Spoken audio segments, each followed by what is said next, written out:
hear the vibe. Pumped up to get ready for the fight. Big dreams, one chance, be the star. I'm the winner coming, level up. All we know about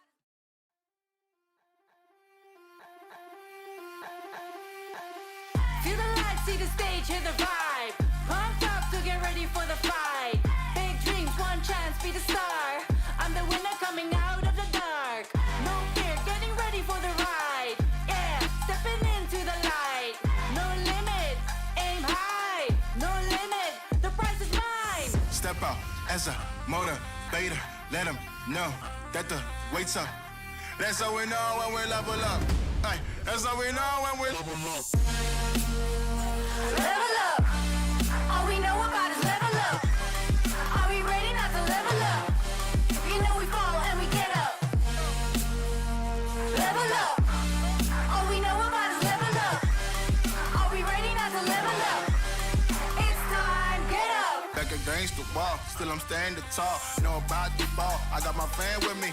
All we know is ball to empty out the mouths. The chosen one they call, I take my fan with me.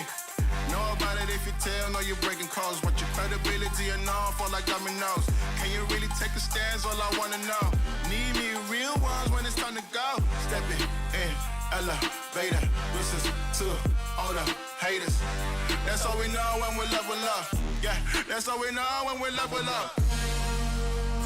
Level up. All we know about is level up. Are we ready not to level up? You know we fall and we get up. Level up. All we know about is level up. Are we ready not to level up? It's time, get up. I found out I'm not alone. 'Cause I'm just like you. There's no failing when we fight. We're not afraid to. Level up. All we know about is level up. Are we ready not to level up? ESL Mobile Challenge is brought to you by DHL and Pay Safeguard.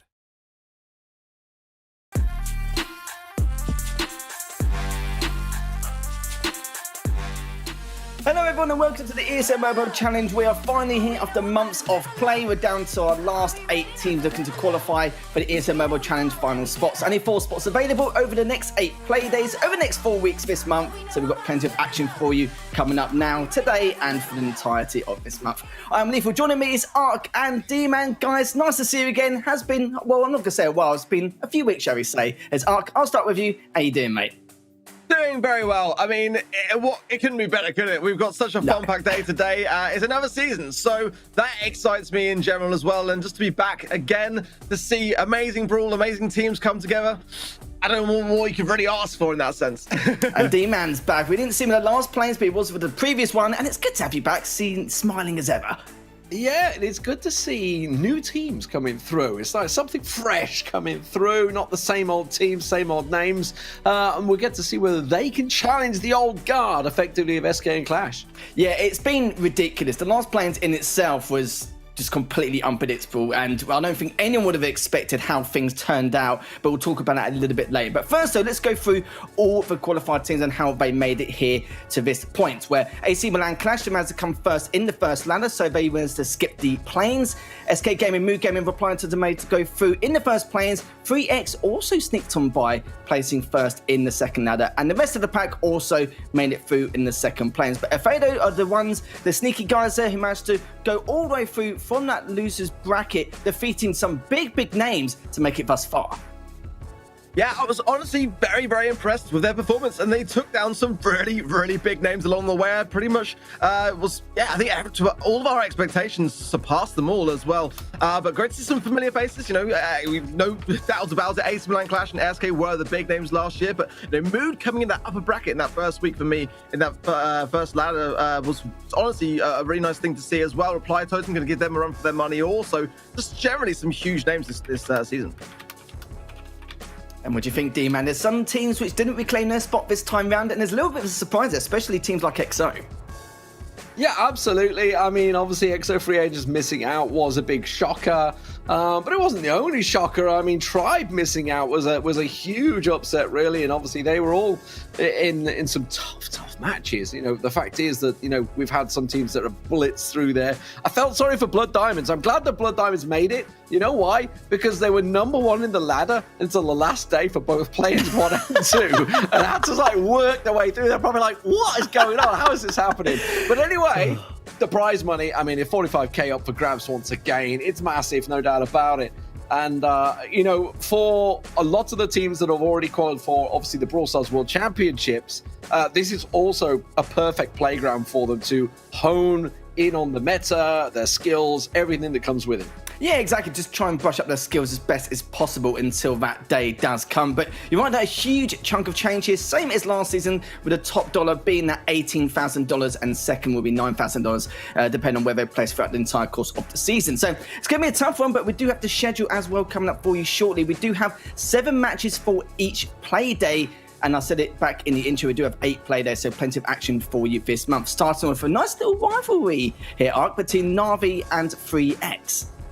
Yeah, this is one that I've been really looking forward to seeing, because obviously BBG's was on the NaVi roster, departed ways recently, so there's a bit of a grudge match thing going on with that. Stormbrook, also a fantastic player coming off the Genius Gene roster, going to be on that team as well. So a bit of a merge together of some really big names in that region coming together. And you know, NaVi didn't have the greatest of seasons last time round, so they're going to want to be able to better that this time round for sure. They've been performing very well, have made some really big improvements since, so very keen to see that as well. And then no time to rest for 3X as well, so they're taking on Blood Diamond after that. FA versus Reply Toastman, again another game that I'm really anticipating, because obviously FA did so well to take down Exofrations. Reply Toastman took down Tribe Gaming EU as well. That's right, and I am a big fan of FA's logo as well, and 3X's logo. Big fan of that. It definitely took a lot of time and effort and the thought process going into it. And I'm sure you're probably seen it as well, D-Man. SK Gaming versus AC Milan clash, the El Clasico of today's matches, and definitely one of the biggest ones to keep an eye on here.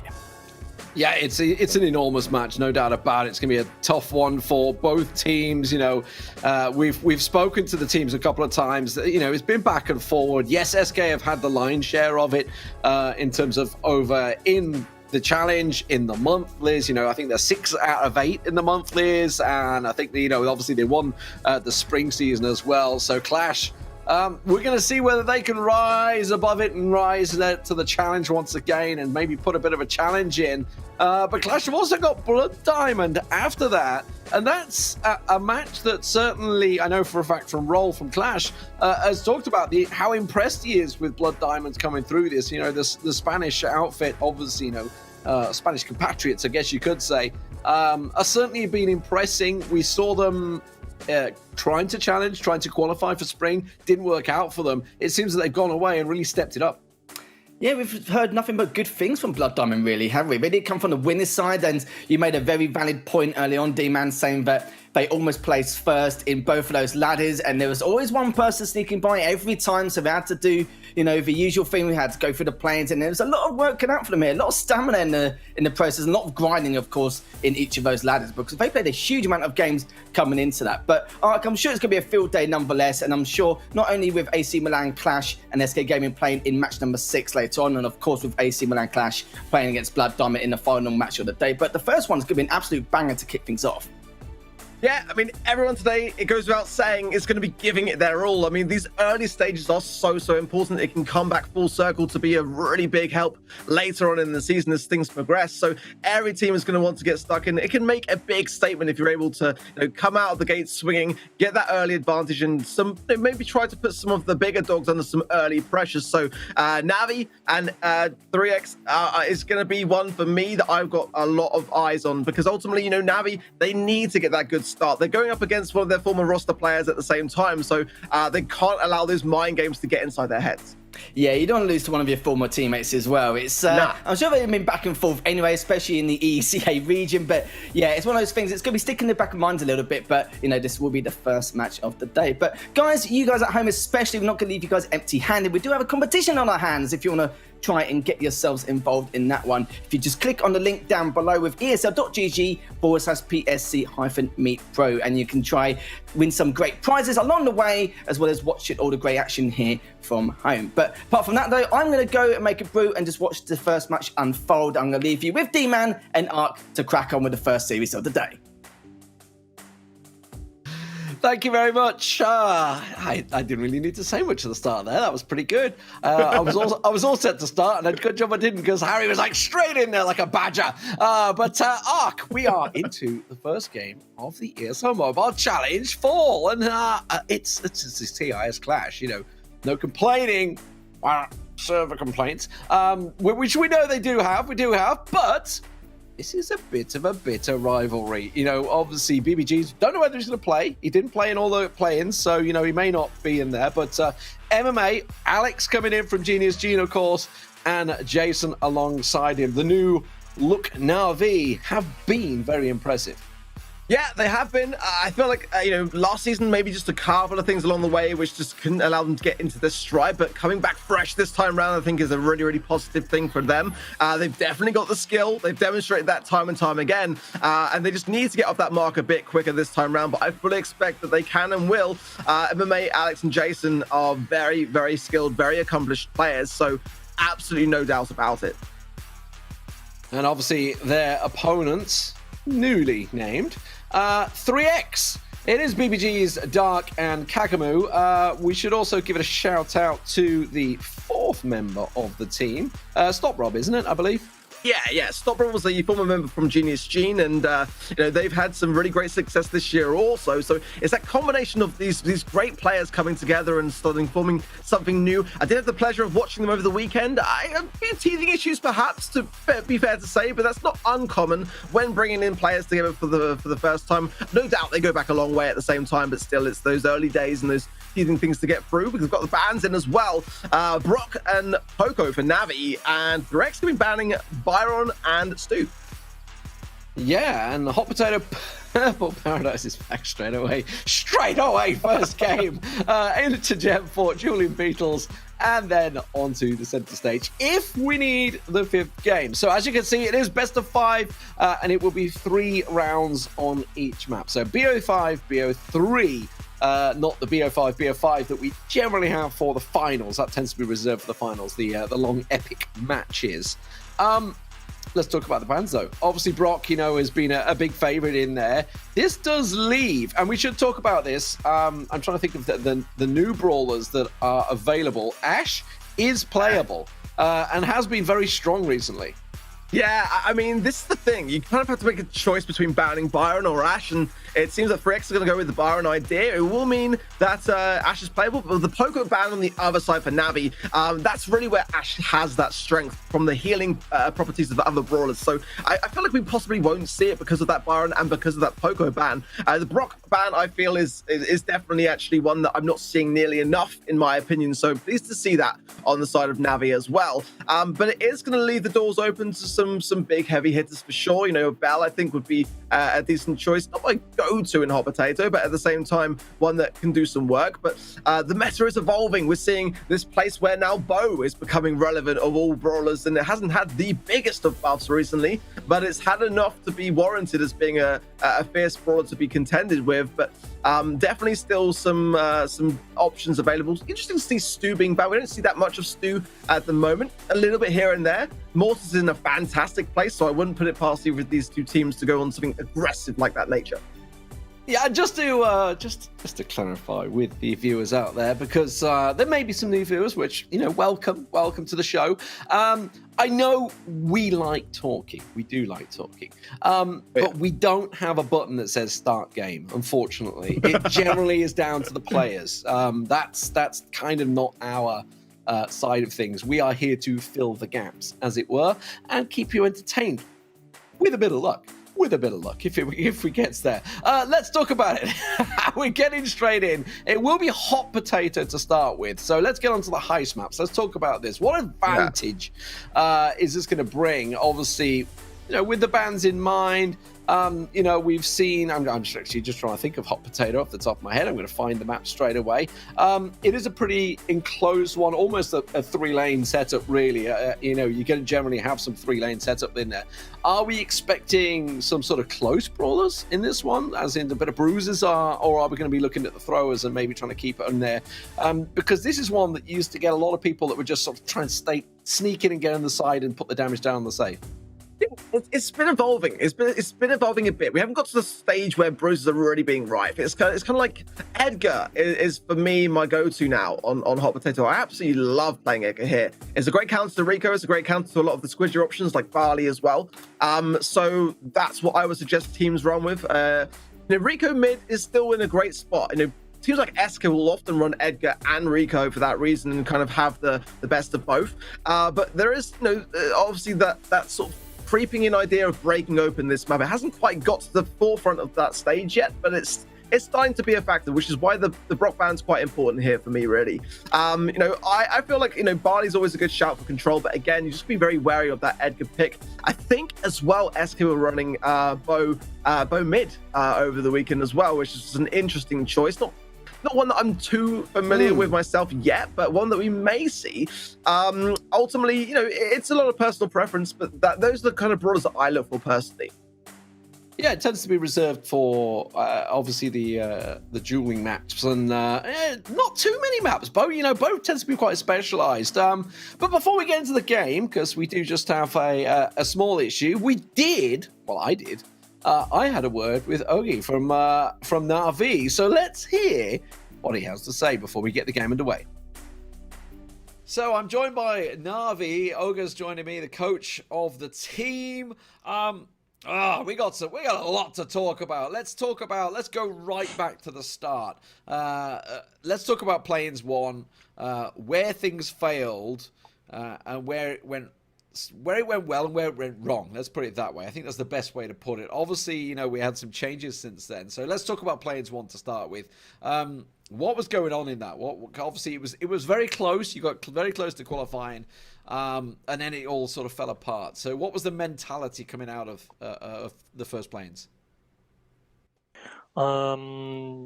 Yeah, it wasn't the worst loss of all time, I suppose. Against Tribe, I think it was in the lower bracket. We played quite good, but they just played it better. And I mean, we took some experience from it. And of course, there was the second chance, second ladder, and we knew about it.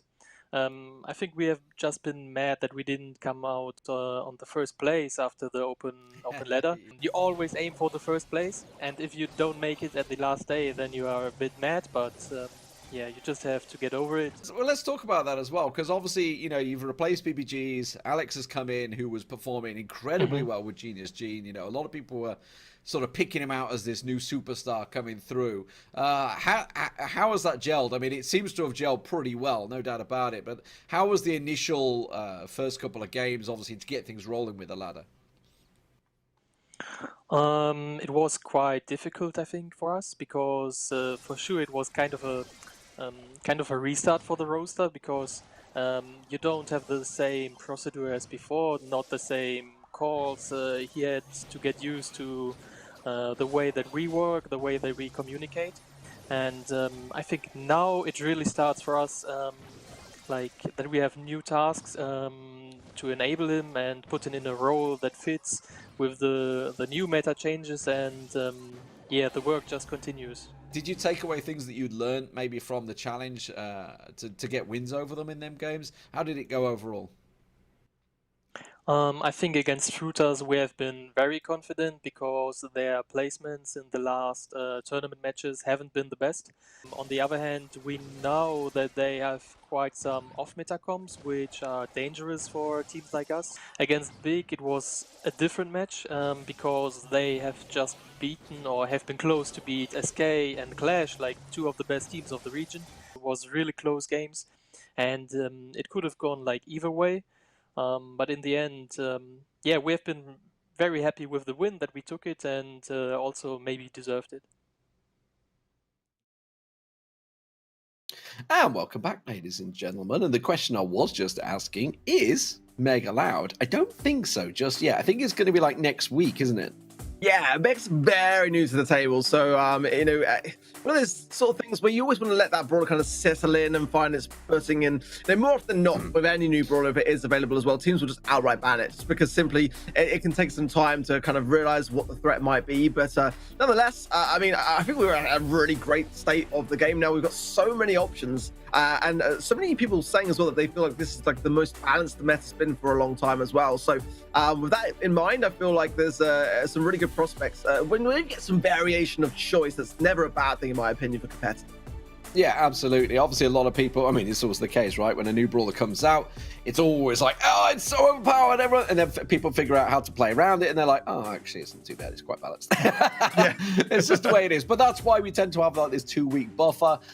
If you think of, obviously, the spring tournament, we had a huge patch dropping into the second week, and that certainly shook things up. Speaking of shaking things up, I've been watching quite a bit of Brawl Stars over the last month. Max has snuck his way back into bans. It's like, I mean, he's not really had much change from when people said, Max is just unplayable now. It's unbearable. And suddenly he's back in the bans. Yeah, it's kind of funny. This happens more than you think as well. Like when a brawler gets nerfed and instantly everyone just decides that it's completely unplayable. Certain maps can have an impact on that as well. I think Sneaky Fields is one that for me is a really great one to be able to utilize in that respect, combining with a big tanky brute like Rosa. But yeah, it's kind of fascinating that, you know, we see it across regions as well. You know, sometimes a region will start to favor an idea. Sometimes in, you know, LATAM it's Mr. P, or in NA it might be Brock before Brock got his recent changes. And, you know, we start to see it trickle down the ladder towards other regions that start to think, you know, are we missing a trick here? And they'll try it out. But yeah, Max is now in a position where she's kind of in that place where she can be quite map dependent, but ultimately very hard to deal with if combined with the right comp. Yeah, I mean, like Brock's a fine example, obviously banned for this matchup. If you just joined us, it is Brock Poco banned out by NaVi, and Byron Stew banned out by 3x. But yeah, Brock's a fine example. Obviously, you know, we've been talking about it being banned out and utilized massively in North America, and just really wasn't touched for Europe throughout the majority of the spring challenge. But now here we see him obviously coming in. People were really picking it up at the end of the spring challenge, especially in the finals. SK using it massively with the likes of Jeton. And now we're seeing it as a ban. It's like become almost a common ban, I would say. Yeah, I mean, we may even see Max in Gemfall's probably the first map that I'm looking for on set 3 as being a potential for Max. I mean, I've seen Max being played mid there, and it's kind of like an interesting one. You know, Max was a huge threat. Remember, back in the times of the Gene Max meta, that was really, really hairy and dangerous for teams, and that's kind of creeping back into Gemfall a little bit. Gene mid for me is not a bad one to have there at all. So I wouldn't be at all surprised if we do see that coming out of the mix there. Possibly not so much in some of the other maps. Maybe in center stage if we get through to set number 5, but ultimately I'd be very surprised to see it in Hot Potato myself, or Paradise possibly. I think it's a bit of a risk because ultimately Max's weaknesses are with the lack of range there. I think that Paradise could well be that kind of similar idea of the nannies. We see that a lot with the Pipers, and you know, that kind of Gene combo with the heals with the magic puffs coming into play there as well. So but that's what I like about the current meta. It's becoming far more map dependent, and you know, brawlers will shine in different places, and that's for me the best way to be. So match will be starting in a minute, guys. Just chill. We know there was a small problem. One of the players had a problem. We can't help it. It happens. You've all been there. You've all been under the pressure, and it is a pressure situation for these guys coming into their first ESL Mobile Challenge tournament. $45,000 on the line as well for these guys. So they're going to be wanting in there. Of course, top 4 will go through to the finals in, well, what is 8 play days time. So if you just joined us, we're going to be broadcasting on a Tuesday and Wednesday every week for the next 4 weeks. So you're going to want to catch it all. 7 matches in total every day as well. So lots of Brawl Star action, and generally back to back. Generally, yeah. We're just having a small, slow start here, but it'll be all good. It's all good. to take you through everything that's been happening, obviously, you know, it is going to be a best of 5. So 5 maps in total in best of 3 rounds. So I did see a lot of people actually were watching I was watching ESL Asia earlier on. And there's numbers at the top that will signify which sets they've got effectively, which is the best of 5, and then the little yellow markers and white markers will signify how many rounds they've got. So there you go. It's as clear as you get. I'm putting it out there now because once the game starts, we're going to be pretty quick into the match. And I don't think I'm going to have too much time to cover it. It is going to be hot potato first on the heist map setup. So, and then we're going to be going over to Purple Paradise, as we were just mentioning, the likes of NaVi, etc. Gem Fort then, which all... I was about to say newly named Gem Fort. It's been a few months now since it was Ice Fort, and now we're into Gem Fort. Over to Julian Beatles on Hot Zone, and if we get there, if we go to Game 5, which, you know what, the way the day's going, I wouldn't be surprised. We'll be on centre stage for Brawl Ball to get things going. If you did just join us, we also have a schedule. Let's give you a schedule as well. We'll keep you updated on that. NaVi 3x is going to be the first game of the day. Then we're going into 3x versus Blood Diamonds. Free agents. I mean, you take your pick of which free agents, because there's been a lot of free agents on the ladder. Please come up with a better name. Is just getting it out there, guys. You've got a bit of time to work on this one. They're up against Reply Totem. Reply Totem back in the ESL Mobile Challenge. Great to see. And congratulations, by the way, for also reaching the Worlds. I won't get to the rest of the games because the match is starting. Let's get it on your screens. Here we go. I clicked that big start button and away we go, Ark. Immediately we're getting into it. It is going to be a good old Rico, a Byron in there as well. And we were talking about Ash. We knew he'd be in there. Yeah, I like the Bell mid. It's kind of ironic because I was saying that the sort of tankier brutes haven't come into the meta yet in Hot Potato. It's an option. I just don't know whether it's my go-to, really. We see it a little bit in this particular side of the EU and MENA region, but it's definitely the flavor for 3x on this occasion. Love to see how it works out. I think Bell's going to be a problem ultimately because she can go ahead and mark those brutes like we just see there onto BBGs, and that's going to allow more damage to impact the HPs. So in that respect, I feel like actually, you know, for me, NaVi have got a much better comp. Yes, apologies, I did say Byron. It was Bell, of course, which you smoothly pointed out, but this is a very melee-centric, I would say, bruiser-type comp coming out from Stop Rob and Co, trying to get in there. BBG's against his former teammates, trying to burst his way through, and he's just going straight for the back line onto the safe. Getting that damage down, but he's got to protect because NaVi have got a lot of pressure down already, 54% and counting. That's the danger of the Rico. Those supers, he can bounce it off multiple angles while he's putting the damage down. You can see just right there, as if on point, does exactly that and takes it down to 44. They got the pressure and the range, and that's the thing, really, when you've got so much at your disposal to take care of these big HP brawlers, it's not going to work out well, I feel, for 3x. They're going to try to get a little bit more damage, but ultimately Storm's just going to go down that mid. That's only 10% of a scratch onto the NaVi safe compared to that 59% damage dealt by NaVi. I don't know realistically how much they're going to be able to turn this one around. They're going on the super aggressive now. Doc from behind tries to get the upper hand, but does not manage to do so. The damage continuing to rain down, and nothing BBGs can do about it.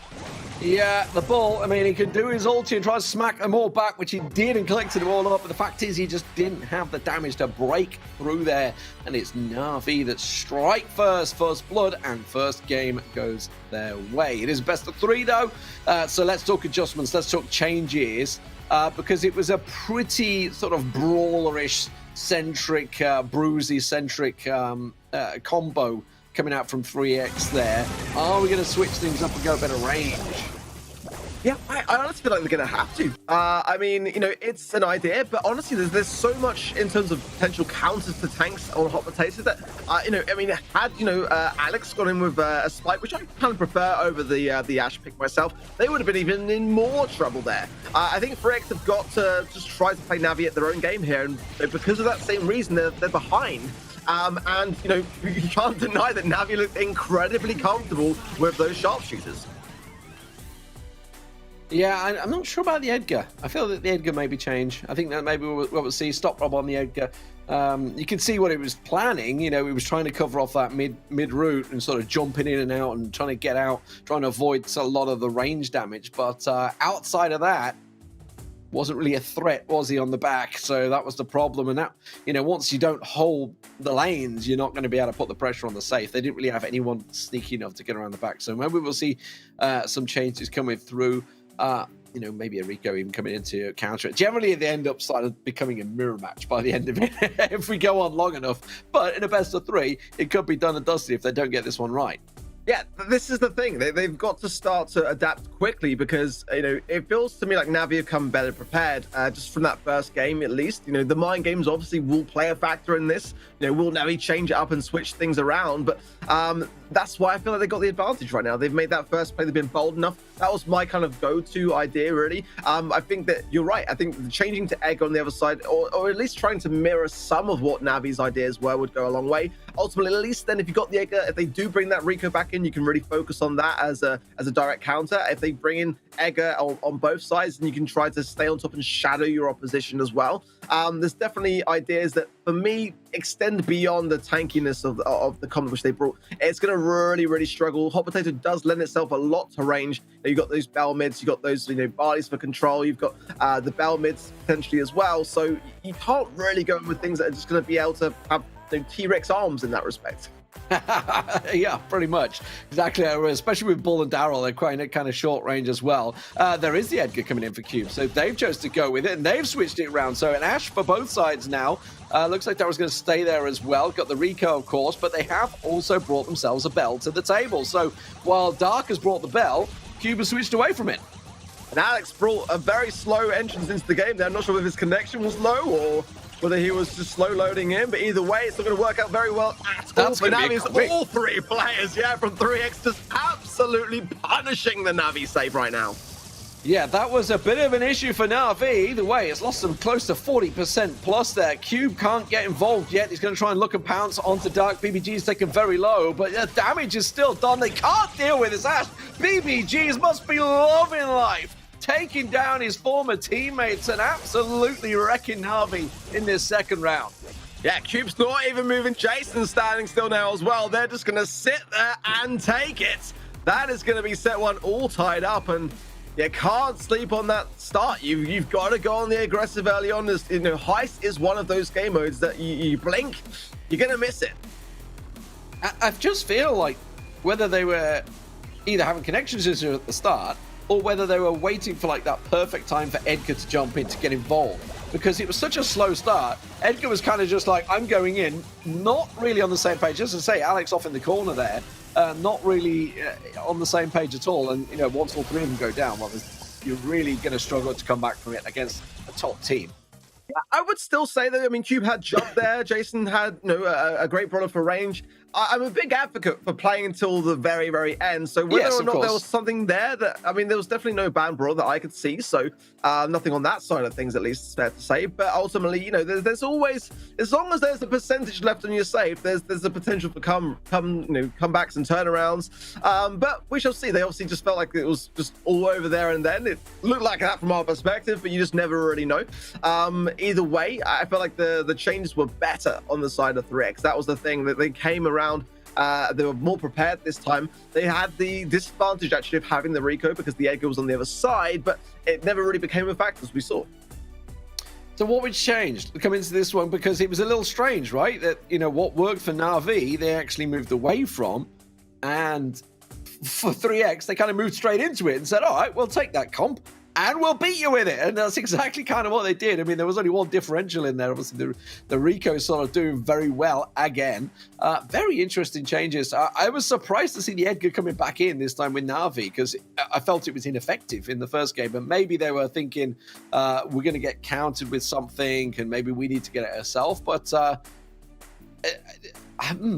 I'm very interested to see what they're going to change up here, because obviously, the first set can be crucial, certainly for the mindset of these guys. And now, obviously, it's tied at 1 apiece. There's some big decisions to be made.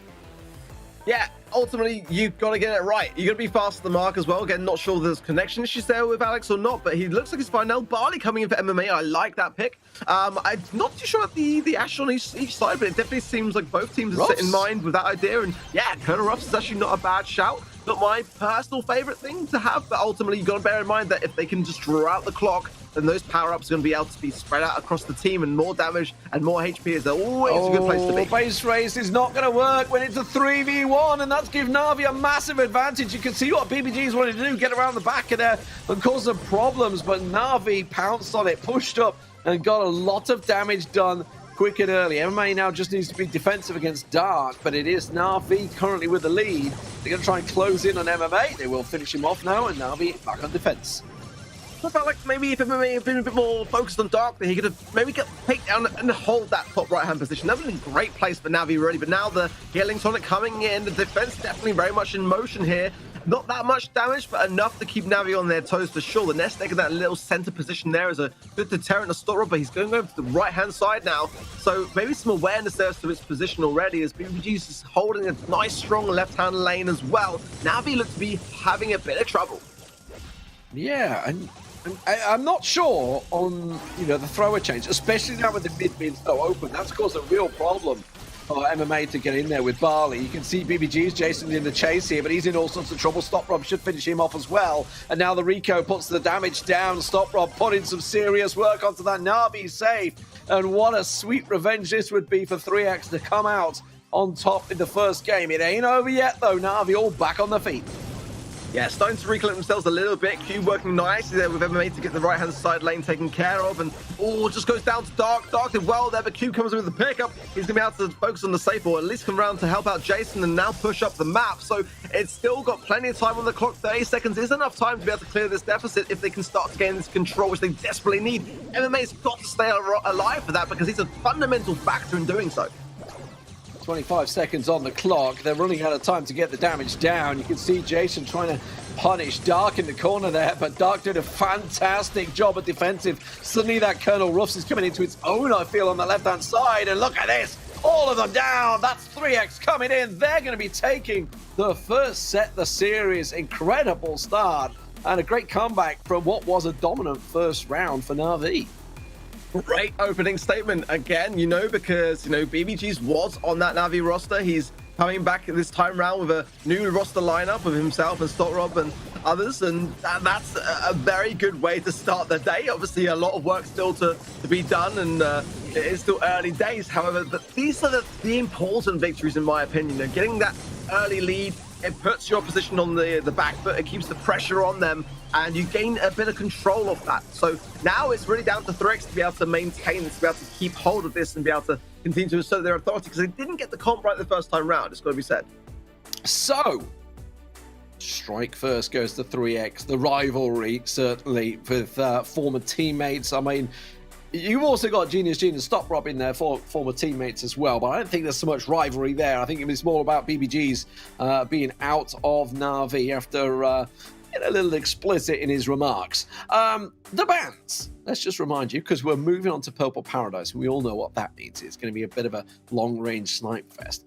Brock is off the table, which would certainly be a viable option here, as is Poco if you wanted to get meaty and go in with a full bruiser comp. Byron and Stu also off the table, which means we're looking at long-range brawlers, I suspect. The likes of Nani, the likes of Bell, who we just obviously saw there, almost certainly going to be involved. Probably a Piper on the table too.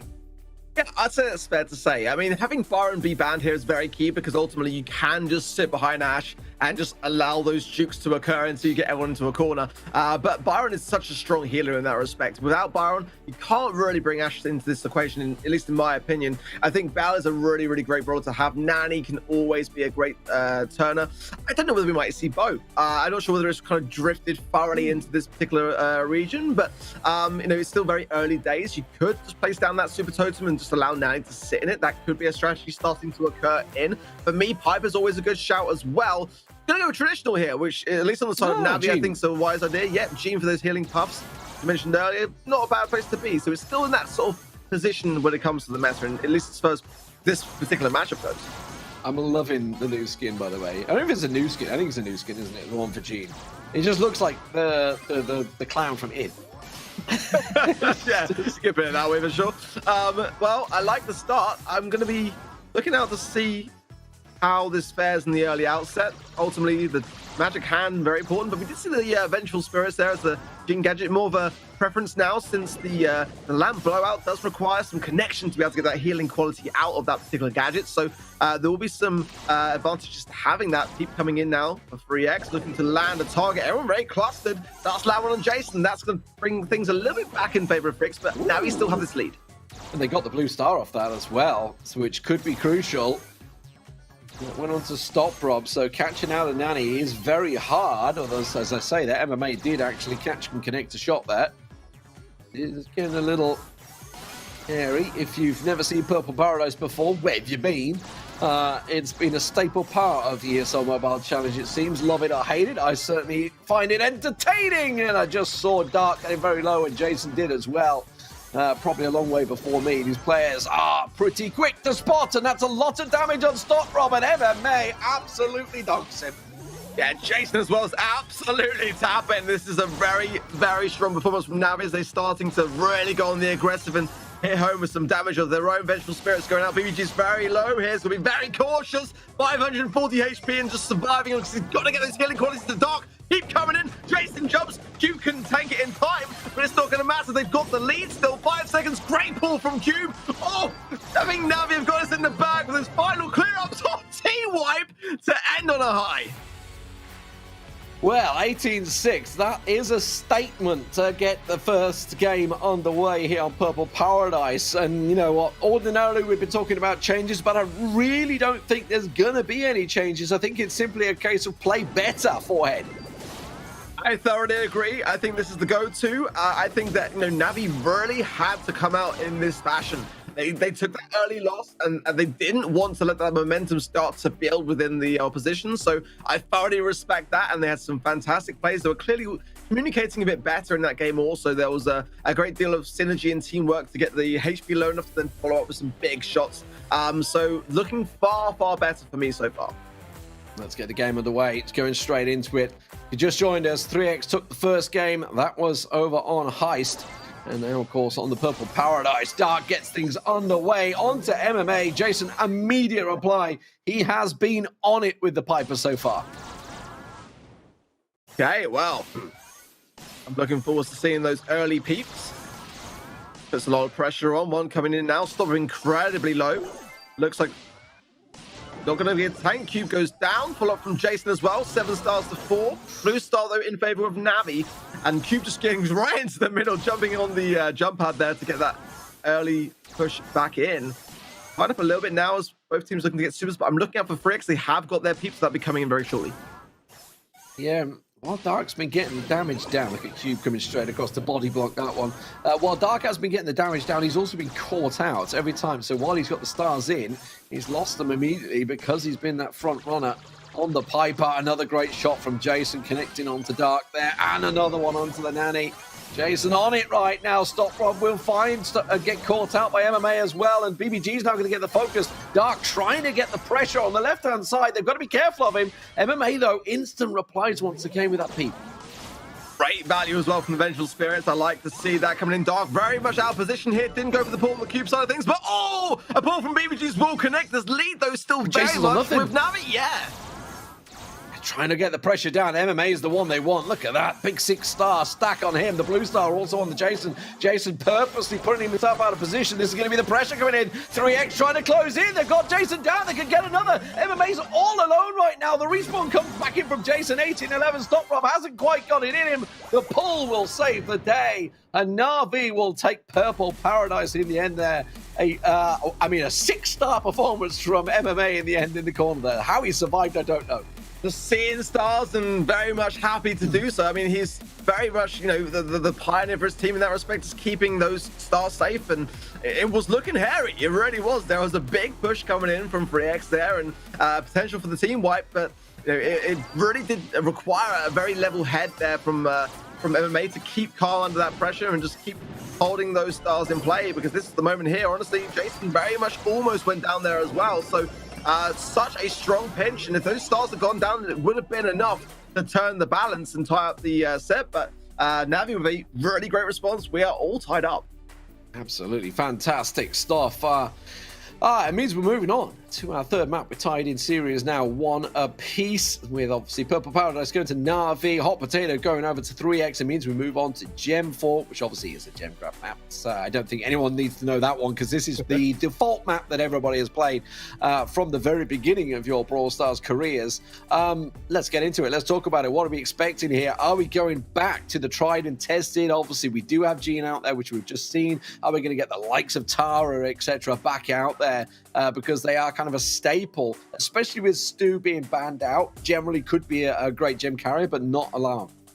Yeah, I mean, we're still in the early stage of Gem Vault, really, of kind of like the meta discovery at the moment since the balance changes. I mean, for me, lane side, I love a Bell. I think Bell's a very, very strong idea. We see a lot of Rico ideas also. Tara, I think, is always a good brawler to have on Gem Vault in that respect. Support for Beyond, really, really strong in terms of seeking out your opposition. There's a lot of bush on this map, so anything that can give you an advantage in knowing what's lurking within that is a really great thing to have.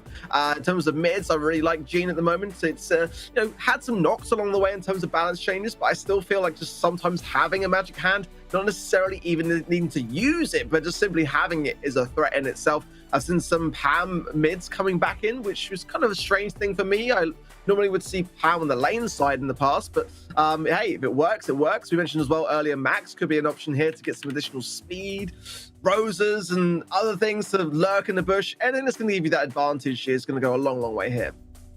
We also saw some solid bruiser comps coming in here. Obviously, it's all about whether the fencing does get removed, the wall breakers come in to it involved. But you can certainly lock down the middle if you do go bruiser centric, which we've seen a number of times. Obviously, getting in around there. We'll see, of course.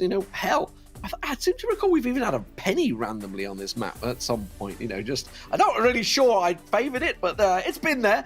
Yeah, I'm wondering if we're going to get any changes maybe come through other than what is the usual. But you can only hope. We're just waiting for the players to get themselves sorted out and in the game. Maybe they'll bring something new to the table and surprise us.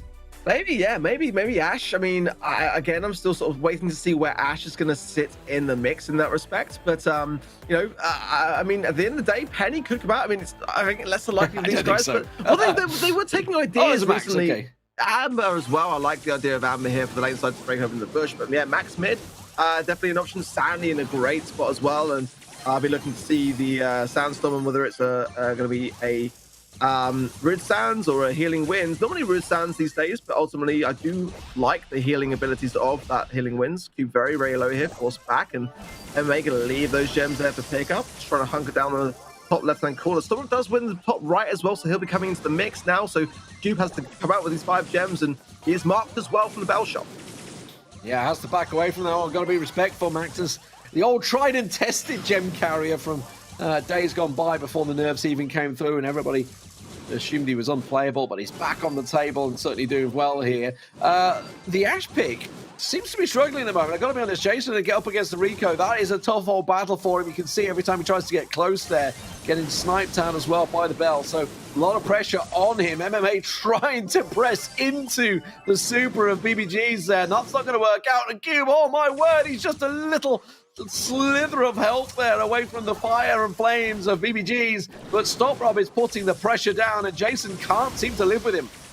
This is a very, very aggressive spawn trap from 3X here, getting down as well. That oil on the map from BBGs is just putting so much pressure onto what Cube and MMA. They're bouncing bell shots between themselves. Now everyone's so low. Dark is just having the time of his life in the mid right now. There's really no pressure on him in terms of collecting these gems. One more, and it's going to be a countdown. MMA gets the left-hand side cleared up, but I don't know if there's going to be enough time for this. Dark is still able to get all 10 gems per countdown. Yeah, couldn't do it at all. Cube got taken down as well. Finally comes back and takes his gems, but it doesn't matter because they are in and gone. Jason, ineffective on Ash's time. You just talked about it before we even got here, saying I'm not too sure where it sits. Well, there goes all the gems over to 3X. It was simply a case of try and get as close as you can. But yeah, Jason was found wanting on that right channel up against the Rico. Yeah, exactly that. I kind of feel like Ashe doesn't really work here. Like there's so much potential for range on those lane sides. Rico's gonna be so suppressive. Bell as well could go lane and be equally as suppressive there. I like the Amber from BBGs as well, and Sandy is a very, very good brawler to have. I guess that's the one brawler which might have an advantage if you're going up against an Ashe realistically, but we saw that early pressure, didn't we, from NaVi, having that max in mid, but ultimately if you're unable to get out of spawn, you've got no speed, no super. I don't remember really seeing any additional speed coming in from NaVi in terms of going on the hunt.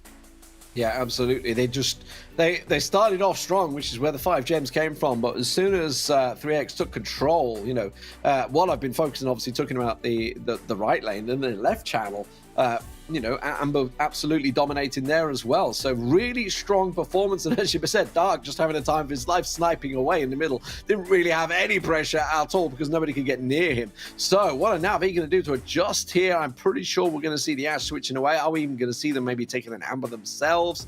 The Sandy was a nice idea. But just simply couldn't get close enough to be effective. Tried it. You saw him throw the super down. Right, okay, go. And everybody just, boom, blitzed themselves in there. But unfortunately, they were running straight into the Amber oil and basically being burnt alive.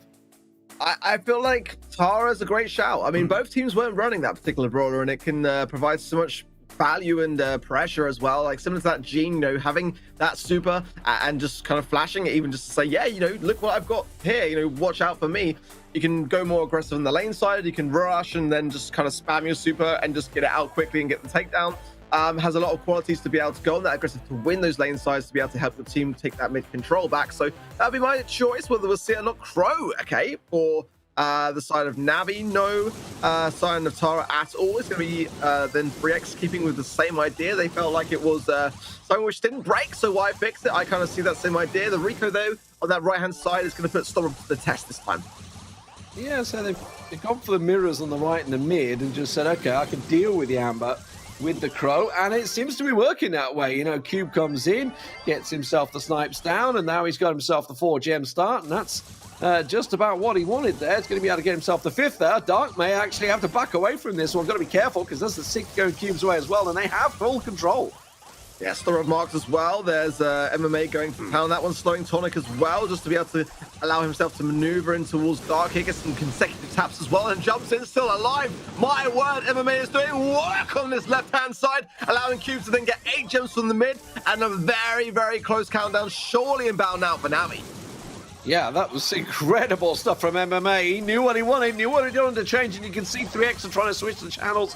They want to get the Rico up against the Crow on the left-hand side, and it's kind of worked out for them at last, but Jason's moved into the middle. He's putting the pressure down, and they just seems immovable right now. Cube on the 9 gems, wants to get in and get the 10th. MMA back on the respawn. Stop Rob causing problems, but the bouncing heals for Jason working wonders there. Finally, the flames will come down, but the damage has been done. He's got the 10 gems, and away goes Cube. My word, Jason was just multitasking the mid, the right. There was nowhere that he wasn't. Nice, comfortable countdown. This is very, very close. It's got to be said because, again, question marks coming into this game as to who was going to be the standalone standout, really. And it's too close to call. I can see a smile. There's a cat inbound. There is a cat inbound. I don't know if the mic's been picking it up, but he's been meowing away like crazy. I heard. I think he's trying to figure out how to get here with the green screen up in the place. He's right there. He's going to break through the green screen in a minute. I swear to God. Anyway, let's talk about the game because that was a fantastic turnaround from NaVi. I'm just going to blow my own trumpet. I love that I can just tell from your smile, D-Man, when there's going to be pets making an appearance. But what an exciting match, honestly. I've got to hand it to NaVi making some really bold changes as they had to do. MMA was doing so much work on the left-hand side, and Jason as well, like thriving on the back of that Rico pick. Surprised to see that they didn't come in with that brawler earlier on because he was honestly just absolutely tapping with it. Yeah, certainly working very well. And, I've got to give shout-outs because the Crow was just fantastic in the end. Like, the push he made on that left side, I thought it was done.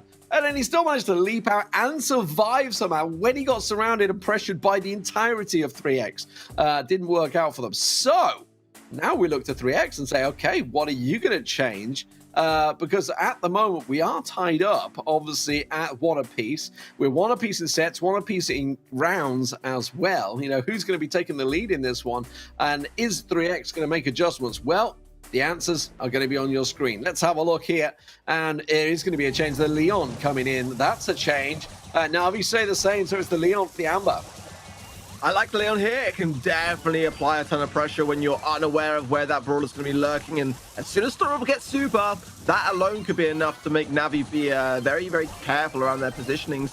No sign of Tara again. I'm sad to say I would like to have seen it, but ultimately I do like the change. It's just going to be about whether Storm can close the gap enough to earn his super. If he can continuously get that and keep NaVi unawares of his position, then it'll go a long way. But that's going to be really the key to this idea. The lollipop drop will be a blessing, but no, it's also very fragile. MMA or Cube with a couple of rebounded shots can get that taken down very easily. Yeah, Stop Rob, though, is putting some work in on this left-hand side, and now Cube's got to be really careful. Being pressured from behind. We'll get the 7th gem in a second. Immediately, though, but turns a double tap onto Stop Rob. Was saving the bullets ready and waiting for that one. BBGs, though, putting a bit of pressure onto Jason on his right-hand side. Starting to come out on top in this one, but Jason back on the spawn. Should be able to keep that pressure down. Dark still unable to really collect too many gems. Yeah, very low as Jason, and BBGs knows it, keeping the pressure on and rebounding these shots as best he can, but not connecting, so it will allow Jason to heal up. Cube as well. Aware's the idea that Storm is lurking on that left-hand side, but MMA goes down. That's going to put pressure back onto Cube. He can't contest this mid. Forced back immediately. Dark still keeping hold of things, and BBG's does finally go down, but not long enough for Dark to pick up that kill. For all MMA's work, he's been absolutely dominated by Stop Rob. Finally, we'll get in there, but it took his super to do it. Now the pressure going on to Dark. As down goes Cube. The gems at the moment open, and MMA hasn't to risk it, but it's not going to work out. Stop Rob comes in. Jason turns him down with his super and gets the rebounds onto BBG's. Incredible stuff. And the countdown begins as Cube gets in there.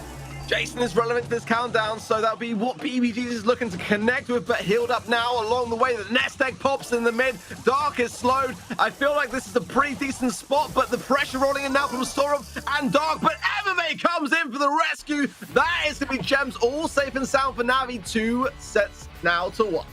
Woo! That was a game, ladies and gentlemen. Some absolute epic performances from multiple members. Stop Rob, Dominite on the left, finally got revenge. MMA comes in there. Jason popping off in the absolute clutch moment. Oh my word, that could have gone either way. Yeah, I honestly am very, very pleased to see this one go down as closely as we're seeing it, because, again, we know what these players are capable of. We've seen so many great things from them all year long, and it's just like a few roster changes here and there along the way, but you can just see how close it is. It really is coming down to the wire. Some really interesting brawler choices and being as well as unpredictable as possible. That was the moment that Jason absolutely cleared up, by the way. Loving to see him play that Rico pick, and again, would love to have seen him played it in that first game, but a very important change for him to get on that brawler. Whew. So, 2-1 to NaVi. We knew this series would deliver, didn't we? The first one of the ESL Mobile Challenge. And, yeah, NaVi take the lead. But it ain't over yet. They have themselves match point, perhaps, or certainly kind of one set away, but anyway, we'll get into that. Ignore my ramblings. Dueling Beetles is next, so let's talk about Dueling Beetles. Let's get over to that one. What are we expecting? Because we've seen quite a few variances on Dueling Beetles over the time. I'm trying to rack my brain as the last time we saw this, because obviously it's been a few months since the challenge, but this is a map that works out certainly well for Mr. Fees. Also, we could get Sprouts in there. I just want to remind you guys of bans, by the way, just before we get into it. Brock and Poco banned out by NaVi, Byron and Stu, so really not too much impact on a map like Dueling Beetles, either of the bans. I think you've had to pick one, probably the Brock. Ultimately, you might see that strategy of just kind of breaking everything open and going with the Bees, the Colts, and that kind of thing. This region would kind of favor those ideas from time to time more than most, in fairness, but that's going to make a big difference. I think Poker 2 could eradicate the effectiveness of something like an Ashe, but both teams have been showing that they actually quite favor the Ashe idea, so I wouldn't be at all surprised to see some Ashe. this is probably where Penny could come out. I don't know whether we're going to see it. It's, again, that very niche idea that doesn't come out too often to play, but there is those kind of top wall side lanes ideas that you could put a turret down and very hard to shake. But again, it takes a while to earn as well, and you really need that turret to remain if you're going to have it and have that as part of your strategy, really. I think the Bell here, for me, always very, very strong. Amber can be very suppressive. Ems I'm not opposed to either. Leon's are good here as well. And it's going to be Sandy as well, combining to those ideas for MMA. It is going to be Penny for BBGs. Okay, well, that's a interesting choice and one that may go for or against. We're going to have to get that turret down early because that could be the full brawler for this comp, in all honesty, if they can get it and protect it. Yeah, it is a brawler that's worked well in the past. We've obviously Penny, once it gets going, it can certainly be huge, and there is the tower now up and running. And that's going to cause a problem for NaVi. They're really going to have to try and pressure it because it's effectively like having the fourth man there, lobbing the damage over, and that's why we're seeing Jason going so aggressive. Cube comes in, they clear it out, and they're going to get Stop Rob down as well as he tries to come in. So that's worked very well for NaVi. I'm not at all a fan of that placement on the turret. I would much have preferred to see it behind the L wall on the left and right there. That's why it was. And they're going to continue. I understand that the range is going to be more so able to handle those lanes, but it's going to be an easy thing to get to if NaVi can keep this control, and they were good at getting it. Now coming back under a little bit of heavy fire, but still a very healthy lead, it must be said. The lollipop drop will giving a little bit of value there for BBGs, but then pinch between MMA and Jason. So NaVi are playing this like a fiddle, in my opinion. Yeah, they have full control at the moment. This really hasn't worked out well for them. The Leon going to try and push it around the side there, but gets doubled up by Jason and MMA. BBG's coming in, trying to get the shots down, but can't do a great deal about it. Tosses out the turret, but already goes down for the pain. Finally gets the turret in the spot that we were discussing, but too little, too late. It's over. NaVi take themselves the first game and take it to match point.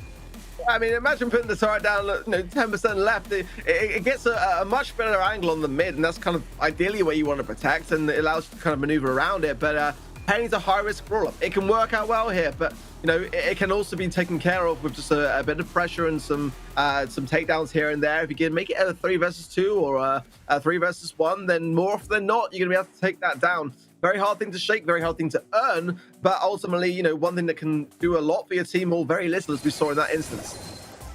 Yeah, MMA was doing what he could, but as you say, as soon as they knew that the tower was going to be in that position, NaVi put the pressure on, pushed in, and for 3x, they were just kind of ran over. So whether they're going to stick with the Penny, whether they try and make the changes in there, as you say, it was a hard one to read because, as you're saying, it should have been in the corner, just there. That's where it should have been from the start. Yeah, I feel so. I mean, you could argue possibly a little bit open to interpretation, but that for me is a much harder place to get to, and you can lock it down a bit better. And more often than not, whilst you're protecting it, it's also helping you to get some damage to put on that pressure. So it's an easier place to protect, no doubt about it. For me, 3x have got to drop the Penny pick, and realistically, I wouldn't have advised going in with it if you're on the back foot. It's again one of those brawlers that I like to see when you've got the advantage and you've got a bit of space to maneuver, as the format it does cater towards having a bit of time to try things out when you're ahead. But now it's match point to NaVi. This is the exact opposite of what 3x realistically had to go into this match doing. Yeah, I just wonder how it's going to work out for them. Are they going to change things up? Could you pull an 8-bit out on this? Like 8-bit in the mid? I think it could work. It could work. It's a bit of a... if it's one of those brawlers where, when you're slow to the mark, it could be costly as well. So it's kind of definitely an idea when you've got a Byron, I would say. With that Byron ban in play, it's going to be a difficult thing to manage. It's Jesse for BBGs. Not something that I'm completely opposed to, in all honesty. It's definitely better than Penny on the circumstances. But again, another one of those brawlers that you do need to gain and earn that turret for. But that could be the perfect opening, in all honesty. More or less, a team wipe, except for Cube on that right-hand side, is a good start for 3x. Yeah, Cube and Dark just effectively sort of sniping across shot rather than at each other.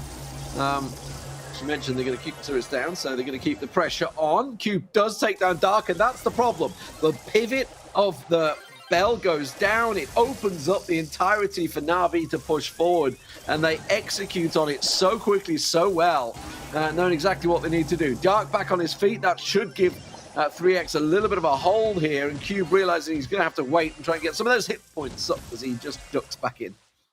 Honestly, for me, the key to this success that we're seeing here, this pressure from NaVi, comes from the Sandy, and that's the brawler that I would like to have seen really from 3X, because once that Sandstorm goes down, it provides so much unpredictability, especially combined with the Leon. So realistically, Jason's got to make those lollipop drops count. The Jesse's actually kind of counter that a little bit as well with his ricocheted shots, so it's a much closer game this time around, and currently, 3X have got all the power and all the mid control which they need.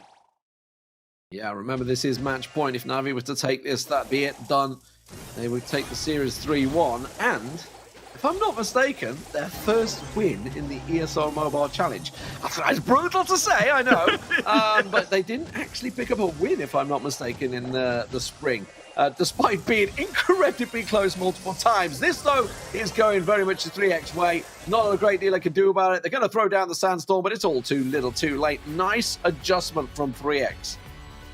Yeah, when it mattered as well. Definitely, you know, if you're going to have a turret idea, Jesse's the better way to go for me. But you're absolutely right. Yeah, I mean, going back to last season, it was that DQ game which now we picked up the points from, and we saw great things though. It must be said from both the ladder and the play-ins this time around. So like putting that past in the past, and there was a great interview that you had earlier as well to kind of shed even more light on that side of things. So NaVi now have got to make sure though that they can hold their composure, because at the moment, you know, it's going to go either way, realistically. If 3X can take this to the fifth and final step, then that's going to be momentum going into it. If NaVi can just kind of like, you know, get their act together now and get that early control, apply some pressure, then they can then draw a line under this one and be very pleased about it, because it would be a great way to start the season. So what are we thinking then? Drop the Sandy? I feel like it maybe have to be the drop the Sandy here. I like the Sandy myself. It's going to be a hard thing to earn super with. When you got so much range on the other side of things, that's the kind of like give and take with that one. Jesse can get some good value. I mean, Leon is great for that unpredictability. I think that maybe they want to have maybe just one of those brawlers make that play. You know, they got to do something daring. I feel like I wouldn't be opposed to a Mortis myself. I know it is a brawler which, you know, I mean, we haven't seen any of it today so far, and NaVi do like to bring that one out of the pocket. They're in a position where they could take that kind of risk. I mean, it could work out well for them, or it could go against them ultimately, but Jesse's quite squishy when you think about it. Yeah, absolutely. And a Mortis with the cover that's available could be a quick in and out sort of wall breakers that would certainly work. Yeah, absolutely. The wall breakers in there, all sorts of things could work out. Definitely an interesting change. I hadn't even considered the option. The risk. Yeah, I mean, it is a risk. It is a risk. I mean, even I guess from that side of things, you could even probably go with a Buzz. I don't know, but maybe not quite the punishing as much. Maybe, I don't know. Talk about the hills. The poker band there is kind of key to ruling out Buzz a little bit. I think so. Yeah, it could work. Could work. Yeah, some sort of adjustment, or maybe just a thrower of some kind. We already saw them obviously bringing out Barley earlier on. Maybe coming in with, I don't know, not a spike. Sprout's a great choice. Sprout's a possibility, not a spike. Yeah, Sprout just to block off the mid, but I mean, this is why they have coaches, right? This is why they're having a discussion, and clearly this is why it's taking longer to get the game underway, because they are discussing those exact changes. Let's see what they bring to the table. The game is ready to go. I've pressed the start button already, guys, and immediately it is going to be the change, and it is indeed what we were talking about, Sprout. Like that from both sides as well. So definitely going to be a big counter to that lollipop drop. You can see there, some of the shots will go through the wall as well. But synthesis for MMA, so he's not going to be able to get the damage area spread of overgrowth, which is what BBG is running, and that's why he gets the lollipop drop taken care of first.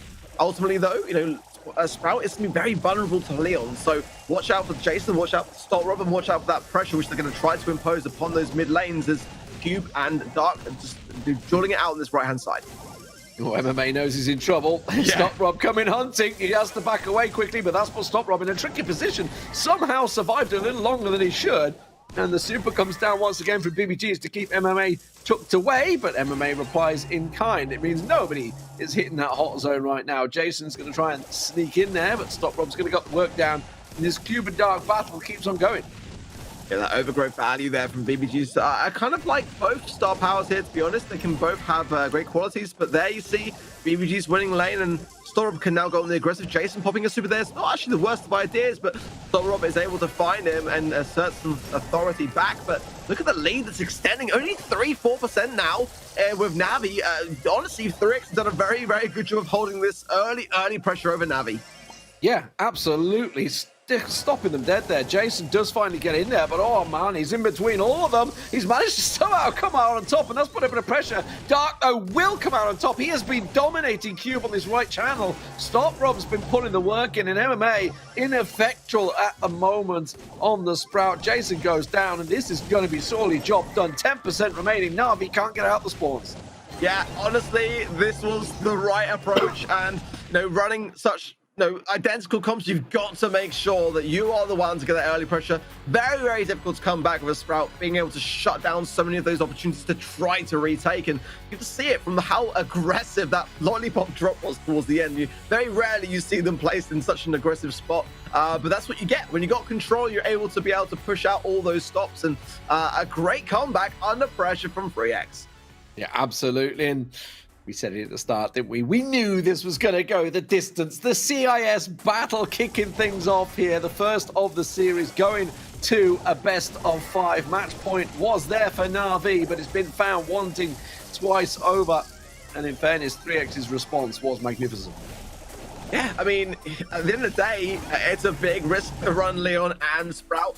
And to see it on both sides, you really need to work together as a unit, as a team, be able to counter those ideas and be prepared for it. If one of those cards falls, then the whole pack can then follow accordingly, and that's what we saw. It kind of came a lot down in that respect to the Leon lanes. As soon as one of those sides was won, it instantly placed pressure upon that Sprout, and then you're kind of a sitting duck, despite some great awareness being shown from NaVi to be able to try to counteract with those occurrences. It just wasn't enough. Well, interesting that both teams had the exact same idea. I'm glad we found our way onto Sprout just before it appeared. So, it makes us look a little bit more intelligent than we are. Let's talk about Brawl Ball, though, because that's where the fifth and final match will be. Center field or center stage, whichever the name you prefer, is going to be the target. It's a pretty even map. There's no doubt about it. It could be Bruiser-centric. It could be Thrower-centric. We could be seeing, I think in B, maybe even in the old days that we used to have on here. Yeah, I am big advocate for B. I think it's a really good brawler to have at the moment. Just in the event of any tanks, it's a great overtime brawler as well. That cannot be understated. Having a B is the one brawler that you really want to have, in your arsenal going into those situations. I think the way that Ash is performing quite well at the moment in Brawl Ball as well. It's a good way to get him down quickly, because ultimately over time the damage that Ash will incur will only make him stronger. So you kind of want to be able to get him eradicated quickly. There is the cushioning here, no real big healers at present, so with the bans that are in play, so that could go a long way also. But don't be surprised to see kind of big brawlers like Frank, putting some big pressure down. Max could actually be a brawler which will thrive a lot in Brawl Ball. Having that additional speed goes a long way, and we have seen both teams kind of definitely keen to play that particular brawler that's coming back, as you rightly said earlier, a little bit today. So no bow though, no bow yet today, despite that being the big talk on Twitter recently. No bow at all for me with these two teams. Yeah, and I saw someone asking, is Bo globally banned or something? It's like, no, Bo is absolutely available. The only one that is banned at the moment is Meg, because obviously she's a new brawler coming out there, so she's the only reason it's not available. In terms of actual bans, NaVi had 2 bans. That was Brock and Poco, and 3x had 2 bans, which was Byron and Stu. So all of those obviously available. With the likes of actually 2 healers being taken out there, do we expect to see bruisers in here? This is the thing. I would hesitate to say maybe not. I mean, ultimately, there's a lot of brawlers which can counter them in this particular map. It's very open space mid. So, I mean, I wouldn't be at all surprised to see a spike coming in here. Barleys can do pretty well as well, providing that using the little cover that you have to your advantage. And that's the thing, realistically, why tanks might not be the best approach here. Yes, there is some bush, but it's not the, I don't know. It's going to be interesting. I would personally like to take in the counters to tanks and not go with the tanks myself, in all honesty. There's going to be a tank that coming for NaVi with the Max. So that is actually a good combination in fairness. If you're going to bring in a tank, make sure that you pair it with the Max as opposed to, the lack of heals. You're going to need that speed realistically to pair the two. Jason, not wasting any time, gets the early goal. Maximum pressure for NaVi in the opening 20 seconds. I love the switch they did there. Jason put the damage down on BBGs, and then MMA said, all right, going in with a Rosa. You switch around, Cube and Jason go in there, and now they're just going to try and pile on through, and it's a quick 2-0, surely. No, they can't get over the line. Cube will get it over the line, and that is a quick match point starter for NaVi. Yeah, that's what you want to have. If you can't bring in the hills, bring in the speed, and the game's over in the blink of an eye. But very much a credit to gaining those max supers early. Once you've got those speed, it can really help out your teammates so tremendously well, and the goals just blink and you miss them, quite literally. Yeah, completely caught them off. We didn't even get a chance to go through the comps. But yeah, the Rosa paired with the Ashe on the right-hand side, basically doubling up on the on 3x's Ashe, which completely punished and immediately put them on the back foot. Then they sweep on that left-hand side, got that quick early goal, and just continued to punish, as you say, because it gave Max that power. We could practically replay the entire game because we didn't even get a chance to talk about it. I mean, Sandy really couldn't do a great deal. Definitely could be a change, but NaVi might switch things up here. We don't know what they're going to bring to the table for the next match. Yeah, I felt the Sandy pick wasn't actually a bad one. It's just that you've really got to keep that pace of the game slow and steady from the outset, and it's very difficult to do that when you've got brawlers like Max, which are able to then kind of counter that very idea of the strategy. So, I think that Rosa could be taken care of, but again, there's a lack of wall breakers here. Stu would have been a great shout for that, as well as, of course, the Brock. I think the Brock could struggle here and get overrun, actually, to be fair. So, ultimately, I feel like the Rex will just kind of match the same idea. I think that they're going to play that same idea we saw in Heist, match the comp and try to then gain a bit of composure in this next game to take it to match point. NaVi are looking very, very strong. I wonder if they're going to bring in M's, maybe, even just to try and stop them down, slow them down. Let's see what they do bring to the table. It's going to be the Rico coming in, and there is the M's with the Rosa and the Max. So they were expecting a bunch of bruisers. It's not been the case, but it doesn't matter because they're just forcing them back anyway. Spike doing what he can, but what can you do? Jason comes in, Cube around the side. There goes the shot through. How did that not go over the line? I don't know. I can tell you what goal line technology required on that one. BBG's had a pixel of a hand to that ball before. That was the only reason that wasn't another story there, but a great effort nonetheless from NaVi to get it to even be close to that situation. The gap was so narrow, but now 3x trying to regain their composure in this perilous position now as Jason pops the super to slow down. A load of clouds there, and Cube and Harmony does shot over the line, puts the pressure back in the hands of NaVi to suppress this more and more. They don't even have to necessarily get a goal now. They're in a great spot. All eyes are now on 3x to return this favor. Match point for NaVi to get their first real win here, an actual win in the ESL Mobile Challenge to start things off. This is going to go brute force, take it straight in there. MMA popping that super and punching in bunches, get it down. They've managed to wipe most of them out there. BBGs will fall as well. The respawns are coming though. You can see MMA just trying to throw it at them. It goes back to Jason, on to MMA, over the line. NaVi dominate Brawl Ball and finally take the win 3-2. Looked very, very good today, and 3x put them through their paces. It's got to be said, they did make some amazing plays today, but NaVi looks to have turned a new leaf, a new page of their book, and starting to write their chapters down. It's a pleasure to see. Looking forward to seeing more of that kind of caliber of play from them this season. Yeah, wow, what a game. I mean, we knew we were going to go the distance, right? We knew it. A bit of a rival grudge match, which I'm really looking forward to see the rematch of already, with obviously BBGs leaving NaVi throughout the break effectively for us just a month ago, and going over towards 3x, starting and setting up that team and absolutely tearing through the ladder, pouring on a fantastic performance. But it wasn't to be today. They fall to the old foe, Natas Vincer. We're going to go to a break, and when we come back, we're going to see whether 3X can pick themselves up off the floor, because they have to face Blood Diamonds. See you in a few.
ESL Mobile Challenge is brought to you by DHL and Pay Safeguard.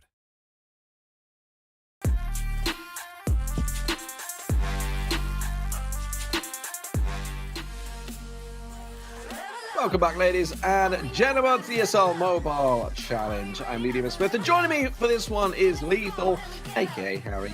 I always call him Harry anyway, he doesn't care. We're going straight into it. How did 3X bounce back from that absolute brutal best of 5, going the distance, and now they're facing Blood Diamonds, who are coming into this to try and put a marker down and have been really impressive throughout the qualifiers? Yeah, it has been. I think it's safe to say that it's a tough loss, not just because of the fact that they're also in their region in EECA, but it's ex-teammates as well. So, you know, it's a tough pill to swallow, but at the same time, they'll just reset their mentality now going into this next matchup, because we've heard a lot about Blood Diamond, how well they've been performing in terms of their recent form of the last few weeks, maybe up to the last month, actually, from what we've seen so far. I'm just very interested to dissect and see what shenanigans they actually get up to in their first matchup here in the ESL Mobile Challenge. Yes, so 3X, you've just seen them, you know them. BBG's Dark, Kagemu, and Stop Rob. Don't know which one we're going to get turning up. Obviously, the 4 of them playing in this. Up against Blood Diamonds. 3X got a lot of work to do to come back from that. I think they're going to be feeling a little aggrieved. Yeah. LSJ in there, as well as Black Sea and Yavi. And there is a 4th, if I'm not mistaken. Yeah, it's like I've already said about Blood Diamond, heard a lot about them, but let's see how what they bring to the table in this series. It's going to be their first matchup. 3X are feeling a little bit warm in terms of being in a tournament scenario, so I am excited to see what now Blood Diamond can do. They've been here before in terms of like the competitive scene. I'm sure they'll be able to put on a great performance nonetheless, and they did make it through the second planes on the winner's side, looking very strong throughout the entire season, especially back in the ESL Mobile Open, and I'll see what they can do against 3X this time round. I was confused because I'm assuming LSJ was Rafa. That's what I was confused about. Yeah. I was like, I think it's Rafa. I'm not too sure, but anyway, we'll see what he's playing with. We do know these players like to change their tags now and again.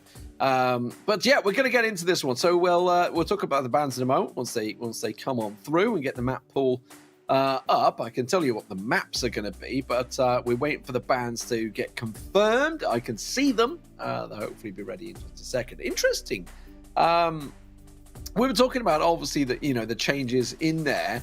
I do see one. I'm going to give you a spoiler. Go on. I tell you what, I'm not going to because it's on your screen. Because the Ash is being banned out, which we did just see obviously quite prevalent in there. Interested to see a Spike ban coming through along with the Rico and the Poco and Ash from Blood Diamonds. And as you can see in the maps, some assembly required to start things off into pit stop, sneaky field, shooting star, and then acute angle if we need it.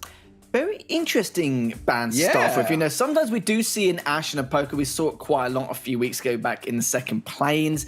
So I think that's pretty standard. But from 3X, I'm not too sure if this is a ban in particular, which they feel like could give an advantage against Blood Diamond from what they've seen from previous VOD research. Or maybe it's something they're just, not very comfortable with overall, no matter what game mode or map it's going to be. Normally, they will go to the fact that it's something they're not comfortable with, but we'll have to see what Blood Diamond will get up to. But the Poco and the Ash bans from Blood Diamond, very standard from what we normally see. And 3X, in terms of the mind games with the bans, they just took a risk and just hoped that they would ban the Ash themselves in terms of Blood Diamond rather than them having to do it. Yeah, I mean, obviously wasn't banned a moment ago in the last matchup we covered, but yeah, I'm surprised to see it coming through. I mean, maybe they're banning towards the first sort of few maps. I don't know. Some Assembly Cry, not really a map that Ash could be strong on, but you never know. So yeah, let's talk about some Assembly Required. Obviously, it's going to be the good old Siege map. Start things off. We didn't have a Siege in the last game, so we are rotating through the 6 different types. What are we thinking? Rico being banned out actually is a pretty big one, I would say, for this map. Can be very strong for either side. We did just see Sprout coming into it. Could be something prevalent in there to try and redirect the bot as and when. Obviously, can be very strong. The Poco and Ash, that tells me Blood Diamond really don't like bruiser comps to me.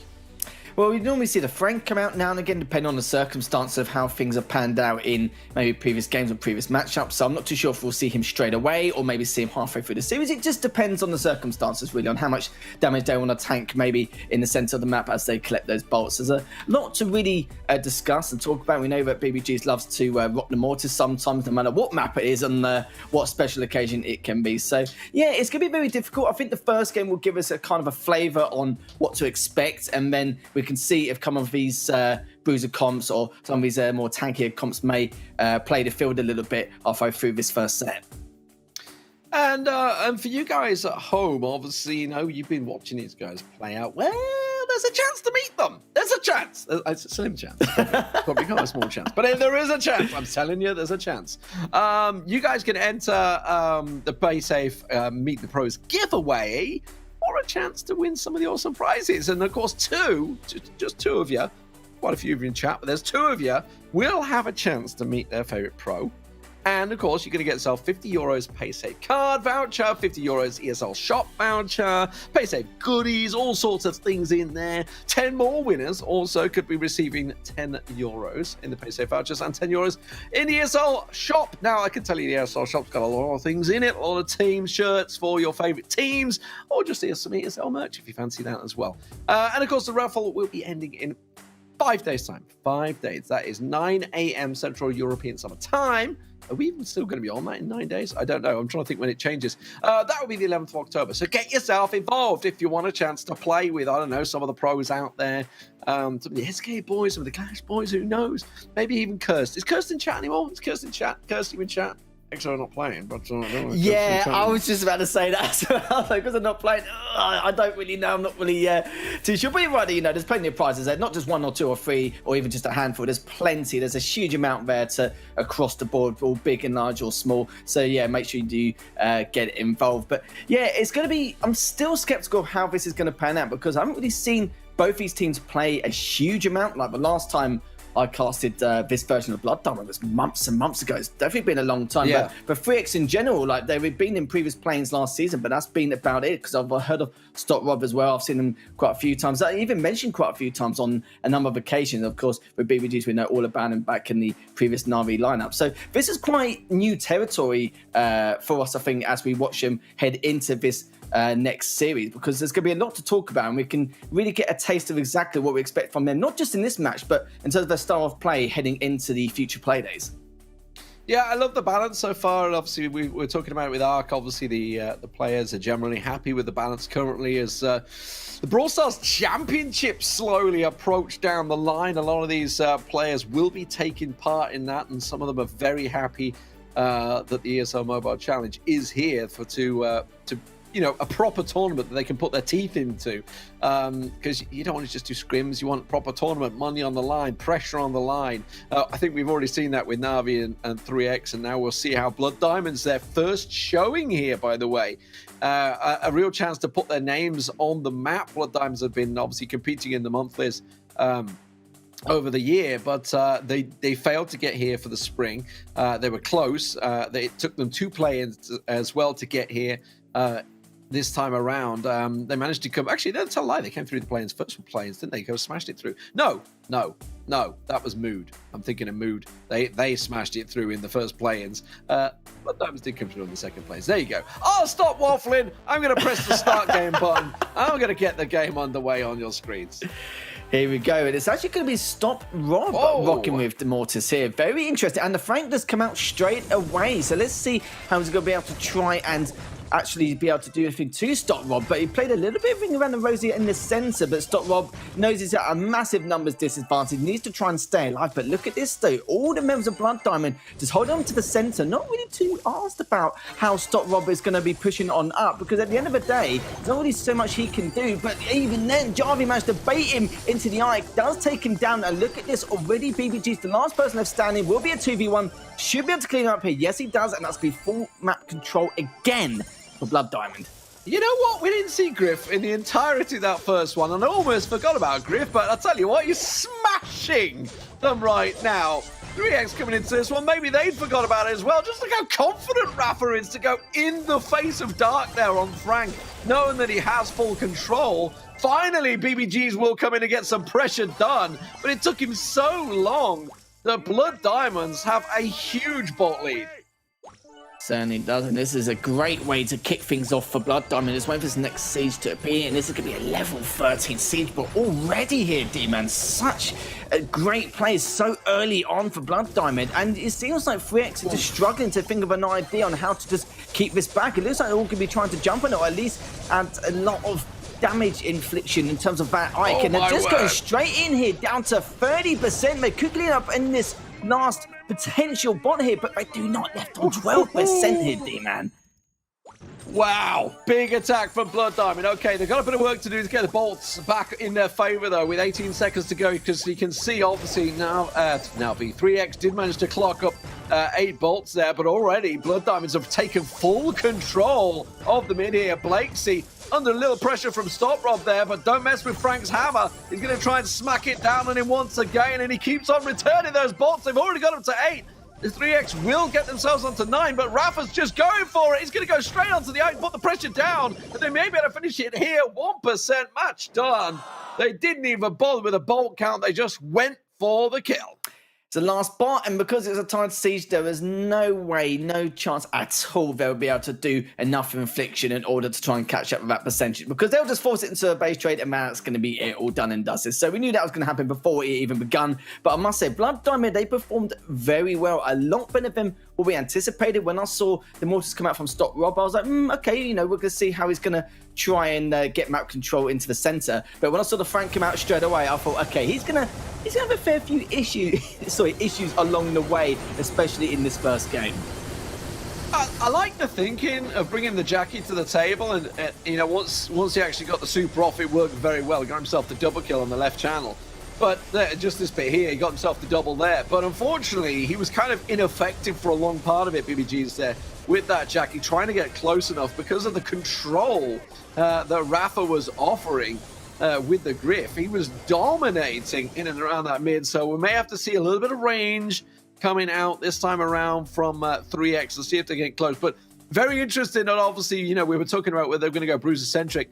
Both teams got the same idea coming in, despite the fact we were talking about the bans. You know, it was Spike, Rico taken out by 3X, and Poco Ash being taken out by Blood Diamonds, who we were sort of debating whether it was even going to be a Bruiser comp, but both of them sort of bringing it to the table. But I loved the Griff pick from Rafa. I'm very interested to see whether that sticks around, whether they change things up. Not too sure we're going to see the double Franks this time around, and the Mortis also unable to dive on them because there wasn't too many squishy targets. Yeah, there really wasn't, and I'm sure Stop Rob was thinking that as well when he went into the right-hand lane against that Frank as well. And what you said about Griff is also a good choice there. Gets most of the majority of the control in that left lane as well. And the question is, will they risk keeping the Mortis, hoping he switches out from the Frank to something else, or will he just change it altogether? This is going to be what we're going to be discussing here, looking at these compositions going forward. And looks like he has decided to change straight away, which makes a lot of sense. And the Frank is still there, actually, but decides to push across to that left lane instead, just to cause a little bit of mischief at the beginning. Yeah, so the Bell working well, and the Griff continuing to work well, but Stop Rob, as you say, on the M's. Max also for BBGs this time around. Definitely switching up, trying to get that range in there, and maybe expecting those bruises, which is why we're seeing them try and stay away from it. Not a great lane, I've got to be honest, for Rafa this time. Rafa switching over to the Frank, by the way, and this time the Griff being switched over. So first bot will go down ineffectual. Wasn't obviously a high-level one, but it does give 3X a little bit of mid-control. It certainly does. It's BBGs and Stop Rob just trying to keep Rafa guessing and just trying to follow on the pressure, and they really have done as well. This is a lot better from 3X this time round. Even though there's no damage done in either Ike, it doesn't matter. It's still early days as of yet, with 3X having that bolt advantage. And I really do feel like the changes have made has been pretty successful in comparison to that first game, with Max now, sorry, BBGs with the Max now, just absolutely abusing the speed and momentum and just making sure it can do as much damage and be as proactive as possible, which is one of the main things here, keeping control of the center of the map. Yeah, for Blood Diamonds, a lot is revolving on NaVi landing those hits, landing those shots, because if he can't get them down, 3X are putting the punishment down. Rafa being ineffectual effectively on that left-hand side. He's really unable to get close because, as I say, the speed and power that 3X have is really causing him problems. See, this time it looks like Rafa's locked down Dark. He has, and that may give a bit of decent control now, as Heavy manages to land the shots as well. So Rafa's suddenly going to be able to get those bolts. And now, with the final siege coming up, it's going to be Blood Diamonds to have with very little damage on their Ike.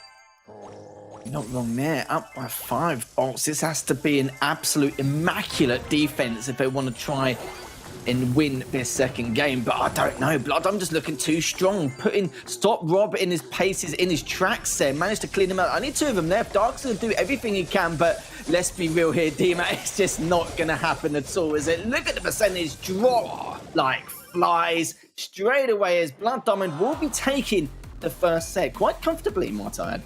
Yeah, very comfortably. I mean, they just absorbed the pressure in the first two attacks that 3X had. You know, the power of the Frank, while he wasn't able to get out there and put the pressure in the lanes and get the bolts down, he absolutely got in front of those bots and prevented a lot of the damage going down. And then it was all a case of whether Blakesy and NaVi could get control. I do like the versatility that Blood Diamond showed there, though, with Blakesy now switching over to the Griff. Obviously, Rafa was playing it a moment ago, so they said, okay, you know, Frank wasn't maybe as strong in the first game, so they can let Rafa have a go at it. He does finally get that lockdown and dark, and that was kind of it. That was kind of the go signal. Once they got that left control covered off, there's not a lot 3X could do. So, strong first game from Blood Diamonds there. Maybe 3X still caught reeling from their loss against NaVi. It does mean we're going to be moving over to the Heist map, which will be Pit Stop next. So let's see what they can bring to the table here, Harry. Certainly. I do feel like how 3X played that second game, though, with their composition, it did seem a lot better. The team was definitely there, having a little bit more range and more movement speed definitely helped them along the way. We saw it right at the very beginning. It wasn't a whitewash compared to that first game. So I feel like they did adapt quite well. But then again, you saw from the side of Blood Diamond able to recover from their losses in that start of the second game and just be able to rectify the mistakes mid-game, which is, you know, what you see from the top level here, especially in the competitive scene. And now it's going to be a struggle here for 3X. And I'm sure NaVi will also be watching this thinking, you know, we had quite a tough time against 3X, and Blood Diamond just make it look easy so far. Absolutely, yeah. So very interested to see how it's going to play out. I think this is Blood Diamond's only game of the day, isn't it? Yes, it is. Yes, their only game of the day. So a great start from them. Obviously, they're going to be playing 2 tomorrow. So tell a lie, they're only playing 1 tomorrow as well. That's a very slow start for Blood Diamond. So they're going to get themselves a very slow approach to it. As I say, there's 7 games tonight, so a lot of games. We are actually way behind schedule, I think, already because of that best of 5 going the distance between NaVi and 3X to start things off. So apologies if you're here to maybe catch some of Free Agents or Reply Totem or Mood or SK maybe. Obviously, they were due to start later on. Everybody's going to be piling up because the fixtures have been delayed a little bit. But we are going over to Pit Stop. It's going to be the highest map start, set things off. As I say, it's a pretty open mid map, so there's a lot of space. So maybe we're going to be looking at some of the range. Now, Rico being banned out could be pretty crucial on the likes of Heist. Well, I wonder whether they're going to try and use anyone to get around the side there. Ash was also banned out along with the Poco. Poco seemed to be a strong ban tonight. Maybe that just backing up, obviously, the Brawlers in there. And the Spike. Spike's not going to make any difference on this map. Yeah, it doesn't seem to be at all. And yeah, you're right though with the Poco ban. He's being banned quite a lot. Even back in the second planes, he was definitely a go-to ban. They're just worried about some of his tankier comps alongside with the Poco. Just worried in terms of it could come out of the woodworks at some stage on one of these maps or one of these modes in particular. That's kind of what they're scared of. And that's why we haven't really seen much of Poco over the last few weeks. I'm not too sure if we'll see much of him maybe in the future players. I'm sure we will on the odd occasion, but it's definitely going to be a rare occurrence, I'm sure. But do you know what? Enough chatter from us once again here, D-Man. We are going to go straight into our second set here. And for you guys who are just joining us, each set will be a best of 3 and it will be a best of 5 sets. But we're going to kick things off with Blood Diamond coming up 1-0. And already Rafa and Javi getting the first kills on the board and already map control here. This is early. Oh, absolute dominant map control. The Edgar around the side there. And the Stew. We completely forgot about Stew because he was banned out in the first game and the M's putting the pressure down. And that's 66% damage done. Coming in with a Brock, I like the thinking from Dark there. Wants to get a bit of that wall breaking done, and they finally will start to take control of the mid, but they have taken a beating at the start. Both Max and Brock are very squishy. If Edgar were to get on them and the likes of Javi on Stew there can try and chase them down. Bringing the M's to the table for Blake, see, that's going to be a bit of a problem there because he's going to be lacking the range, but obviously Stop Rob's on the same. They're probably expecting some bruises themselves. That Javi just playing the Stop Rob at the moment, trying to get the best of a bad situation. And do you know what comes out on top of that one? His patience did pay off, had a lot of discipline just waiting for his opportunity to push on in. But in the end, BBG does manage to take down Rafa, but also Dark gets taken down as well. Stop Rob and BBG trying to get back and just try and do what they can to keep Javi and no, I was going to say as well, Jarvis now pushing to the left-hand side, but Dark now with the Brock just using his super to try and keep him back down to 115 HP. Does it cleaned up finally. Took a bit of time, and 2 of the players are so weak after those engagements.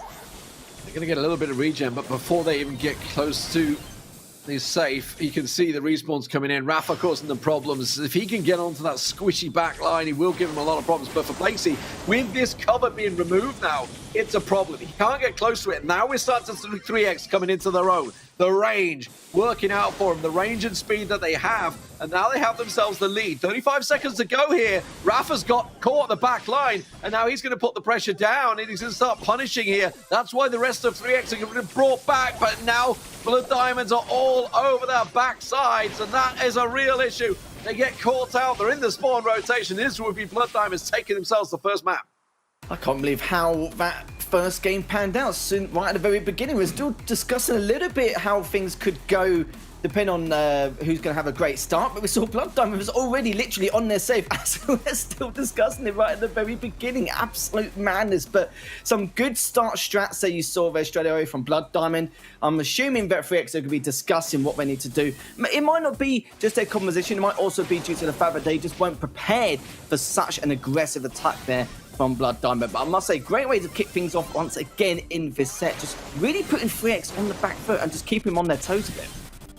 Yeah, absolutely. And the Edgar causing a lot of troubles there. You generally bring the M's in there to try and punish him, but that was 3X getting caught out, napping, and I'm pretty sure report the Let's Fly there. Edgar just pouncing onto that back line. 3X, they almost turned it around. They saw how close it was there. They almost turned it back in their favor, but definitely great play from Blood Diamonds, who are really showing up here in their first showing. So far, haven't dropped a single round, picking up the first map 2-0, and they are looking to do the same here as they have yet another set point. Yeah, it's just good game sets all around, good coordination, the individual skill, especially from a couple of those players, just very good. Just also, there's a lot of patience and discipline as well, just waiting for them to make the first mistake somehow, some way. But they do both. They try and force the situation, or they just happily wait until they can find these mistakes to exploit later on and some of these weaknesses. But they found it right at the very beginning. I'm going to have to watch that back as well and just see exactly how they managed to get onto the save so quickly and so aggressively as well, because it's not something we normally see every day, especially with every member alive at the time for Blood Diamond. There's probably a lot of good potential bait and switching, or maybe just good angles all around, and they're just absolutely flabbergasted by it, just absolutely gobsmacked with how they just approach their save so easily and so efficiently. But I don't think it's going to happen again in game number 2. That's kind of a strategy you would use in a way where, it worked once, but surely it won't happen again unless they assume that their opponents aren't going to do it again, of course. Yeah, absolutely. We'll see where they go for the full Bruiser-centric, where they try and switch it up. Edgar's still in there, Stu's still in there, and M's still in there. So Blood Diamond staying as is, and very much same for 3X. So both staying tried and tested, and as I say, 3X were very close, but they've got to deal with this. Rafa jumping in onto the back line and getting the damage down. This time, didn't get as much done as he'd like, but you can see the pressure that NaVi applies with that Stu. I'm very surprised that BBGs didn't switch over to the Stu.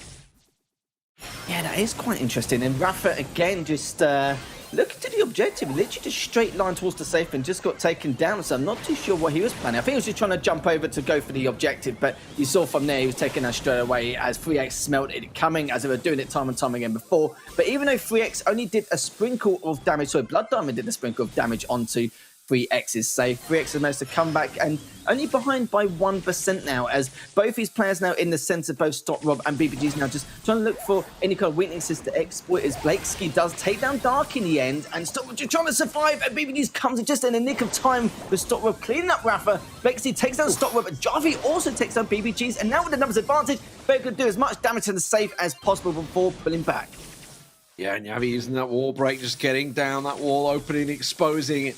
That Rafa, it's really a case of, can Rafa pick his moments here? The rest of Blood Diamond's keeping him busy here. Now they're going to try and go in. They've got the numbers. He's going to jump up to Stop Rob. Dark, yes, he's getting the pressure down, but they are losing out at the back even quicker, you can see, because 3 members of Blood Diamonds are still here, putting the punishment down, and this is set point. Don't forget, Rafa turns onto his man, gets him down, and that's Blood Diamonds taking yet another game, and so far without dropping a single round.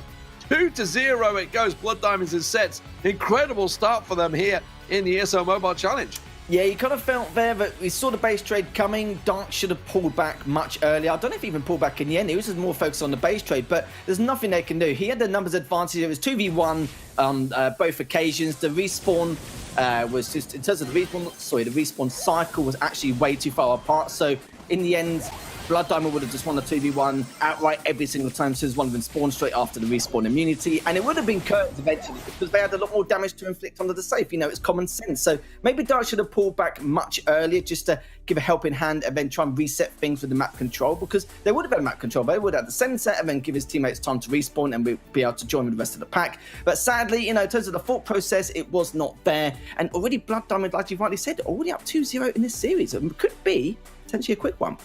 This could be a quick one. It gets back on track. I think all the teams would be happy about it, but we'll find out.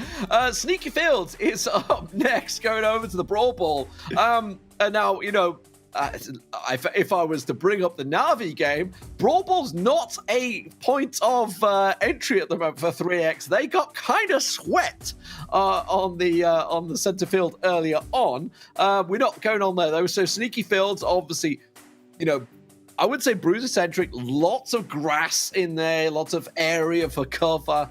However, that said, we kind of seen these guys are already sort of favoring towards Ems quite a lot. You know, maybe obviously the Frank also being in there. We couldn't even see them coming out again, you know. Pretty similar to what we saw in the first map. It really could. The only problem with the throwers, especially on this map as well, it can really make your team forced to play passive until they can get a lot of value out of some of these throws. But hopefully, if he does manage to succeed and be able to keep them back enough, especially right at the very beginning, then we could see. But it won't be seeing any, though. It looks like Javi will be rocking the Brock, and the Frank will be coming up from Rafa. We saw him rocking the Frank earlier on in that second Siege game in the first set. And just looking to see if he can get any value at the moment. I haven't really found anything as of yet, apart from just tanking some of that damage. But he's going to get taken down eventually, as BBG is actually rocking the Max once again. He's been playing Max a lot this series. Yeah, but it's been working out this time around. The Griff also been coming out a lot. So the Griff did a lot of work for Blood Diamonds on the first map. Rafa also. This is the exact same comp. No, the Avi wasn't on the I can't even, my brain's not working at the moment because I'm watching BBG's trying to come in. Yavi on absolutely nothing. He's got to land the rocket. He does, but the ball goes over the line, and that's the bit that counts. Fantastic stuff there from 3X. A nice early lead to hopefully, potentially maybe even get into a reverse sweep, but still very early days yet. As already Rafa just swinging at the moment, going with the Frank to try and take down Dark if he can, and he has done it. Managed to do it successfully, still pushing on forward, and will be going in with a nice goal and a nice way to respond after what 3X did at the very beginning. Quick reply, immediately going in with the Sandstorm to try and shake things up. That's going to catch Rafa off guard, and it's going to be the pressure coming out from 3X. They're going to party through. Dark's going to score. That is going to be the first map being picked up at last. And Blood Diamonds finally bleed. It took a while here, Dim. It took a while for them to kind of, you know, find their ground a little bit, but they have done 3 very quick goals back-to-back there. And I will say that even with Rafa, I love how for the second goal, or the first goal for Blood Diamond, shall we say, but it was a lot more aggressive this time around. He was playing a little bit scared, a little bit passive, trying to find an opening just to try and push it on forward. But when he did, he took full advantage of it. And I think that's the problem with that composition. Either it goes really good or really bad. It's very hit and miss depending on the circumstances of what you actually play against as well. Yeah, I mean, it was all about the speed for 3X, you can see, obviously. And as you say, what worked out so well for Blood Diamonds in the first game kind of backfired on the here. Wasn't too surprised to see Stop Rob coming in with the M's as well, so I was a little surprised, kind of predictable, I thought, with the Frank coming out. But that's how it is. Right, so Blood Diamonds finally under pressure, finally. The first set point coming out for 3X here after what was a fantastic series against NaVi. They kind of been caught reeling by Blood Diamonds so far. Blood Diamonds looking to try and close it out in 3, but they have to pick themselves up here, something here, and they do go for the change. It's going to be a Max Rosa and Sandy coming out this time for Blood Diamonds up against the Rosa once again, the Max, and shock horror, the Sandy for 3X mirror match.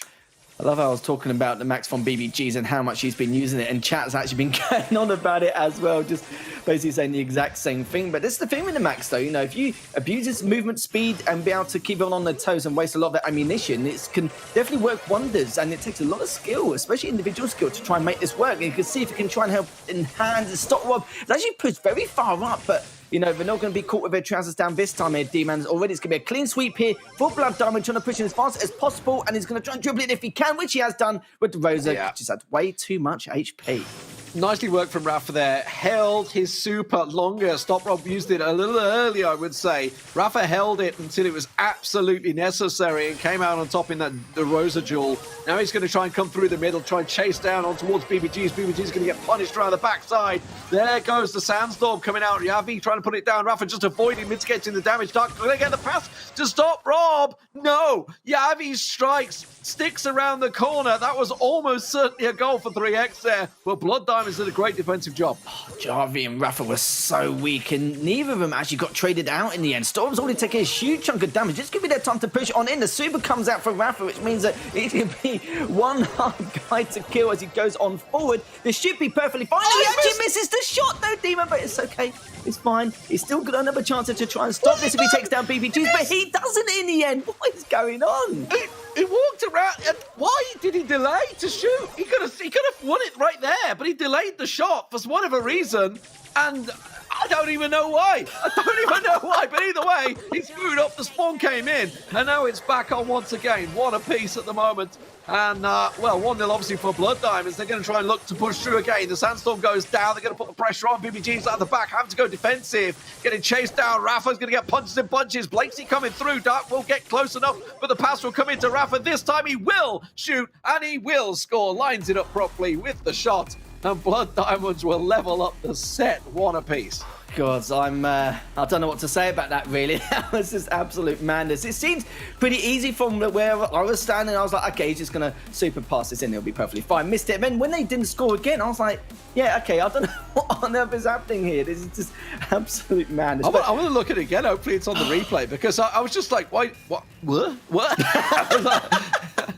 I was all set to say goal, but it was just like, no, it's not going to shoot. He did a good old spin and just didn't take the shot. I'm not too sure why. Yeah, this is it. But Blood Diamonds, they got there in the end. Finally managed to win the second game of the third set, which does mean, D-Man, they are going to be on match point. Could it be their only match point? Could be one of many. So here, it could be. It could be. Why did he not? He could have scored. Blakesy absolutely could have scored and just decided to run back. Maybe he's taking the mickey a little bit. I just wonder whether he maybe tapped it and it just didn't go through. He just didn't get the import through at the right time, because it looked like he did it and then sort of turned away and was like, oh, it didn't go in. Maybe misplay, maybe it's trolling. I'm not too sure, but we'll see what happens in a second. Already going straight in, and you're right though, switching out the flank with the Mortis, and already BBG's clean up straight away, and this should be an early goal here. Yeah, of course it will be, but it's actually going to be just missed, but looks like he won't be able to get to it in time. Another potential goal, it could be missed. Stop Rob being the keeper right there. And yeah, but the Mortis change coming through, obviously switching across, is going to cause some problems because they're all 3 squishy targets. I like the idea of thinking about this. They're going to come in from behind, and you see the power that Rafa shows as he gets 1, 2, and 3 and takes them all down. They're going to get the respawn before they get the goal, though. I think the best way to describe this set is very, very interesting so far, and some of the plays we've also seen have also been quite interesting in itself. And Rafa coming in with the Mortis again, taking down Dark, and this will give him a bit of breathing room here. But the problem is Rafa's already taken way too much damage from BBGs. But look, it's going to be a 3v1 scenario. This could be a time to shine here to try and get this first goal in this game. Will it even be able to? Surely just come out to dribble it in. Yes, he does. And Jarvis scores the first goal in this game for Blood Diamond. It is match point here for Blood Diamonds to take it 3-0 in the series. It would be an incredible start for them. And a little bit of a misery compiler for 3x, who got very close against NaVi, but this is looking like it's one-way traffic. Blood Diamonds will take it through. Viva la España! As Blood Diamonds come out on top, a 3-0 whooping to start things off, dropping just a single round in the entirety of the 3 sets. Yeah, winning 6 out of 7 games. That's making a statement here going into ESL Mobile Challenge. We spoke about it right at the very beginning of the pre-show where we were like, well, Blood Diamond, we've heard a lot about them. Let's see what they can really bring. And they've really brought their A game here. Not something I anticipated. And now I know 3x, okay, they have come off of a loss. But even if they come off on a win, I still feel like Blood Diamond would have been very dominant in this matchup. Yeah, so pulling out the Mortis, that was the choice right there for Rafa. And, you know, they read into it very well. They saw, obviously, they had the mirror match. So thinking, okay, they're going to stick with the mirror. It's worked out well for both of them. It was a close game, no doubt about it, that second one. But, yeah, reading that Mortis change was absolutely magnificent for Blood Diamonds. Whoever's making the picks there absolutely hit the nail on the head, counted them really hard. And, yeah, that third game was not even close. So superb stuff overall. And it gives Blood Diamonds their first win in the ESL Mobile Challenge and their only game of the day. So they can go home and celebrate for the night. So next up, we're going to have free agents for their first showing here in the ESL Mobile Challenge up against Reply Totem, who are returning back into the series and after qualifying for Worlds as well. So they're going to be delighted. Let's see how they work out. That will be after the break.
ESL Mobile Challenge is brought to you by DHL and Pay Safeguard.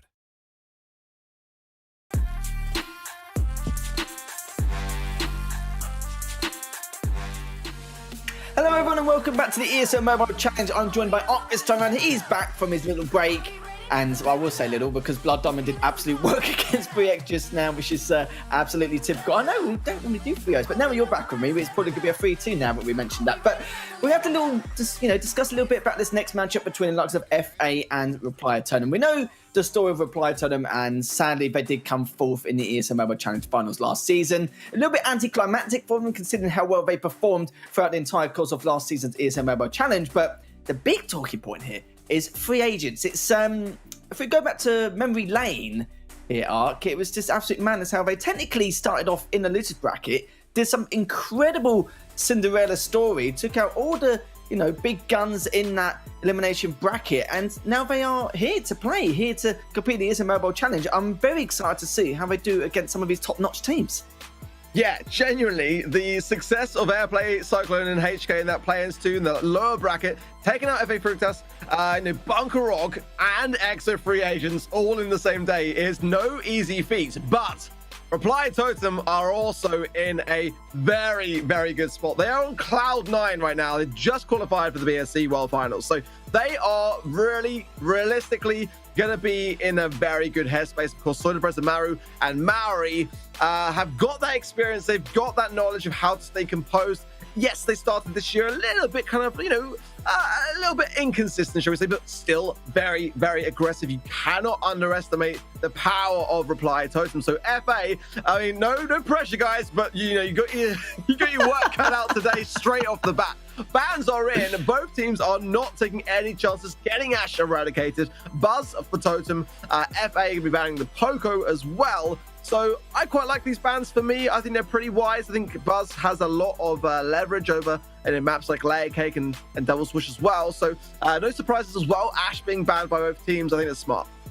Yeah, I'm interested to see not just the win conditions, but how you predict this going, because I feel like with Reply Totem, like months and months ago, they were very, very hit and miss. But over the last few months, they looked a lot better, a lot more consistent. There's the odd occasion where they're just like, is this the same team? Like, what on earth's going on? But it's still on a rare occasion. But if they do play on form, I really want to see how far they can push free agents, because even though free agents, like you rightly said, they took down some huge teams like EXO and Bunker, of course, in that elimination bracket only a couple of weeks ago. So it really makes you wonder, how far can these guys go? Like, how much potential is there to unleash before, someone finally cleans them up and takes them down? Yeah, because they had 0 losses, didn't they, in ladder 2, and they were absolutely flying. The question now, is going to be, was that a fluke? Was that just one of those things where they had you got to be honest, was there ever an easier run through, an easier time things in the ladder and just didn't run into that many teams? They proved their worth in the play-ins. That cannot be denied. They did phenomenally well and they got to this stage. But now the real test begins. The other thing I was thinking as well is that, unlike some of the other teams in the competition, this is their sole focus. This is what they are all about right now. So they're going to be, spending maybe possibly more time scrimming and preparing with this specific map pool in mind. And, I always say it, you can never underestimate a dark horse. The underdog stories are real, and it also gives those teams the opportunity to really show what they're made of, and that's what every team wants to do when they're trying to break their way into the scene.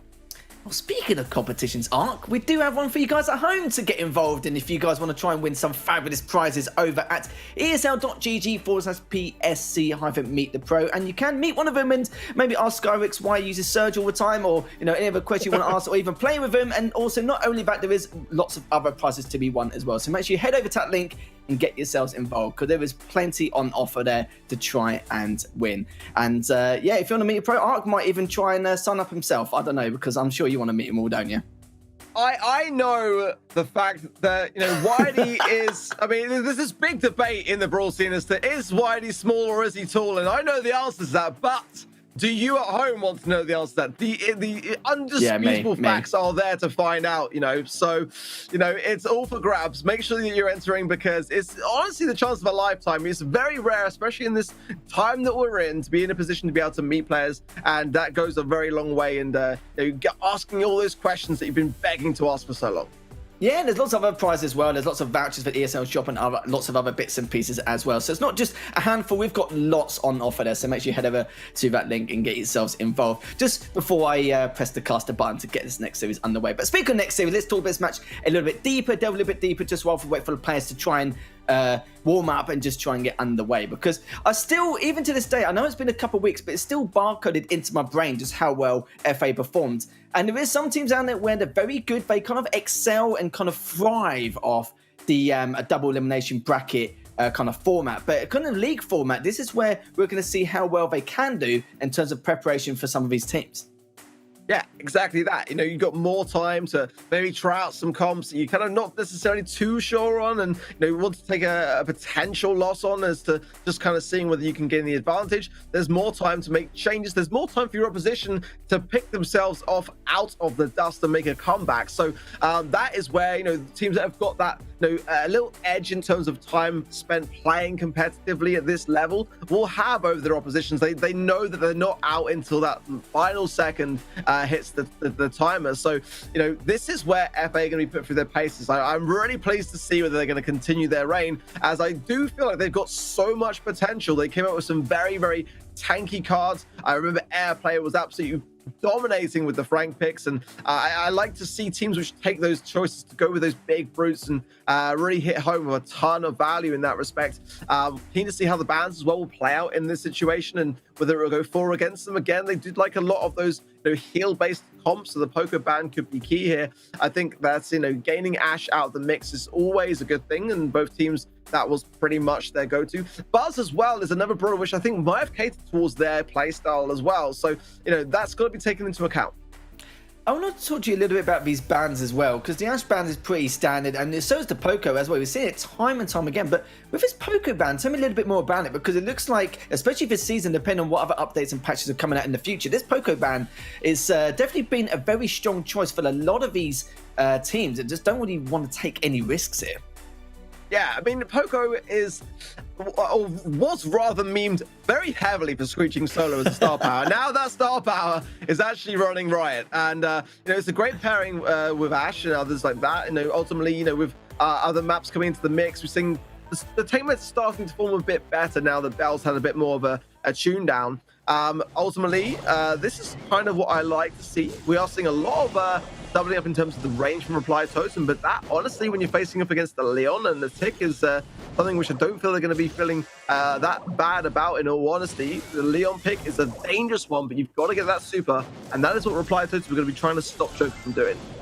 Yeah, it seems like Reply Totem are focusing more on the range, if anything else, but haven't really done them any favours as of yet. But then again, I say that, it's done them a massive favour just then, especially Maru with the Piper being able to edge out by 2 stars and do have the blue star to their name as well. And look at the aggression coming out from Mori. Even with the belt, he's just diving straight in to try and be on cleanup duty, as normally it's Brazer who's normally the Henry Hoover going in to do on the cleanup. But so far, so good here. Maru taking out another player, taking out HK there, and so the Brazer does take down Cyclone as well. Still up by 3 stars, let's see what FA can do to respond. Okay, so the Brazer connects very nicely there. 4 stars on his head. Maru as well on the right-hand side doing very well for himself. Despite that takedown from Cyclone, there's a lot of stars still available. That could spell good things for FA if they're able to keep the composure, but those takedowns would say a different story, leaving then just the 1 remaining player. Lots of value, though, can be obtained. They've got to start to gain some control over this mid, though, and chip away at the HP, because they can bring this back, then it can still be turned around. HK going in now, there's control on the left-hand side. Could be a starting point. Maori very low as well. The takedowns are there. There's still enough stars, but is there enough time?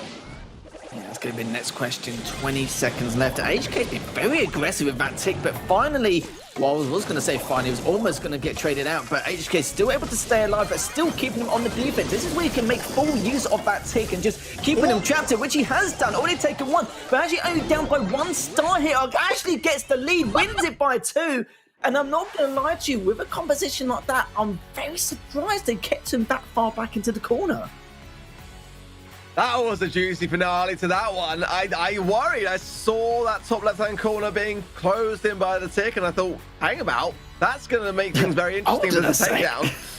Oh, very, very juicy turnaround. FA will be pleased about that one because honestly, Reply Totem did have a great deal of aggression and control for the majority of the game, but there was those stars sitting there ready for the taking. The question was, were FA going to be able to keep it composed enough to get that pinch towards the end? And they actually managed it. So I'm very impressed with that. Can they keep it up? That's the question. This moment here, you see Soy there, very close in that top left-hand corner, but that one pin toppled, and then the rest came tumbling down after. Yeah, I was just a little bit surprised there. I feel like if earlier on, if HK was taken out a little bit earlier than required, then I reckon they could have done a lot better and be able to push it on out straight after. But because they didn't take out the tick, it just meant that it kept them trapped in the corner once again. But I'm surprised they let them have so much map control, especially by the very end. I know they were just relying on playing that range game to keep them back, but they've just dodged a lot of these projectiles and just doing a good job to showing a lot of individual elements into their skill and just being able to keep them trapped. But already, FA had a bad start, already making a nice little comeback here. Managed to tie things up, but FA with the blue star to their name just to secure this lead. And we can see what more they can do with it. But HK just so aggressive with that tick. Absolutely love it. Yeah, but look at the cover that is now no longer there. HK's trying to hide behind that little bit of the one tile there, which is quite funny to see. But he's doing great regardless. I've got to say, I do like the aggressiveness of FA. They're not being in any way intimidated by Reply Totem, and that is honestly the great way to play this one. But the lead now is with Reply Totem. That one pickup there from Maru, very, very important here, despite his low HP, enough time to heal up before the range then is closed on the left-hand side. Totem is marked as well, and the next tech pops, allowing Soylabreath to get a very important shot. That's going to be 6 stars lead in favor of Reply Totem. Brace is going to be pretty impressed about that, but HK doing the exact same thing, but in the opposite lanes this time around, just trying to keep him pinned a little bit, and Mori just trying to make something happen, get really fed up with the fact that he's just pinned down into a corner each and every time. Does manage to get cleaned up by HK, but still down by 4 stars. Still a little bit of time left though. I feel like they're just waiting for their last player to come on up. As Cyclone now rejoin with the rest of the pack with the Brock now. It's actually done a lot of damage to Maru already, almost cleans him up. Few seconds left. But it doesn't matter, though. The Reply Totem just got way too much of a lead, way too much control, and their patience did pay off with an 8-star lead. So all tied up already in this first set. It's getting interesting here, Ark. Yeah, again, Reply Totem are that sort of team where they're not going to be, worried about those pressures. They're going to be looking about how to attack them from the best possible angle. And having a bit of team talk in a downtime, they did do a great deal of map damage in those early outsets of that game. Like you see there how much there they had to work with. Great takedown though from that Leon. Again, I think Leon is key here, but you can see how when there's so little cover, Hyper's spells can really start to do work under that environment. And those pinches can be very hard to deal with when or very hard to capitalize on, I should say, rather, when you're left with so little to work with. Yeah, so they did indeed. And I'm just interested to see if there's going to be any more composition changes. I still think it's working both in their favour. Both teams have a set plan in terms of what they want to do with these brawlers. This is a matter of being able to get away with it and get enough value in the early game in order to either keep on the back foot or for Reply Totem and play that range game. Looks like they're going to continue to do that, just to rely on their aim alone to do the talking rather than anything else, and just rely on having those angles. But I love how Mori at one point with that Bell, he was getting so frustrated, taking so much damage on the spawn straight away. He was still trying to be aggressive and just trying to push on out because he was just so fed up. But it's plays like that or moments like that which definitely will give them a little bit of leeway. But it looks like Joker would be the one to be able to get that start, but also take down Mori in the process, which means that Maru and Brazier will need to pull back and wait for Maru to now come back in with the rest of the pack. Cyclone are really pushing to the right-hand line with that Brock, but so far so good for FA with an early lead. HK didn't connect with the homemade recipe, but was thinking about trying to get some value from it. I like the wall break from Soylabreath, but it's actually going to be punished quite heavily. The shots will ricochet between Joker and HK, but that's the final blow as well from Maori. That will give a nice juicy lead with the blue star then in their favor. Not the biggest of deficits, to be fair, but it looked like it can definitely be something that Reply Totem can then use to continue this reign on things. Very, very aggressive stuff from FA, but maybe it was a bit overly done so. Yeah, might have done, but actually, in the end, Cyclone takes on Brazier, Mario takes down Joker just so that Reply Totem can hold on to this lead. And HK is getting a little bit overzealous here. He can smell blood in the water going into that left lane, trying to make that push, but you can see Maru just sneaking away on that right lane, just making sure that if he does overextend, then he'll be able to trap him, no problem. But it's all back to that coordination, just going to try and push up in sync if they can. Joker now is going to be pushing up ever so slightly in the left lane. Won't be able to take Brazen. He should be able to. Yes, he does, as Mori actually is the one who takes out HK as well. As Cyclone and Joker do have that numbers advantage, but as you can see there, Maru gets out just in the nick of time. Still 4 stars behind, but FA do have a little bit of time left in order to make a some kind of comeback towards the end. Maru, oh my, wow, it's still going though. Cyclone and pinch there and bound, but not enough. The blue star is still with reply totem. Cyclone's pin says it all for me. No, oh my word, Joker! Oh my days! I was just about to say, no way are they gonna get a pickup, and then that goes and happens on the left side. Oh my word, what a time to make your debut, because we didn't see any of him in the players coming now members of the roster, and I can go out there and say with full certainty that his teammates are very happy with that performance there.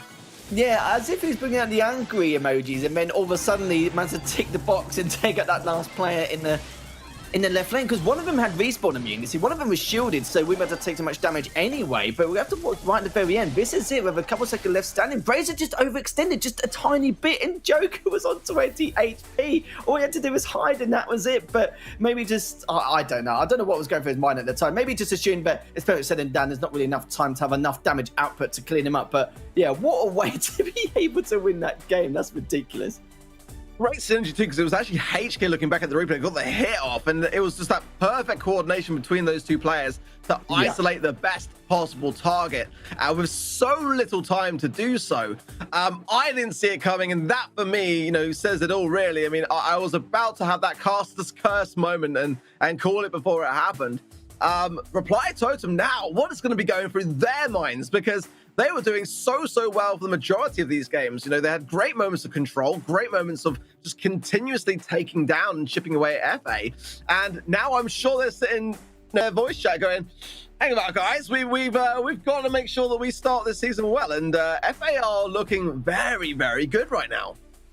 Yeah, we haven't actually seen them lost yet. And even in Plains too, like, you know, they didn't play the winners match. They started off in the losers and then they just cracked on through. So technically, we haven't actually seen them lose a casted match yet. So, you know, I'm not too sure how it's going to work out from here. It's still early days in this series, as you guys already know at home.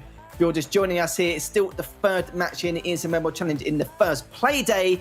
As at the moment, we're going to see exactly what's going to be happening in very shortly. Because it's been absolute madness so far here. You just couldn't really make up if you tried. Okay, well. Straight past Bounty and into then parallel plays. Like to see the Bell mids here as well. I think the Leon picks can go a long way also. No surprises in terms of the comps, but I think the Byron edge could be there for me for FA. The healing quantities will go a long way, and you can see there the splash damage value is getting the lollipop drop taken down and then keeping Sword and Breast very low here. In the meantime, then Mario is doing work on this zone with over 50% now captured. He's going to try to secure it as on the other side of things, FA go on the hunt. It's basically a very aggressive start, not what we tend to often see in parallel plays. I don't know what Cyclone's doing as well. He's been very proactive. He took way too much damage from his engagement against Mori, but helps his teammates straight away with the other end of the map and just making sure he can make himself as valuable as possible in this matchup. But it doesn't matter though. Reply Totem still with the objective efficiency here. Just absolutely come out swinging out the gates in this game. Only up by 35%, but that should be more than enough considering the circumstances they're currently in. Cyclone's making a very optimistic push, but at this point in time here, you pretty much have to, and there's nothing they can do there. Reply to them with an early start here in the second set.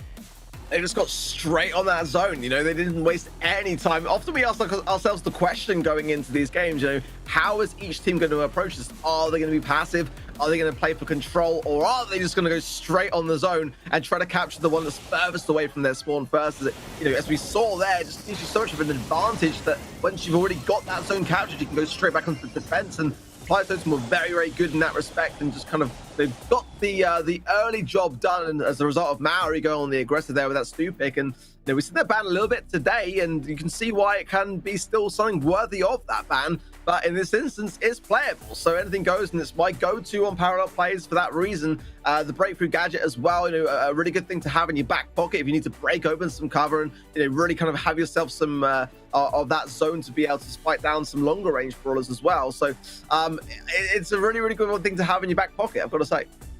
It certainly is indeed, and this is exactly how Reply Totem want to start off this second set as well. I'm sure they were pretty flustered after that first set, especially after how those final moments in that last game in the last set was. And to be fair, I don't blame him. I think if we was in the same boat, we would be pretty peed as well, considering going into this second set. But the main thing is it's a best of 5, and normally for the majority of these best of 5, so the best of 3, normally the better team does come out on top, considering the circumstances. But let's see what happens now. We're going to go into the second game of the second set here inside. Does actually come out instead of actually replacing the bell now with that.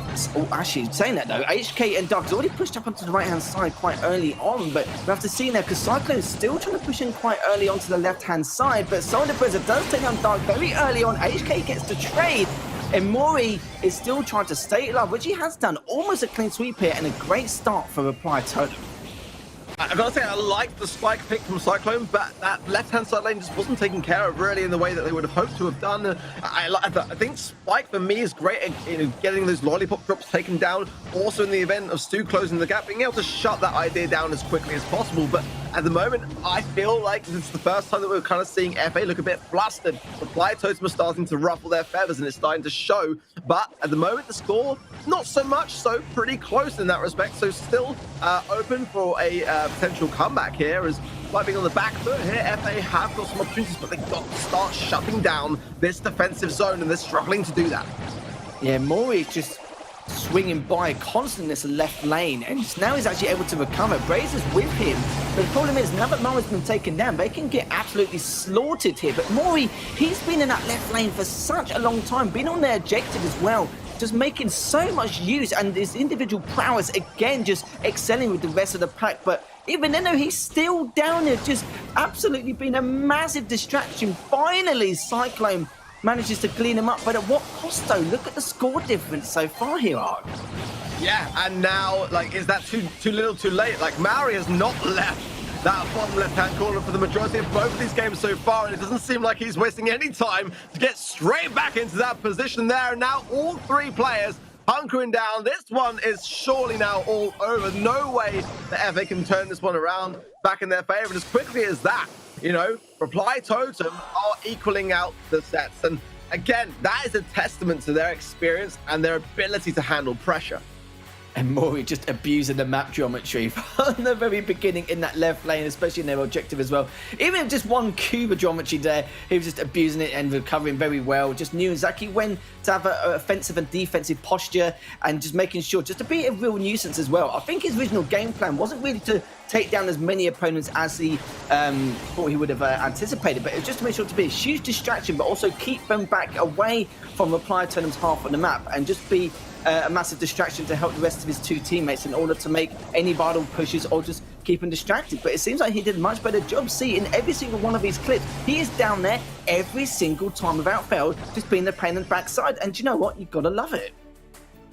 I mean, for me, if you got Stu on the other side of things, I do personally prefer, if you're playing Spike, going in with Fertilizer or Star Power, you get more heals off the back of that. Life Plant's great, don't get me wrong as well, but, having the popping pin cushion gadget in that respect can really help get a quick takedown of that Stu. We saw that moment where we saw then Maori coming around the left-hand side, where they like to have shut that idea down with that super, but Cyclone kind of used it onto the lollipop drop, trying to get some value there in the takedown in the process. But then, Maori was able to come from the left-hand side, just really punish that act as well. So it was definitely the right brawler choice. And this is the thing that FA are doing very well, is they are looking at their past performances and learning from their mistakes. They brought in the spike. It was the right play to make, but it just didn't quite pay off in the way that it was executed, and they'll be definitely making a note of that going into the next game. Reply Totem, again, they're not taking this one lying down. You've got to give them some credit for as well, because very, very clutch turnaround from FA in Bounty, but parallel players in Hot Zone not looking much that same kind of back and forth. They looked very flustered from the FA side. So going into our next game and mode, I'm looking to kind of see a bit more of that fight return to FA.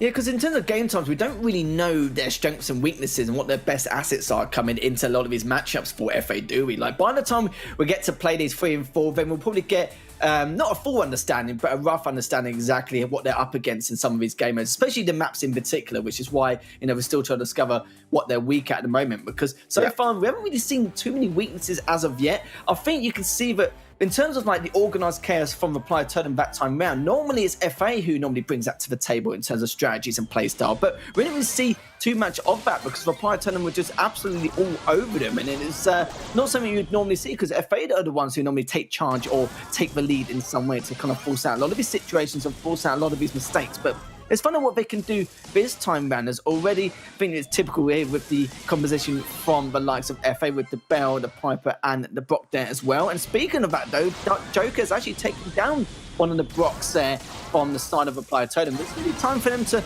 not go for the safe as of yet, but just tickle the safe just a tad, but also keep that vital map control in order to keep them at bay.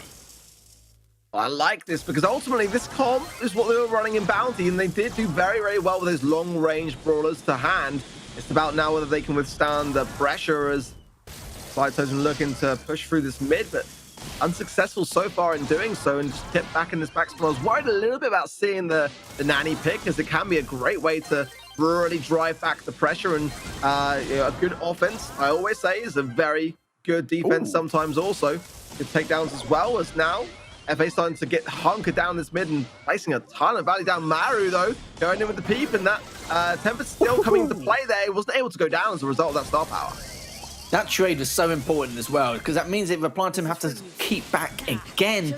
And they've not really found much ground here. It's been a real struggle as they're trying to push up. HK is making sure to get some vital picks, but he's had some great projectiles and some great aim along the way. Just waiting for the opportune moment for Reply Team to make the smallest slip-ups here. Again, Mario does take down Cyclone, but the trade does come out. Joker takes down Mori again.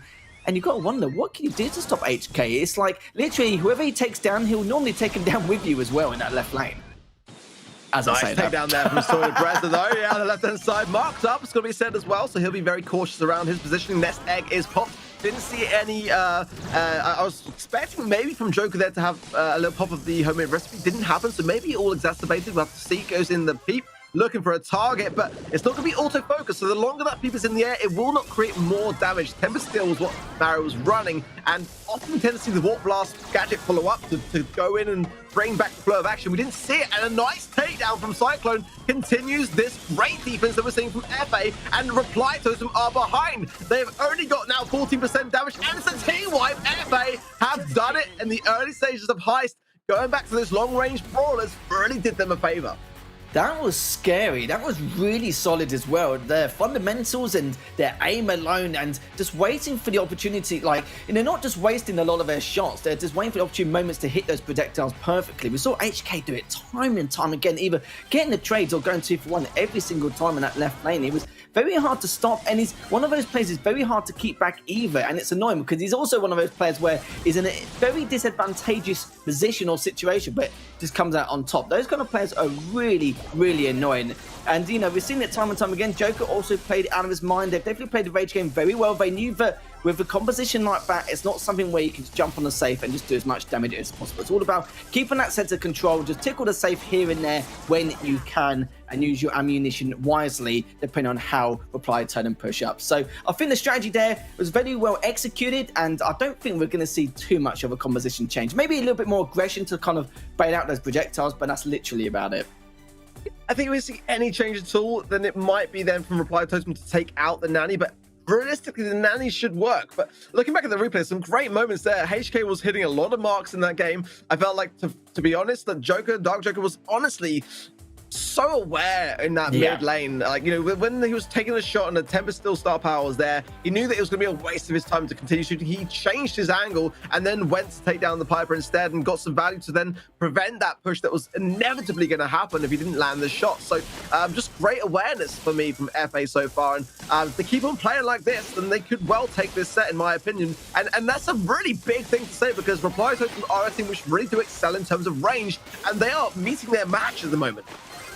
Especially with both of these brawler comps as well, awareness, you're right though, it is extremely key here But already, Maury's actually done a lot of damage to Joker, but it's actually taken a lot himself, and Joker's actually the one who wins out in that engagement. HK to also get one more if he can on the Piper of Maru, but it looks like he doesn't take it. Oh, Asar save it though. He did some to the objective and takes him down at the same time, and it's weird to see Reply Totem taken down in this kind of individual manner, like in terms of aim skill and be able to try and be the aggressor, because they've not really had many opportunities, if not any at this point. And Cyclone's still alive with 100-something HP at the time. Mario finally takes one down, but he gets traded out. And then Joker also gets traded out as well. But Cyclone's doing a good job with the block, just staying alive, making sure HK and Joker come in with the rest of the attack beforehand and takes down Rory straight away on spawn.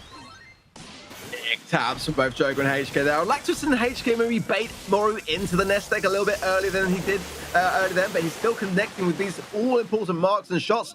But at the same time, Reply Totem now are starting to fight back. They've got to start to do that because, again, they've only had 3% damage. They are really, really struggling to keep back FA off their safe. HK now going to continue that pressure. Nest egg in play there as well, so he knows that lane is going to be shut down regardless. Does Maru know it? Doesn't look like he does, but he has to jump away regardless because of the pressure that was there from HK. He's going to go into the nest egg again. No, homing recipe. But again, just that placement is very, very important. It seems like Maru knows about it, but it doesn't matter. He goes down. Great defensive capabilities. This got to be said from FA as they now start to push up to even more dominance on the mid. This is worrying. Like, how often have we seen Reply Totem have any kind of map possession? We've barely seen any. They've been on the back foot, not just in this game, but for the majority of both of these games, and it's really worrying. Look, Maru's still trying to push onto the left-hand side, and I'm going to talk about some of the key factors in a second, but look at this. So already, Reply Totem just trying to make a difference, but they can't. They barely got near the safe. Basically, just having a sprinkle of damage, and that's going to be about it. And FA looking very solid, and this is the thing with Reply Totem. With Maury and Maru, they're the kind of duo who try and exploit this in terms of the map awareness, or maybe trying to exploit some of the flanks they can at least get by on. But if you stop them from doing that, what do Reply Totem have? Not really much. And this is a kind of map where if you do have strong awareness, there's nothing you can really do. I kind of feel like in both those games, FA probably had, what, 80, 90% of the map possession there, just keeping that center control, but at the same time, just keeping them completely from the opposite side of their safe. And it's just a difficult task. If you shut those two down, then Reply Totem are just going to be in a world of trouble. I remember saying earlier, Liverpool, like, what are the maps and modes that really FA are going to thrive on? Because we've not seen, like, too many of them really play out. This one. But long-range brawlers, I mean, we saw that in Layer Cake, we saw it again in Safe Zone. But I also remember in the play-ins, they were great in Siege as well. And I was thinking earlier on, are we going to get to see it? It's the 5th and final set, but now we know that if we go all the way and go to that distance, if Reply Totem can bring back it in the 4th set, then that could actually be a game mode that favors FA if they're going to bring out some of those tankier brawlers in that respect. But getting ahead of ourselves still, it's going to be Gem Grab and Double Swoosh up next. But even so, I just like the way that FA seem incredibly well prepared. They seem to have done a ton of prep and a ton of homework. They haven't come in, just kind of straight off the back of the play-ins and just kind of ready to wing it. They've done their homework and they've come prepared. That's what I love to see, and it's a great start against a very accomplished team. Again, Reply Totem have had a phenomenal year, so this is a statement and a half, and if they go all the way, then that's a great way to kick off their leaderboard status. Yeah, it certainly is. It's not just about your game sensing and your initiative. There's a lot of strategical elements behind it as well. And we've seen that from FA, because I think a lot of people maybe in chat, or maybe other people who actually not know too much about FA, is they probably will rely on their game sense and their initiative more times than none. But no, you're right, they have done their preparation, but I kind of feel like a lot of these teams who ever face against FA, they just need to be careful about their fundamentals and their aim skill alone, because a lot of these open maps they seem to be able to excel at. That last one was just a pure example of it, where maybe they need to go on larger maps, but then again, you saw them on Siege in the past, where they just become super aggressive and still very aware of what's going on around them and what they need to do. But one of the main things as well is their prioritization, is the fact that they'll prioritize an opponent. Obviously, the comms are there, especially with the small talk, just making sure some of these opponents get taken down. It's very easy to get like 3 different angles and then try and work from there, because you saw from them that they made sure there's a certain opponent that needs to be cleaned up or taken down. They will work around it and go out their way to make sure to finish the job or finish a certain opponent here, there, and everywhere. And they seem to have a lot of small talk discussing on how they want to push and why they want to do it and how it's going to help them excel further in the matchup. But let's see if this is going to continue now as well. We're going to go straight into this fourth set in the third match. And FA, believe it or not, still continuing to tear this league apart. Even though it's the start of this league, FA are looking very strong to kick things off against Reply Totem. Only one more set away from getting their first W. Reply Totem coming in with a load of map breakage. I mean, look at the amount of bush, cover. Soy Depressor has been putting in work early on, and it shows. It's going to mean that now there's nowhere to hide. He's going to probably pick up, he's actually even going to pick up those gems, which I'm just kind of surprised at, but then I guess keeping very cautious the idea that maybe Dark Joker could get a magic hand as a result of a couple of shots. That makes sense to me to be a little bit more defensive around that idea. But look at the damage going down. Joker's going to go down as well as Cyclone on the right-hand side. Now we're starting to see Reply Totem coming back in a game in which they seem to feel very, very comfortable in, much like we saw happen earlier when they started to make that comeback. So I worry a little bit now. FA looking ruffled as they did back in Hot Zone. And nowhere to hide now. No push, no cover. I like the strategy from Reply Totem coming into this game. Yeah, this has been a lot better. HK trying to stay alive. Has only got much HP and does get cleaned up by Brazen. This is a much better performance here from Reply Totem. But Cyclone getting a little bit cheeky there, going all the way on his own, just overextending to try and get a large amount of damage done before he pushes on up. But he does get cleaned up, but doesn't mean that numbers disadvantage. But in terms of damage, they are heavily on the back foot here. But they need to make this push. And it looks like they're not going to make it at all, as Reply Totem will come back in that matchup. Good map control as well, a lot better than what we anticipated, as I was discussing about a lot of these open maps where FA seem to excel at, but Reply Totem basically shut us down in terms of our opinions there. They just came out and they were solely set on the idea of breaking up the map. That was clearly their approach.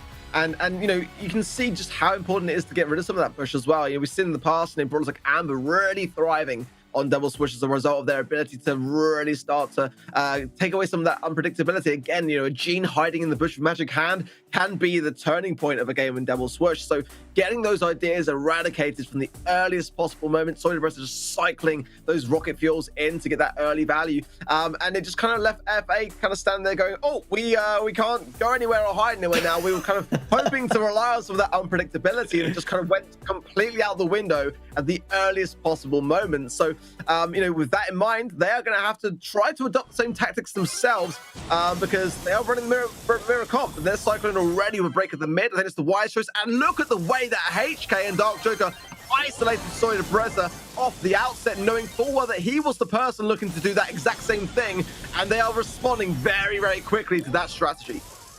Do you know what I feel like? I feel like both these teams are very, very similar in terms of their plan of action and their aspects and how they approach this matchup. Like in terms of the flanks they try and do, it's trying to help each other in any way, shape or form.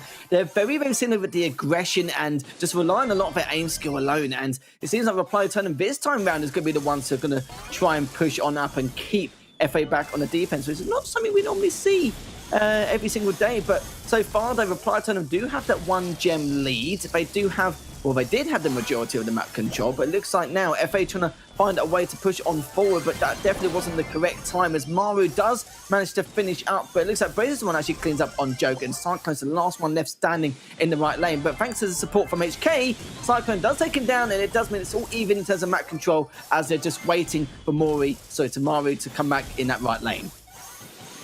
Taps from HK. Joker's got the magic hand to hand as well. Cyclone pops the super into the mid, doesn't get any value from it. The nest egg will pop and he will go down on that right. No pressure at all, but at the moment, HK and Joker, two bunched together, and that is going to be great mid control for Reply Totem. 10 gems, the countdown inbound. Oh, and no. they're all with Maori. Cyclone knows that he's got to close the gap, but he's got no HP to do it. Yeah, that's going to be done and dusted here pretty much. There's not really too much time left. They can just keep abusing this numbers advantage as they come out one at a time. But, you know, probably wondering why they're doing it. There's not enough time left. They have absolutely no choice. They'll trade them out for days as they come in single file towards their side of the map, which means we are going to a set 5, and I'm not surprised in the slightest. I'm looking forward to seeing this, and I thought we might go all the way, as we were saying earlier. You know, we've yet to see FA really under this pressure, so I'm really impressed with how they're handling it. When I saw them playing in the play-ins, you know, with this tankier comps in Siege, it looked really, really, really good. But the next map is Factory Rush, which could go for or against them. Ultimately, they've had great promise shown today in Layer Cake and Bounty and Safe Zone. Those long-range brawlers of the Pipers and the Bells really coming into full effect. But, at this stage, is the pressure mounting within them? Are they going to be able to, keep that same amount of aggression that they've shown with the tankier comps in Siege with the long-range brawlers that we got that are surely going to come out of the woodworks today? I think with that map in particular as well, it's a lot about decision making. You saw there that Reply Tone and any difference they did, because like I said, both teams are very similar in terms of how they approach a lot of these matchups and their style. Was the fact that Reply Tone had a little bit more patience, a little bit more discipline, just waiting for them to take, a huge chunk of damage before being able to making that push. But at the same time, though, there was a few odd plays from FA where a couple of them were trying to think about just pushing into the center or just pushing on the left-hand side. But on a map like that, it's very difficult to get away with stuff like that because Reply Tournament are also another team, just like FA, where it says a map awareness. They're going to know exactly what's going to come from how, when, and why, due to the fact that they normally make the exact same plays. So it's just a matter of patience and discipline from Reply Tournament. Definitely gave them not just an edge, but an absolute mile here. And I think confidence from FA have dwindled just slightly ever since that set, because momentum heavily in their favour, but now going to this 5th set, still both teams still trying to separate them. And yeah, we both do have a lot of opinions on both, but it seems to be very hard to separate. It seems to be very dependent on maps and game modes at this stage.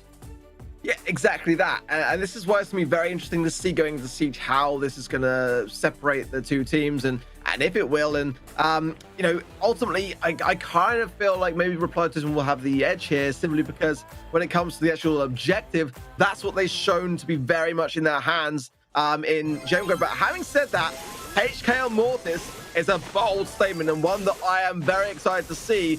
I think that might be a bit of a secret weapon up the sleeves of FA, but they're going to make it work. And having that stew is going to be a difficult thing to shake. And both very speedy brawlers, who is going to come out on top at the moment. It looks like Soy is doing the work, and yeah, he will win that lane. So, but regardless of that fact, the bolts will bank enough to get the push, and that's a very big lifeline for FA, as they'll be able to try to hold this mid control at the back of it.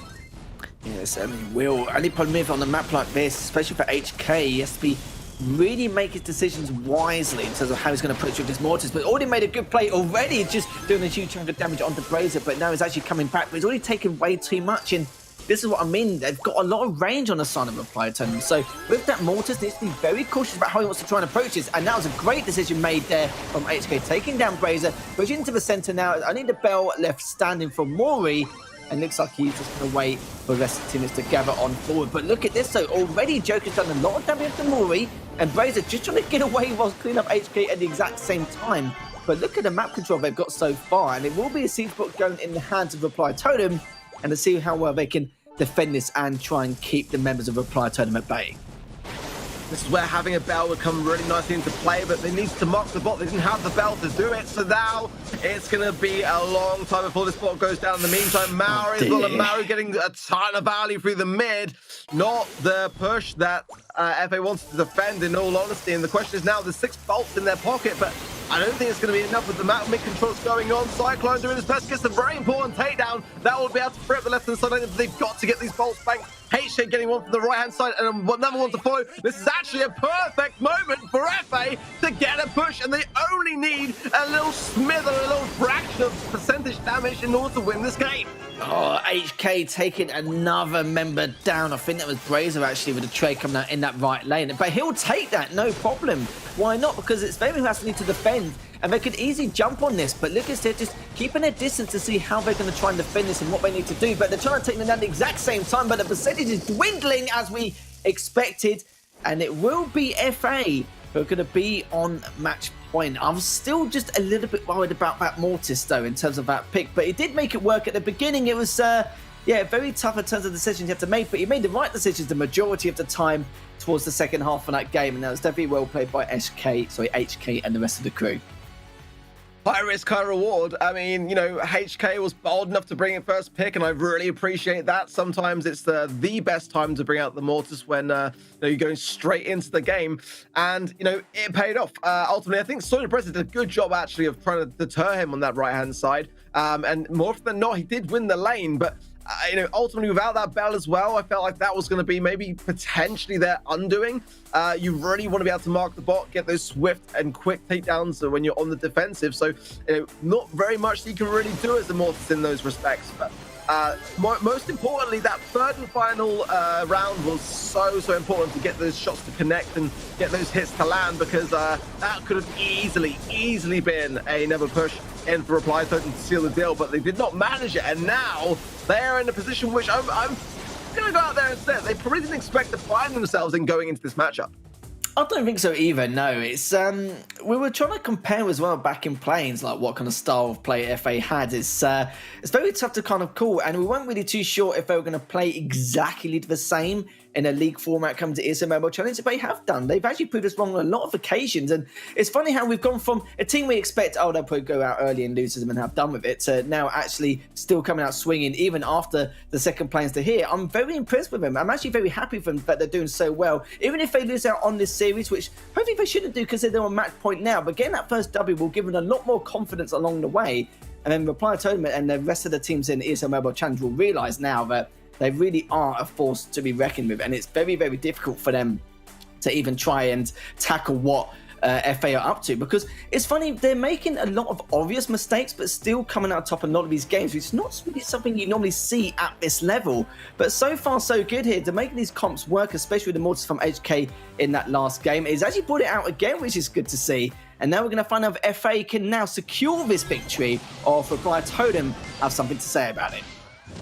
For me, honestly, this is what the ESL Challenge is all about. Giving players the opportunity. Anyone can enter, and ultimately, it gives teams a chance to demonstrate they've got what it takes. And if FA can just get this one game under their belt, then they will have made a really great start. Great push there from Soda Brest. Didn't actually pay off. A little bit too close to the Ike radius there and got taken down for his troubles. Again, this is a bit of deja vu, as that first push was in favor of FA last time round. They're going to try to get, well, they could go break the mid here. I suggest that they do. They're going to do that one tile in the middle. Could go forward against them. They could separate themselves either side of it, or try to do some cover if they get another push. But at the moment, it's Reply Totem going quick and fast back into the mid. Some good shots from Cyclone, but won't be enough to deter this. And as quickly as that, they're pushed back into their spawn.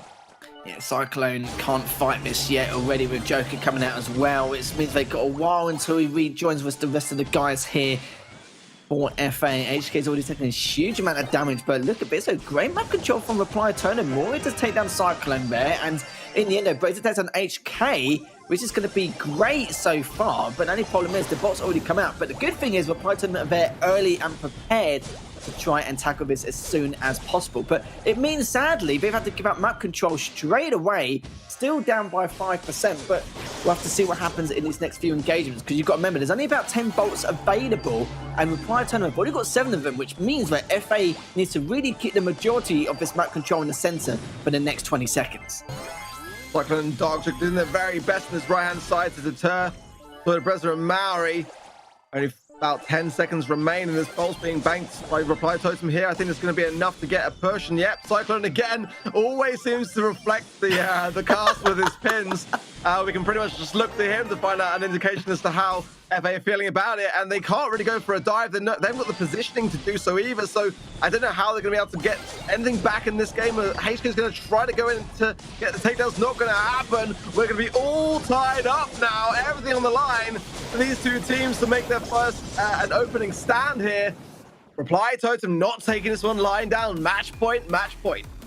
It certainly is. Final set, final game. Not really too surprised in the slightest. We did feel like FA may take this 3-1 from what we saw from the third set, but no, it's actually gone all the way here. And one thing I will say for Reply Tournament, I like the strategy they used right at the very end. They knew that they already had 7 bolts, probably about 10 available. If they just hold one side of the center, then it should be perfectly fine. It should be definitely one and done. And yeah, they weren't playing it too greedy. They could have easily just held angles and separate themselves to then collect all the bolts. But you know what? Why? Right? Why would you need to do that when you can just hold one side and just secure that victory, considering they were only 5% behind? Makes perfect sense. So good response there from Reply Totem to come back in this matchup. And it's all going to be about how things will change, not just in terms of stars, but if there's going to be any comp changes along the way in this last and final game of the match. Yeah, HK definitely seems pretty set on that Mortis pick, and I kind of wonder whether that might be something which FA will change. At the moment, though, I've got to say, it seems to be working out for him more often than not. and it is something which, Reply Totem are showing signs of reluctancy to go towards. However, at the moment, this is the time to really, and it is going to be changed out to the spike. I wonder, no, some of the more on the other side of things from Reply Totems, they're pretty much going to go with the exact same idea as they had previously. Surprised not to see the bell, but ultimately Brock is going to do a ton of work in terms of breaking open everything anyway. That should allow HK to realistically win a lot of these interactions with the spike versus the Leon side of things. Again, that level 3 push this time coming first. Every single round we've seen the first push from FA very quick to the mark, and that is always a good sign for me when it comes to Siege. Getting the first sign of aggression of this first push can go a long way. As now, look at this, mid broken up from Cyclone, damage rolling in. A very good start for FA. Yeah, I do love how HK switched from that Mortis to the Spike, and gonna throw it in the mix, especially at this stage. It's definitely gonna throw Reply Totem off a little bit, but try and control their aggression as well and the pace they're trying to dictate. But at the same time, it will make them play a little bit passive, but it all depends on the circumstances of what they're gonna be. And the Cyclone takes down Brazier, Mortis and HK, but the trade comes out, which means Maury is all on his lonesome here in that right lane, but at the same time, he's keeping this distance just to make sure he collects these bolts and also just make sure that the rest of his team does rejoin with the rest of the pack, as Maru is actually barely on any HP. He took a huge amount of damage as he's trying to push on up, and this could be time to just abuse that. Cyclone's already taken down Brazier once again, and Joker's now taking down Maru, which means there's only one person left to try and defend this. They're going to take another huge chunk of damage again, and look at this hero. They're all just going to jump on this eye. This could be the first W here for Free Agents, and they manage to topple Reply Totem on their debut. My word, that final push was gnarly right there. Honestly, FA, I did have my heart in my mouth a little bit just because it was a big commitment to make, but they honestly nailed it. They only had one bolt to consider on the next round for Reply System. That's all they banked that game. So they absolutely smashed it. And going into their next game against Mood, they've got to now be feeling in such a great place. They're not done today. So that was the best possible outcome for them. And, technically, despite a few sets, they are still undefeated. They are technically. We haven't, every match we've casted of them so far since Players 2, we haven't seen them lose once yet. Yeah, of course, we've seen them lose games and sets, etc. But yeah, they've been looking very tough to call. And, if you guys love seeing FA, then you're going to see him once again. They will be playing against Mood. Gaming like Ark rightly mentioned. D-Man will be back in the hot seat, and we'll catch you guys in just a few moments.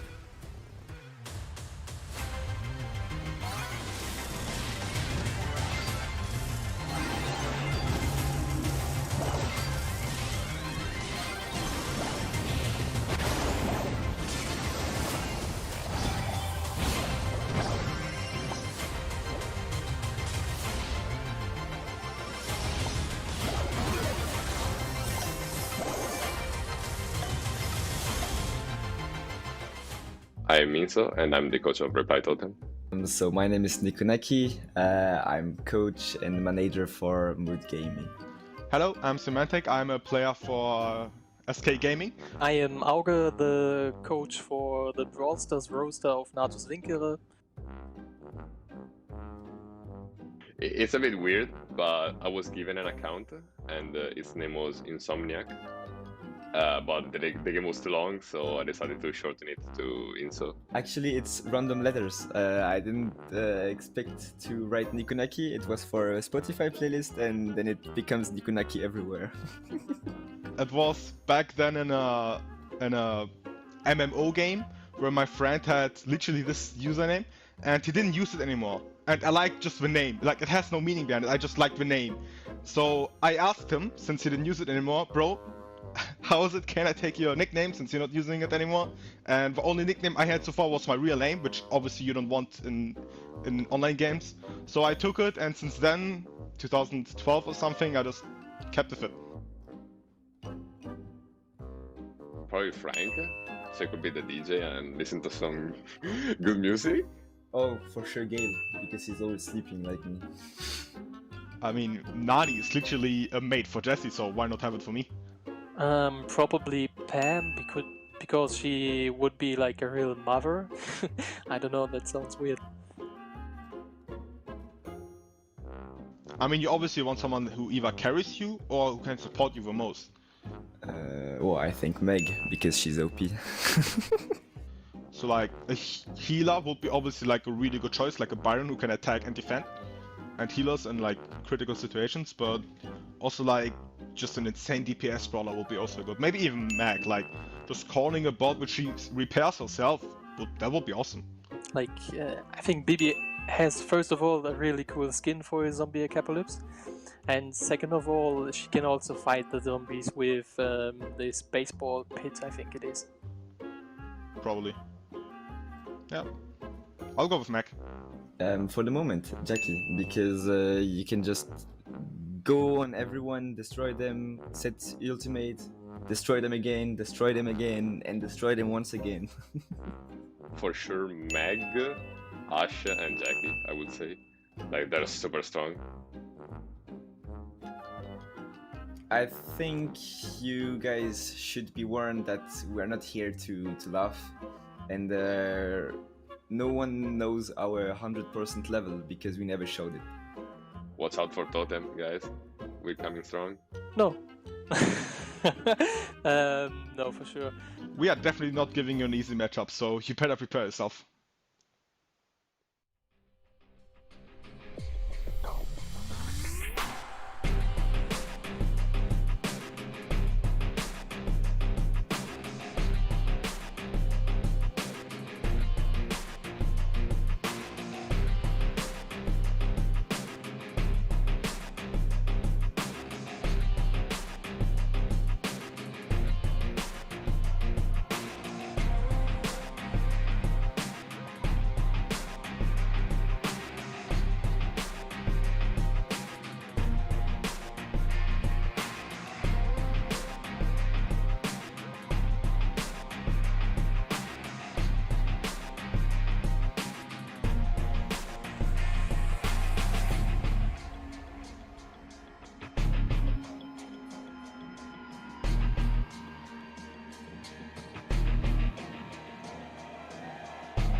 ESL Mobile Challenge is brought to you by DHL and Pay Safeguard.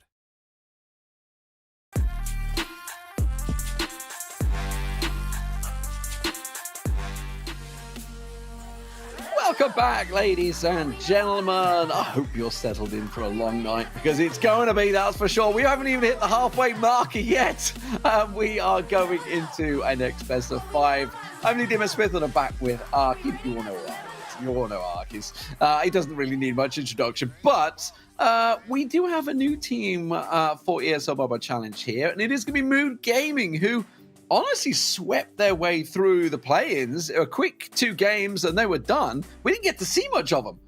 Yeah, genuinely we didn't. I mean, they blasted their way through Blood Diamond, exit free agents again, similar to FA really, but again, a team that we've kind of been more known and accustomed to over this year. FA much more the kind of underdogs really. Gugu, Ope, and Didi. Many of us will have heard of them, at least in the past. They had a great start to this year, and at the moment, I feel like they are in a very, very good spot. They've been a bit of a dark horse recently, but with the new formed roster, I feel like they are definitely very, very strong competition this year. I'm very interested to see what bans they go with, because we just watched, I can already see him, we just watched free agents play, and, you know, Ogi was talking about it in chat, and he has hit the nail on the head. I'm going to tell you that. So if you're aware, if you remember what they were, just to remind you of the team, it is Dark Joker coming in, obviously, as the player joining them. Former coach, by the way, apparently. And Cyclone, of course, and HK. And Cyclone, I think Cyclone played Brock in every single matchup against Reply Totem there. So you won't be too surprised to find that's one of the bans.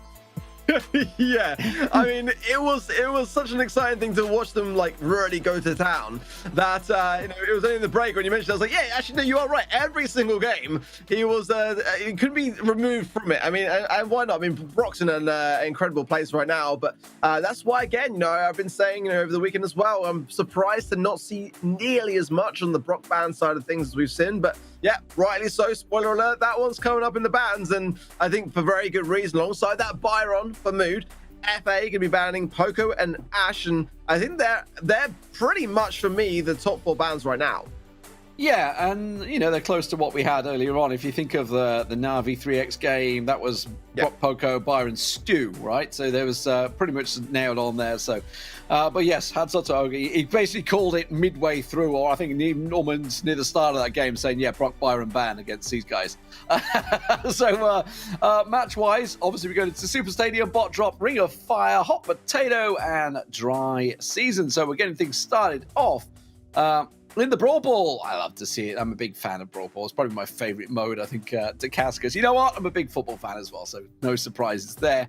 But let's talk about that, because we've had some pretty epic Brawl Balls already tonight. Yeah, very quick games, and that's, you know, often the thing that can either go for or against you. You've got to be so careful to, you know, make sure that you dictate the pace of the game yourselves and don't find yourself, you know, in a corner too quickly and early on. It's... yeah, one of those game modes that you've got to go in prepared for. And as the first, you know, game mode to start with, expect a very explosive start from both of these two teams. And you know, Super Stadium, again, is a pretty balanced map, I feel, in terms of the map pool as well. You know, you've got those nice mid lanes for the longer range brawlers, potentially some Bell or B. B is my preference, but ultimately there is a great place for Bell also. Spike for shutting those side lanes down, maybe some bars. That was actually a ban in the last instance with FA, and I did think that might be a brawl which they might go to. But either way, I feel like Brock out of the mix here, very important, because that would have broken up so much of the cover. Now we're going to maybe see a little bit more of those game modes where the longer range brawlers are not going to necessarily thrive as much with that cover that could be left on the map. Well, before we get into Super Stadium, there is a competition. You guys at home can enter. You're in chat right now. I see you all out there in the YouTube lands and Twitch lands. You too can enter this competition. Get a chance to meet the pro players and play with them as well. You know, you maybe get in there. Jet on Skyrix, Whitey, and Curse. You guys in chat, I see you out there. You can enter yourself for the Pay Safe Meet the Pros giveaway for a chance to win some awesome prizes. They're pretty awesome. I mean, I'd be happy to play with them. They'd have to carry me pretty hard, though. I think 2 winners, of course, will be chosen to meet the pro players. They're also going to get €50 Pay Safe cards, €50 for the ESL shop, so you'll be able to get yourself a jersey, maybe an SK jersey, and an EXO jersey, something like that. And of course, you get yourself some Pay Safe goodies. And of course, 10 more winners will receive €10 from the Pay Safe shop and not Pay Safe voucher. And the ESL shop. There we go. Get the 2 shops the wrong way around. The raffle will be ending, though, in 5 days' time. So you got to get in there. Get into now. We'll be doing this tomorrow. We'll be talking about it all night. Don't worry. 9 a.m. on the 11th of October is when it finishes. So if you want to play with some of those SK boys or EXO free agents, guys, get yourself out there. Get yourself enter. Maybe they can carry your butt too. I know they carry arcs all the time. Yeah, absolutely they do. And you know, like you rightly say, you know, you get some of their merch on the go. You know, ask all the questions you've been raring to ask, or don't say that we don't spoil you guys in the chat, because honestly, that's genuinely an amazing prize to have. I mean, I'm fortunate enough to get to, you know, have the chance to play with most of these guys on a regular basis, but you know, I've got very accustomed to that over the years. I kind of almost get to the stage where I forget that is a genuine luxury, and I see it a lot when I'm streaming or when I'm talking to people and they're like, you know these guys are on your friends list, or I do a stream, they're like, you see your friends list there? It's a big deal, guys. You know, definitely take full advantage of that fact. get all those tips and tricks under your belt, get all those secrets that you need to know to give you that edge. And then you could find yourself here in the ESL Mobile Challenge. Who knows? Who knows? Right, so Spike, Bell, and Stu coming straight out. And you guys at home, you were asking what can he play? Well, Cyclone's going to play Spike. I wasn't expecting that after a Brock pick early on, but I'll tell you what, he's going to have to be defensive here, as it's going to be a shot already coming in from Mood, but it's quickly shut down there. Gugu does the damage, though. OP coming sliding in with the Mortis, not quite able to land the damage, and Max will finally go down for Gugu. One thing I've got to say is that OP has come out the gates with the Mortis. Now, he is an insane Mortis. I feel like FA have got to keep a very, very strong guard to him and keep a lot of tabs, because if you let him run riot, you are going to suffer for it. Already looking to lurk, but actually hit the wall there. Disaster, really, when you think about it, because that could have been a nice cycle in the meantime. Look at how FA are getting really hunkered down the pass through the Cyclone. That's going to be a goal for FA. Nicely worked out, and it's Cyclone that scores it. Set up well with the spikes there. Really nice start from them, but immediately you can see OP once again punishing as he cuts 1, 2, and 3. That is an easy goal. They just stop and take a bow as OP delivers.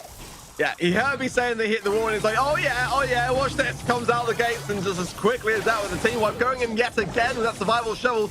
Maximum power for him to get behind the situation occurring, but it has left on the other side of the field. Chase it! It's all alone! Oh, the line! The ball bounces the run! It's the pick up, but I felt that could have been a goal there. Goal line technology. We're going to be checking in a moment. Get the cameras out there.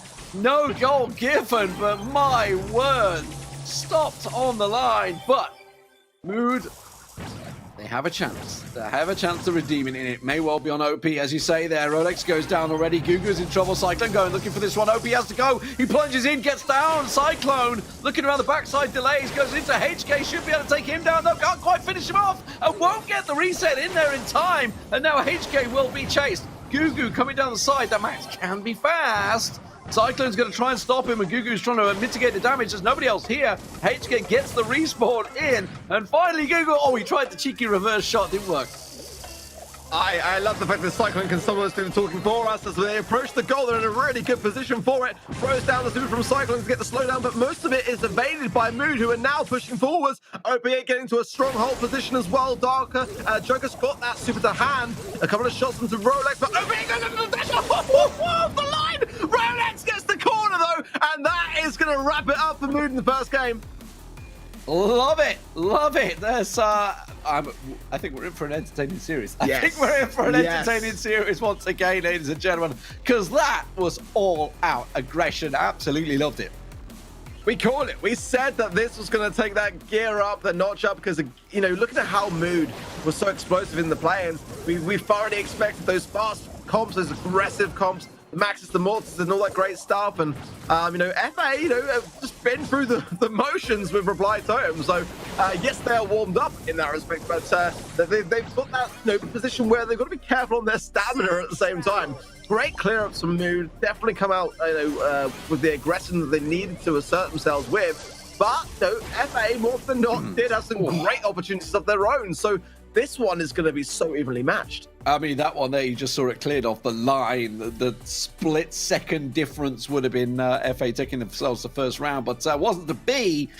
We've got a long way to go, though, ladies and gentlemen. We are only into the fourth game of this tonight. We got SK to come, back-to-back SK coming after this. We got SK Clash to come tonight. We've got, we know that's going to go a 5-setter, don't we? Because it always does. And the fact that Harry's casting it as well generally means it always going to be a 5-setter with you as a guarantee. But we got a long way to go tonight, ladies and gentlemen. But what do we change here? If anything, do we let or maybe have some sort of counter to the Mortis, because we're probably expecting it again?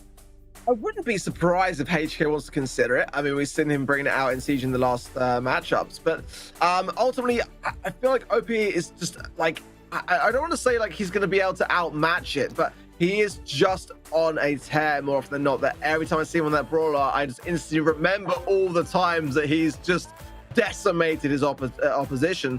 Going with a Surge is actually not a bad shout, but it's going to definitely rely on Joker getting those early early stacks in from the super side of things. I think a bit of a sigh of relief almost actually from Mood with the fact that OP has dropped the morts. And maybe that was part of the game plan of Mood, because it would see that they've kind of approached this idea and the idea that maybe FA would have brought the mortars in themselves and swapped those to the spike. That's a great counter to mortars as well. So I actually feel like this could fare well for FA. Yeah, and that may be why they brought the B, expecting them to bring some bruisers, throwers in the B, but maybe that has backfired. We'll see, of course, because they are under pressure already. And yeah, Rolex, there's not a lot he's going to be able to do against Dark Joker on the Surge if he keeps on doing that, because he can just get in his face and, you know, you can't do a great deal about it. It's just such a mismatch on that right side. Oh, Joker there getting his way up to max stacks. Rolex quick to get behind that cover. I know that Joker's got another gadget to hand to go in on the power surge side of things. He wants to get the Barley out of the equation, but being very resourceful to save it in the meantime. Gugu and Ope getting a really aggressive push onto HK and Cyclone on this bottom left-hand side here. So definitely a lot of pressure mounting. Gugu coming in as well. A great chance to move. Look at HK all out of position, trying his best from the angle he's in. Not going to be enough, surely. No! Disaster! What was that? No way! Moon choked! Oh my god, he shot into the wall, Dark Joker's away, and that is a 2-goal win. Whoa, burn alive. That just happened. That just happened. Ah, dear. That's an oof. F's in chat, boys. Dear. F's in chat. What can you say to that? That is a, yeah, F in the chat right there. I mean, it's rare to, fair to say and rare to see, but when it happens, you're left with egg on your face. You know we're going to get a replay of it as well, don't you? But I mean, despite the start, I mean, the start was phenomenal. Like Dark Joker, as I say, on the right-hand side, there's not a lot you can do as a Barley when Surge jumps on you like that. They got the early goal, but this here, Gugu. Oh, no, Gugu. Oh. F in the chat for Gugu, guys. F in the chat. It's a tough thing when you're under pressure. Like those little tight angles, you need to just get it just right. You know the timing's of the essence. I've been there myself. Again, not quite with the same stakes that these guys are playing with, but you know it can be a difficult thing to judge. But you know your teammates are never going to let you live it down. I'll tell you that. Yeah. So I mean, it tied up the series for us. So one piece, and now we're going straight back into it. So the Max coming out for Cyclone and the Leon is it on the side there? No, tell a lie. It's Em's thing. Down the side. Tell a lie, it's a Sandy off. It was a different skin. I wasn't ready for that one. There's OP back on the Sandy. He's going to go straight back on in. Dark Joker will take him down with the Jackie. And I wasn't ready for a Jackie, I've got to be honest. Yeah, Jackie had that reload for Super, so now in the great ball. Nice stun from Rice, and the super pass away. Very quick reactions from him, but is it going to be enough as now Cyclone trying to find the pass? OP trying to intercept it. Sandstorm goes down, and Gugu there. Looks like a lot of hits from Cyclone. Face shifter as well. Gets the pass with the OPE, but can't really make anything of it. Joker in a good spot as now shot straight back forwards. I like this pressure. Cyclone found this shot off as well. Oh my word. FA are starting to enjoy themselves, I feel. It was the Leon on the left there. I second-guessed myself. I shouldn't have second-guessed myself. I completely counted it. Doesn't matter, though. FA get themselves the first goal and start things off. Cyclone having to try and pop some shots off himself with the Max there. And OP is going to toss those shots out. Tries to stop them. Rolex is going to be the man that's going aggressive. Tries to get it down. Sandstorm trying to work it out. OP. Dark Jester, though, just comes piling through with the Jackie. And when he gets close, he will absolutely punish. Cyclone on the speed. Gets the shot and the goal. And gets the win for Free Agents. And take themselves the first set. FA are really impressing me because, again, you know, going into this, trying to work through their comps, their ideas, and like what makes them tick, and you know, haven't really seen them play much with the Max until that game and that set, and they're making it work. They're so aggressive when they need to be. They got the long range down, they got the short range down, they got the bruises down. You know, they are looking in such great form. I want to speak too soon because it's still very early days in this matchup, but again, you know, Mood going into this, I kind of felt were a bit of a favorite. And they are standing the heat. They've got the first set, but they've got to keep this up. And the question is, have they already exacerbated a lot of that energy? If that set is anything to go by, the answer is no. No, absolutely. So we're going to move over to Siege now. We just saw, obviously, FA playing a moment ago on Siege. Certainly did very well against Reply Totem. Here, are we expecting... Oh, well, I mean, we're obviously expecting something different because, you know, the fact is the ban is there for Brock. So Yes.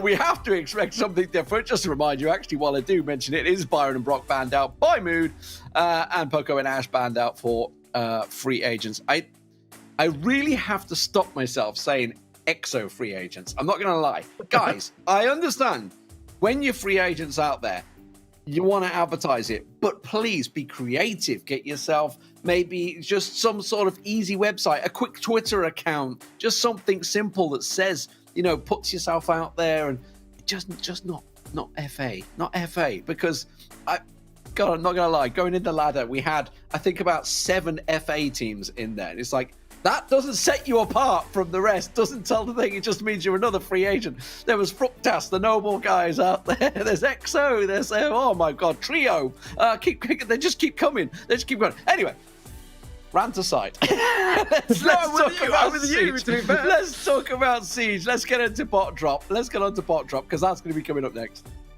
Yeah, I mean, I just want to say, like, T-Drinkers, great marketing campaign with them, and they set them aside from the competition. Yes, yeah, you're yes. right. You know, having a bit of marketing in there doesn't go amiss. So yeah, I'm with you. I'm going to continue that and then say my piece on it. Yeah, I mean, Bot Drop, a very, very long range map. We've seen FA today, you know, with a lot of those brawlers in mind. You know, 2 of which not banned, the Bells and the Pipers. The Brock, of course, you know, much to the dismay of Cyclone, is out of the way, but he's going to be still getting himself stuck in with some Piper action. The Stu as well, and the Leon on Joker's side is going to be more or less the mirror matchup, except for the Bells and the Sprout on the side of News, just the Leon on both sides. Actually, no, yeah, sorry, the Leon on both sides. I kind of like Piper here. It's a bit of a risky one, especially when you're on the defensive, but yeah, I'm going to be keen to see how Gugu fares on this Sprout pick. Well, it's worked out well to start with. I mean, he was pretty much accurate there, no doubt about it. That was a cracking start. Getting themselves the first Siege bot down. See if he gets any damage done, because it's pretty much being picked off. But the Piper, very interesting one here. Obviously, it's a pretty open map, but it is only giving it just a couple of shots off there. Just the 5% damage done. So Rolex on the Leon does have decent range on Leon, but the Bell, I was about to say, he's going to get picked off by Cyclone. We were asking, what's he going to play? Well, take away Brock. What's another long range perfect brawler? It is, of course, Piper. 3 of those bolts went straight into Rolex's pocket. Great positioning awareness from him as well, and patience to ensure that he got all 3. But I did also like the way that Joker jumped in onto Gugu there and just ensured to get that side lane taken care of. This has allowed now a bit of a mid-control situation for Ever. Yes, that first push was in favor of Mood, but the second one was tied. So all comes down to this third and final Siege, really, and there's only that 5% damage to the Ike, which Mood were able to achieve. So if, honestly, if they can keep this up, then they're going to get a push that they can surely win this game with. Yeah, you can see Gugu struggling to find the range, you know, while he's throwing out and getting the overgrowth down and trying to give himself the cover to get in there and get those throws down. He has really been fairly ineffective once they pushed up close. Finally gets himself one down. Dark Joker being under the pressure, but look at this, it's a level 14, 15. It's a monster bot coming out, and you see Mood already realizing how bad it's going to be. Make it an 18. It's a monster coming at them. I gotta say, I am officially a converter to FA. These guys know how to play. I mean, you know, you can look at their performance back into the ladder too and say, well, maybe they just got lucky. Maybe they didn't play the teams that we were kind of expecting for the big heavy hitters. They are proving that very idea completely incorrect, because they have got the jukes, they've got the accuracy, they've got the shots to land. Like, you know, I'm all about the FA supremacy right now. They're doing fantastic, and they're living themselves up to the pressure. It's a great thing to see.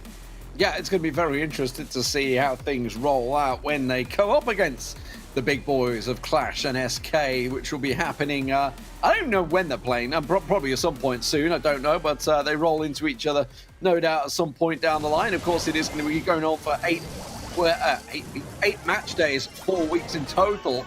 So keep setting your calendars every Tuesday and Wednesday for the next 4 weeks. It's going to be happening. But yeah, it's all about obviously just taking control. And, you know, we were talking about the fact, what's Cyclone going to do? He pulls out the Piper and absolutely smashes those shots. Yeah, honestly, I mean, very important to tie that second round as well. And looking to see more of those kind of like calculated plays, and they knew that if they got that third and final push that they'd be able to fully commit to it. That's the advantage of getting it ultimately. If you can ensure that third and final push, you're probably more than likely going to get the damage that you need to deal. But again, Mood beat extra free agents. They also beat Blood Diamond in that play, and so I fully expected going into this with that in mind that Mood were going to be coming out on top of the moment. They are behind. FA are leading the pack, and as time goes on, if they continue to do so, that's surely going to get into the minds of Mood. They're going to have to start to realistically focus down and try to release some of this pressure with results, because at the moment FA are looking unstoppable. I do like the change though. OP coming in with the stew here, trying to get in their faces, and you can see it's kind of worked out here. Cyclone and Dark Joker both taken down by OP on this right lane, and that has absolutely worked out for them. Going to get themselves the first, just a small level 2 siege bot out there. HK, of course, in the response, also going for that stew as well. We'll see how they manage to work this one out, because at the moment, OP put in a lot of work down. He seems to work well with those high-speed brawlers. Wow, Cyclone left to defend and doing his best under the circumstances. Joker coming in, obviously with a lack of ammo for that defense, and that's why you see 35% damage that was dealt, and a bit of a deficit now to clear up, a bit of pressure being handed back onto the play of FA as Cyclone trying to find these shots into the mid. OPA just going to use the dash to be able to evade some of them. Gugu tapping and also banking at the same time nicely as well. So yeah, this is great momentum for Mood. They've got to keep this up, but they're in a good spot now. Really nice taps on Cyclone there from Gugu, predicting his movements very well. So, level 9 Siege Bot, what can they do about this one? They're not really set up to put the damage down onto the bot, unfortunately, with the brawlers they got. And you can see they're going to try and punish it. You can see they're going to lie down. Cyclone gets his super down, but it's still going to get damage down with the 35% done in the first time. Good defensive work, though. Only dealing 14% damage through, but of course it does mean they had to give up the mid control again. Like the invis from Joker and the shots from Cyclone, but again, the pressure really is on now. Rolex gets the lollipop drop taken care of very quickly by Cyclone, but not a bolt is banked. It's got to be said, this entire game has been a bit of a struggle for FA, and at the moment, the mid control is all with Mood, who are literally really punishing the first act now. They are spinning as well, as Gugu feels very good about this game, but at the moment, it's going to come down shortly then to a set point. Mood are not out of the woods yet. Yes, they look very good there. Definitely feeling much better about that game. Didn't give a single push to FA. But again, this set is far from over, but that is a good start for Mood.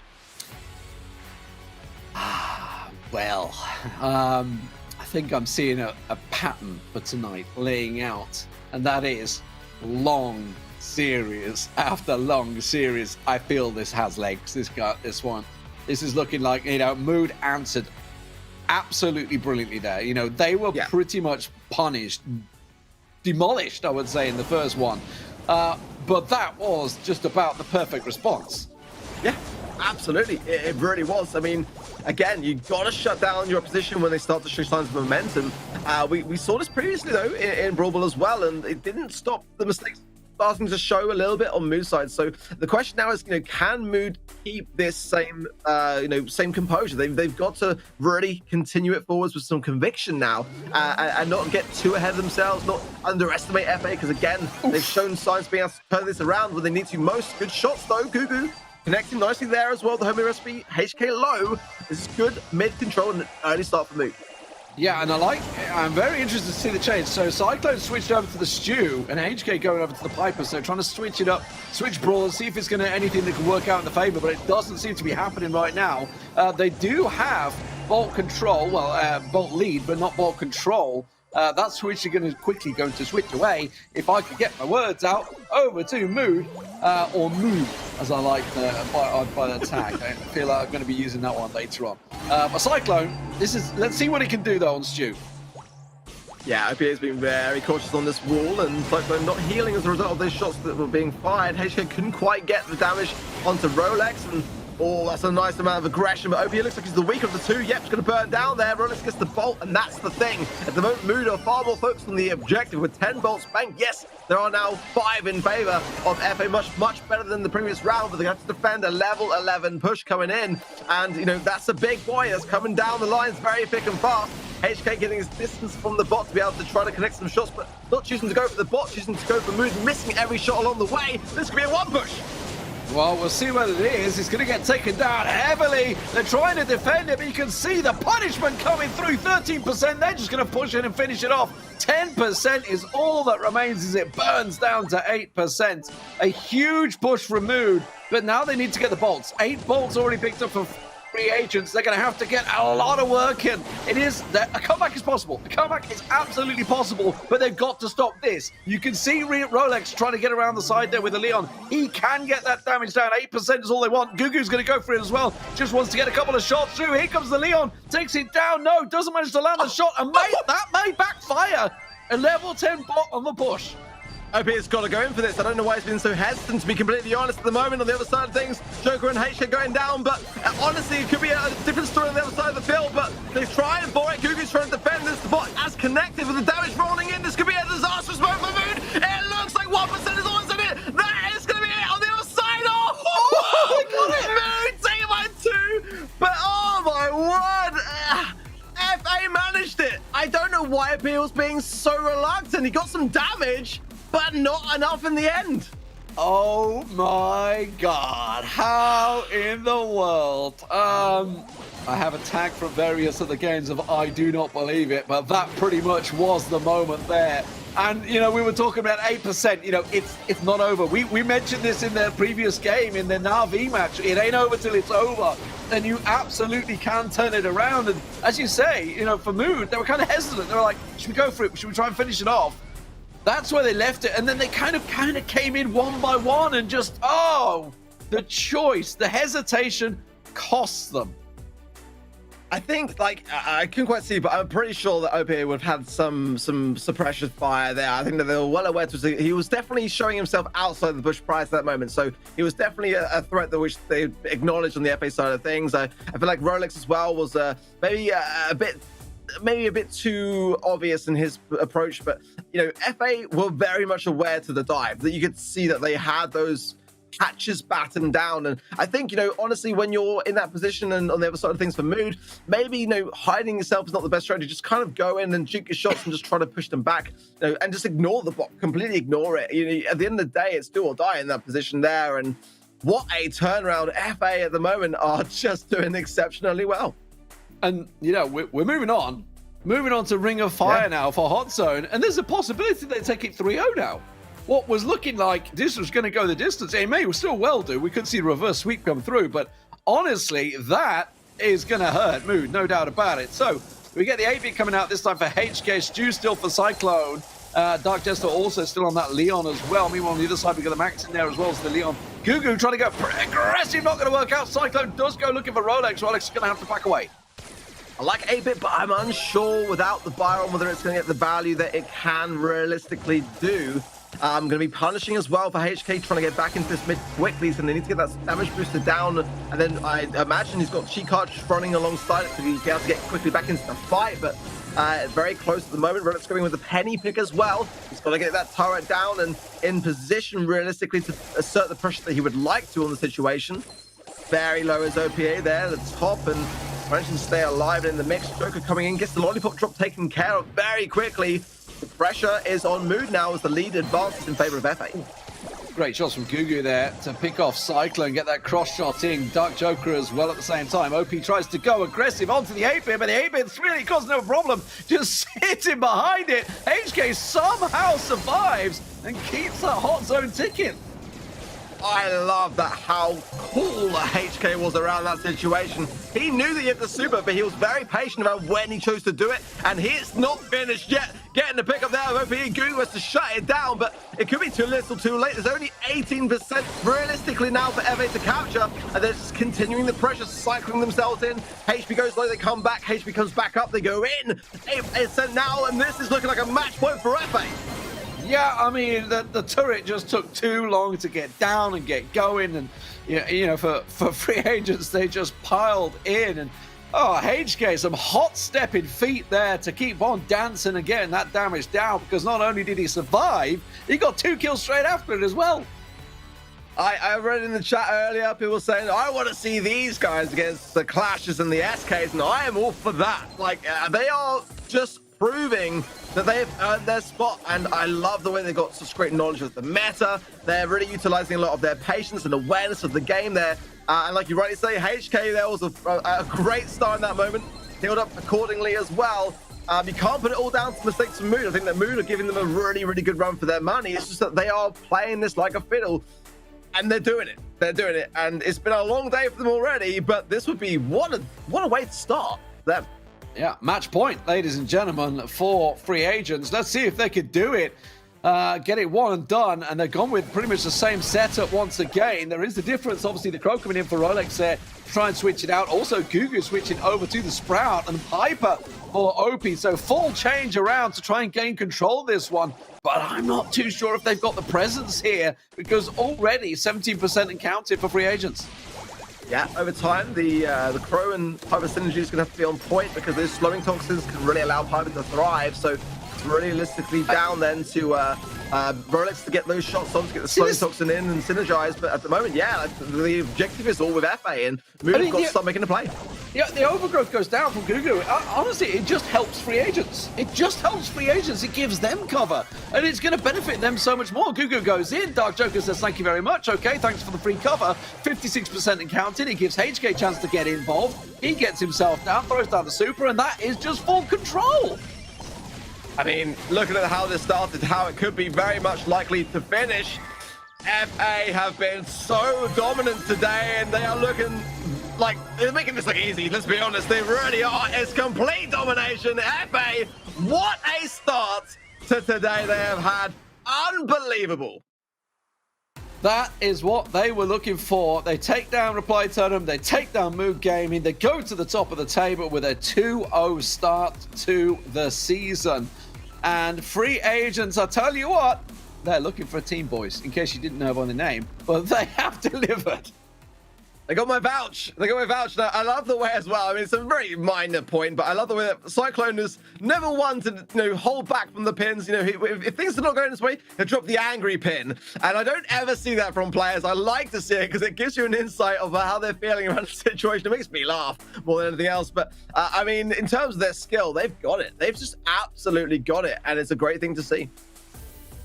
Yeah, and for Mood, they need to pick themselves up. That is a tough one to take because, if you think of the first Brawl Ball game, that could have easily gone either way. Just that misplay, bouncing the ball off. It should have been 1-1, ended up bouncing straight at the other end, quick 2-0, done.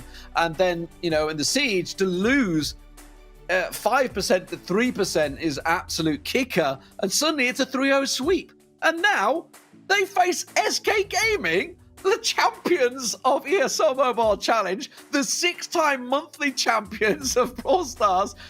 They have a tough task, and to come off the back of a 3-0 loss like that is going to be very hard for them to pick themselves up. I mean, it's kicking someone when they're down, effectively, really. I mean, Moon are going to have to shake the cobwebs off, and they're not going to have much time to do it. We're not going to be wasting any time to fly into those games to stick around. But yeah, absolutely. Moon have got to recollect themselves, figure out what went wrong, have a bit of a team talk, and go back to the drawing board because their day is not over yet. Absolutely. What a fantastic series, ladies and gentlemen. We're going to go to a break, and when we come back, we'll see what SK are going to bring to the table. The reigning champions, the ESL Mobile Challenge, are up next.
reaching, I keep reaching, I keep reaching and reaching, reaching the top.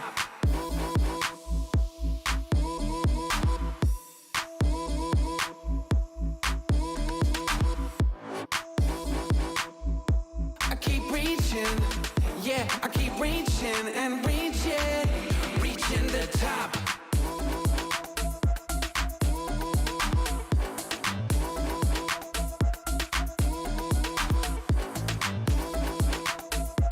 Keep reaching, yeah, I keep reaching and reaching, reaching the top.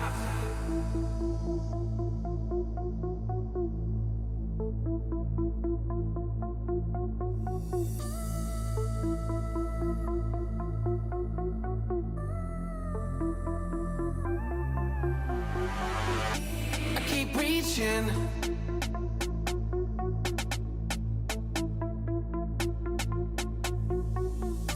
I keep reaching. I keep reaching. Yeah, I keep reaching and reaching, reaching the top.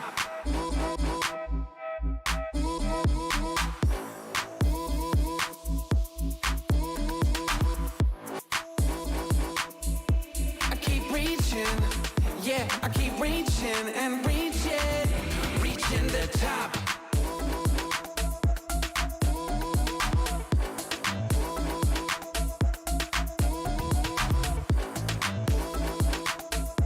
I keep reaching.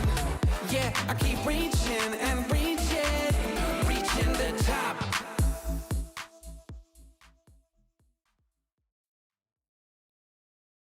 ESL Mobile Challenge is brought to you by DHL and Pay Safeguard.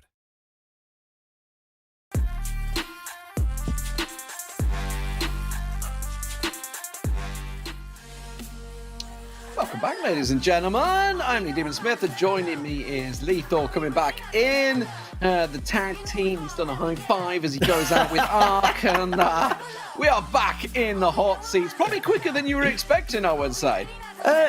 Yeah, I think that's an understatement in itself, but you are absolutely right now. I thought it was going to take a little bit longer. I thought maybe a 3-1 or 3-2 could have been either way, considering how we saw FA playing against Reply Totem. But you love to see it, don't you? The fact that there's no stopping these guys. Every match for which there's been a broadcast for free agents, they've just been coming out swinging every single time. And it's very hard to decide on who can really stop them. Of course, the likes of the team we could be seeing next, which will be SK Gaming or AC Milan clash later on. But speaking of them, it will be SK Gaming versus a trampled on Mood Gaming. I'm sure they won't be in high spirits here after that last matchup. And I don't think they should be feeling too bad about it, because FA are not just on form, but they have got some real star players in their lineup. And we'll have to see what SK can do now against Mood Gaming to see if they can also do a clean sweep or play extremely well against Mood Gaming, or if Mood Gaming can now reset their mind, their mentality a little bit here, going into this next matchup and try and figure out what they can do from here on out.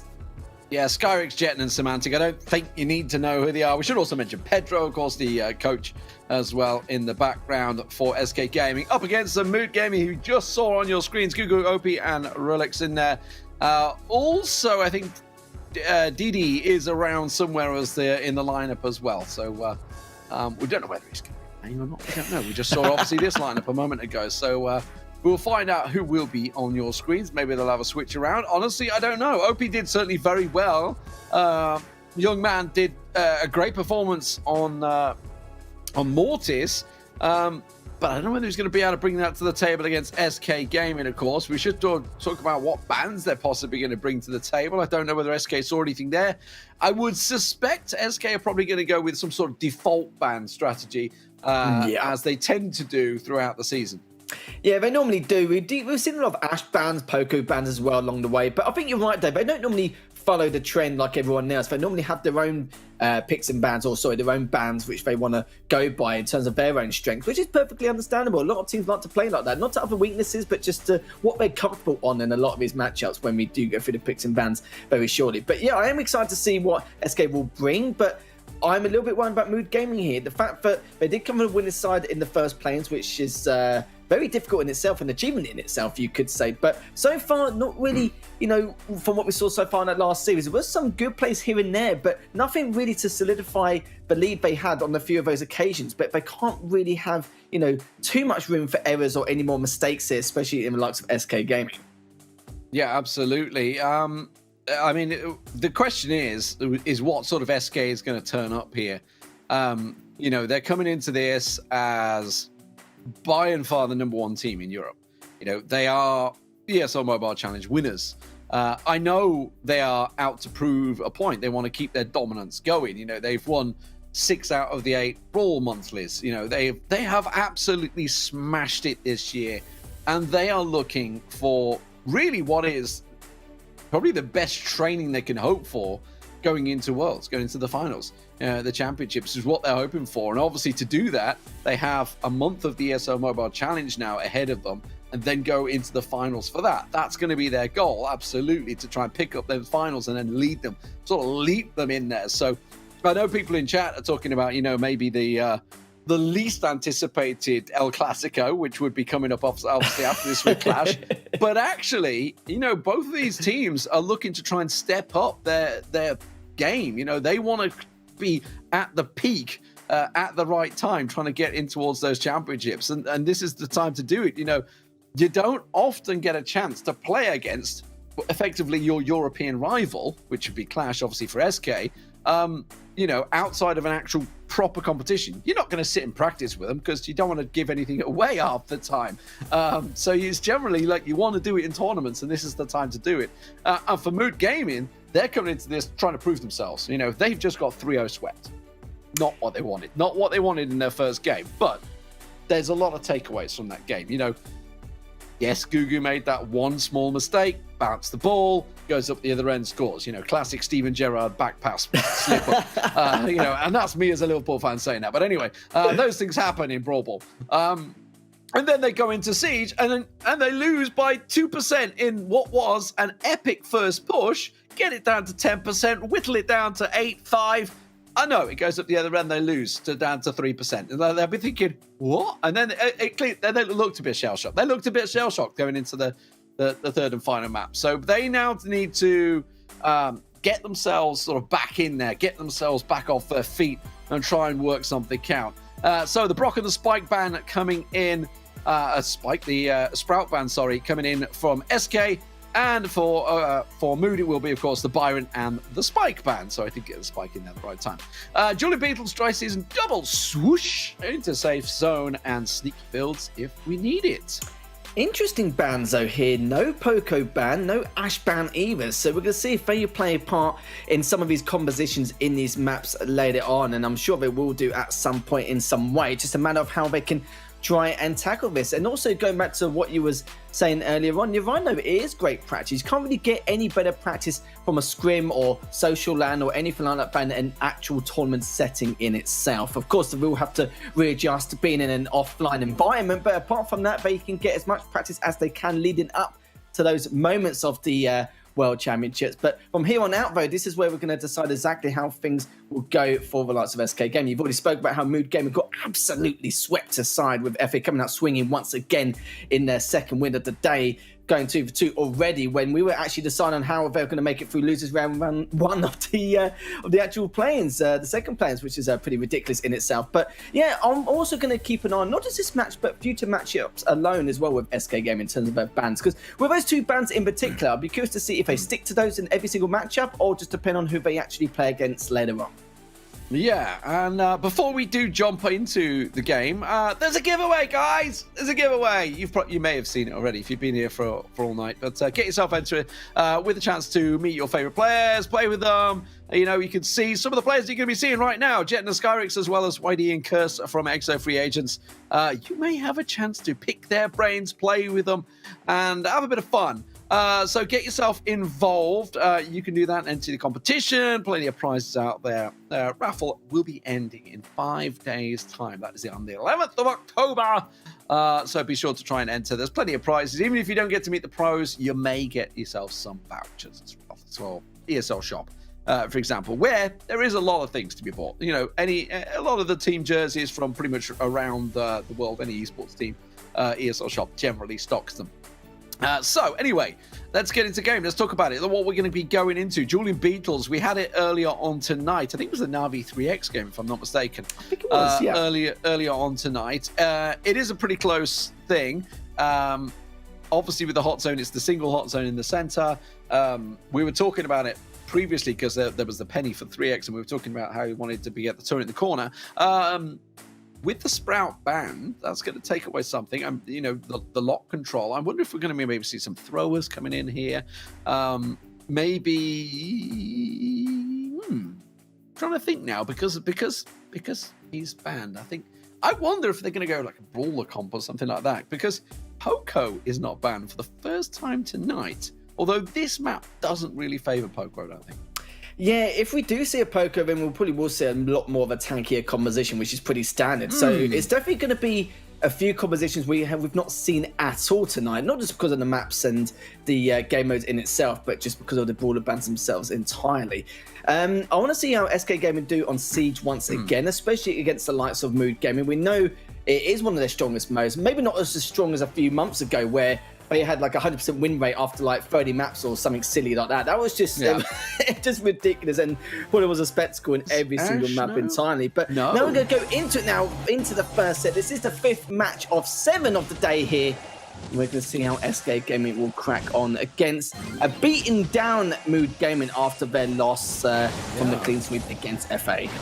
We are straight into a mirror match, so from the off, and that is going to be a cracking shot to begin with from Semantic. Gets 1, gets 2. Can he go for the hat trick here? He may well try and push for it onto Gugu. Has him caught in the corner there, but Stu, as I say, the mirror match, the Stu, the Sandy, and of course the Leon off the side there. So the mirror match between both sides, so they're already picking things up quick. That's not a, that is a Poco. That is a Poco. It's a Sandy on this side, it's a Poco on this side. Semantic now just biding his time again on that right-hand side. Rolex hasn't really given much room here. He's just trying to at least do a treacle of damage here and there, but still, Jetton cleans one, Semantic gets another. That's going to be a nice little clean sweep here for SK Gaming. But look at the score difference here, D-Man. Already finished things up in this first game, but pure aggression from Mood Game just to try and respond to everything that's been going on. But look at this, the damage infliction across the board from SK Gaming just going to be way too much, as Mood Gaming had to push themselves into a heavy disadvantage, especially with the structure and the cover which SK Gaming had. But that was a whitewash. I mean, the layering and the presence they have with a Poco and a Stew both there, they're quite immovable. The sustainability that it offers the team is pretty incredible. Yeah, I was thrown because I was just looking at the Sandy of Rolex and it's a mirror max, but it's not. Obviously Jetton wasn't the Poco. But look how aggressive Jetton was with the Poco. It wasn't like I'm a Poco, I'm going to sit back between the front two and be defensive. No, he's in their face going aggressive. So, I mean, this is the first time we've seen Poco tonight. Obviously, he has been banned out in all 4 of the first sets tonight. So, yeah, that's being put to work. Stu also banned out quite a few times tonight as well, but also being picked up pretty much predominantly. But yeah, that was SK pouring a marker. Did they even get a 1%? I don't think they did, right? I think that was 100-0. I think they got a few percent, like for like 4 or 5, but I don't know entirely. But you're right there. I don't think it even hit the double digits. I know that for a fact anyway, because it went so quick. Oh, and here we go, the bow. Okay, so we can see what they could do now. Yeah, the bow, we don't never normally see this, especially on this map either. But Jetton's already been taken down, so this is a nice little early pushing from the game. Yeah, I mentioned the bow earlier on when we were surprised. We thought we might see it earlier because he has started to get a bit of a presence. But this is nice aggressive stuff this time around. So obviously coming in there, the Leon of Rolex going aggressive. Jetton does manage to keep him at bay. So nice little adaptation coming out from SK here. Switching out, see where that bow works out. But the Leon stealth comes through, gets the damage down. And that's really what's buying Mood the time at the moment. And SK is struggling against it. That little stealth coming in from Leon, shutting him down. You can see he's going to try and do it again, but Skyrix is on for it this time, making sure he can keep him at bay and keep that totem down. Yeah, this comp change has definitely worked wonders, but especially the start strategy from Mood Gaming. Just no holds barred, pure aggression, great angles earlier on, and it seems to be able to continue to keep up with this pace. As so far, they have stopped it just a tad, down by 40%. Jetton does get the first initial kill though. As OP now just in that right lane needs to back away as well. Only on 200 HP, but is looking to try and see if he can inflict any more damage. But he's just literally teetering it on the edge of death. But look at this, Rolex made a very good push on the left-hand side, but look at SK Gaming were actually prepared for it. Rolex almost taken down. Semantic's taken OPE as Scorus does finish off Rolex, and literally Gugu is the last person left standing. His cleanup, that's going to be a wipe, and this is SK Gaming coming back in this matchup. Oof. And yeah, and now with that cover removed, it takes away Rolex's chance to try and stealth himself in there and catch Skyrix off guard, which is what was working for them at the start. What they've done, the adjustments they made, Skyrix and Jet double teaming it, and Semantic is 2v1ing them at the moment off on that right-hand side channel. So it's working out for him. Rolex comes in again, and SK will take control. It is a quick 1-0. Well. Mood Gaming did get out to a very good start. The comp change did work to a certain degree. It's more the start strategy more than anything else which helped complement that comp. But yeah, again, SK Gaming very patient. We know how hectic that map can be quite chaotic to a certain degree, but SK Gaming's discipline worked out once again, and Mood Gaming on the back foot already. But good response in that second game, but they just weren't consistent enough just to hold it together, especially with their map possession. Yeah, honestly, for me, SK, you know, there's a reason why the top teams look at the adjustment they make here. Skyrix is under pressure, so Jet teams up with him, says thank you very much, and then Semantic just goes and 2v1s them. So, you know, as you do. So, and that just buys them all the time. They take away all the cover, and as soon as that cover is gone, you know, it took away Rolex's dominance they had on that left channel, and not a lot the Mood could do about it. So SK take themselves the first set, quick and easy, 2-0. So it means we're going to move on to Dry Season next. That will be the bounty map.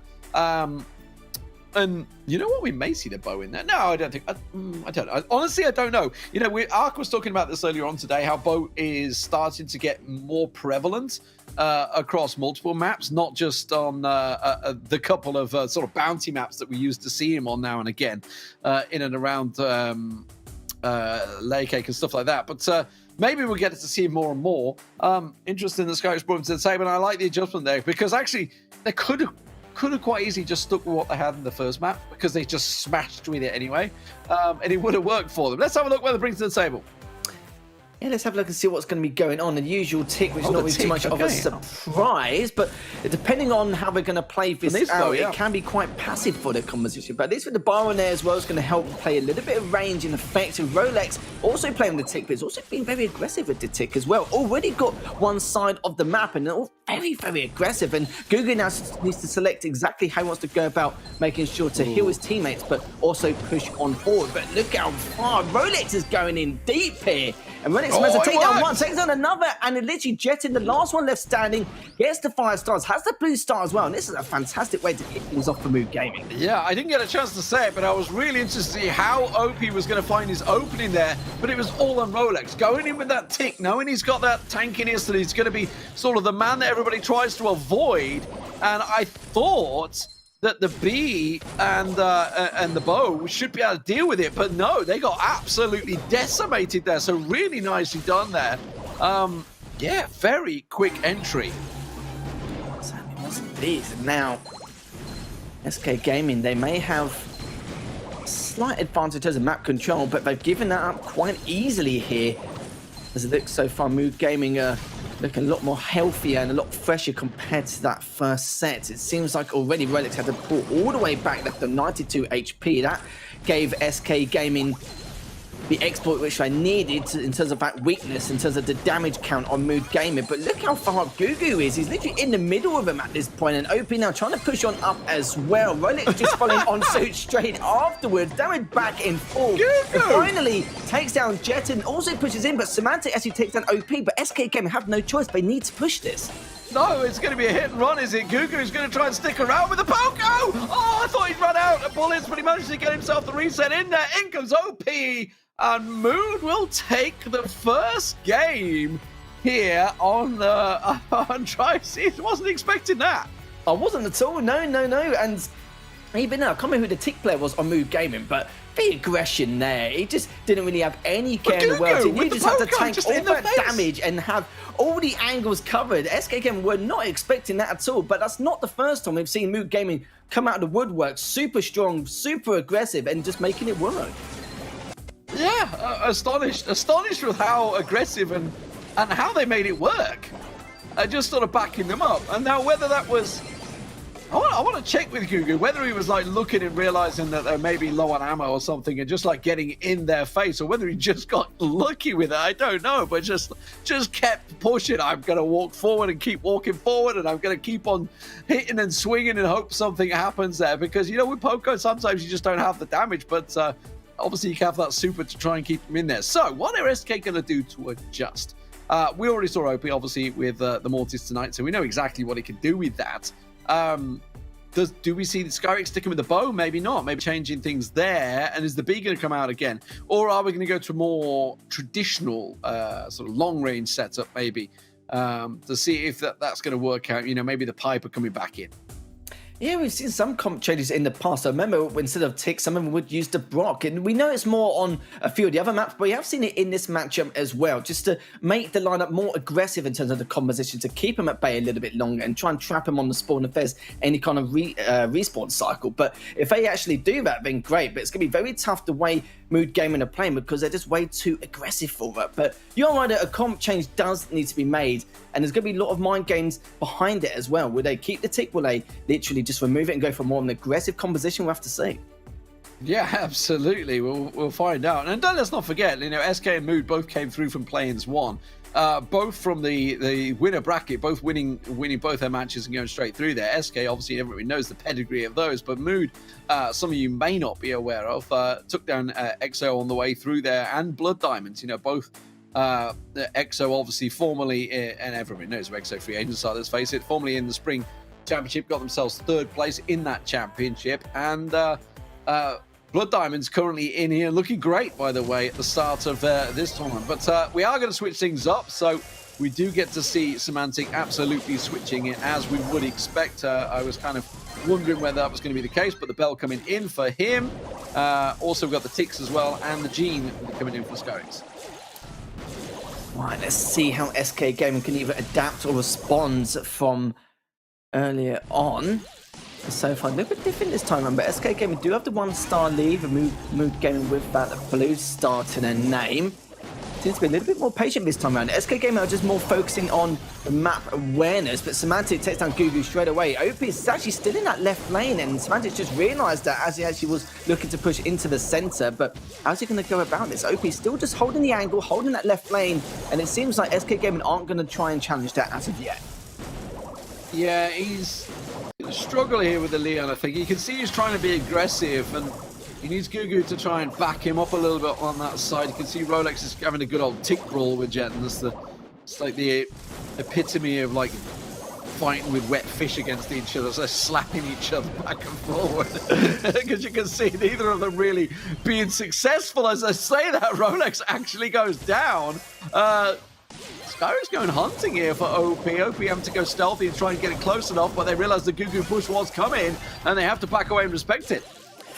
Oh, Semantic, very uncharacteristic of him, has missed quite a few shots with the bell there, but let's see if he can try and recover a little bit more. But it doesn't change the fact that SK Gaming is still in the lead, but only with 15 seconds left remaining. And let's see what they can do here, as neither team's really taken too much damage as of yet, but the push needs to come in from Mood Gaming at some point. 5 seconds left. This push needs to come out now, and will it be able to? No, it will not. Skyrick does take down OP, and that is going to be it, with SK Gaming adapting a lot better this time around, seemed a lot more organised, a lot more structured to it, and Mood Gaming just couldn't find out a way to even try and exploit that at all. Yeah, so we go square once again in the series, 1 apiece. SK already 1 set up, don't forget, in this one, but definitely much closer, a more methodical SK game, I would say there. I think is the best way to put it. More controlled, no doubt about it.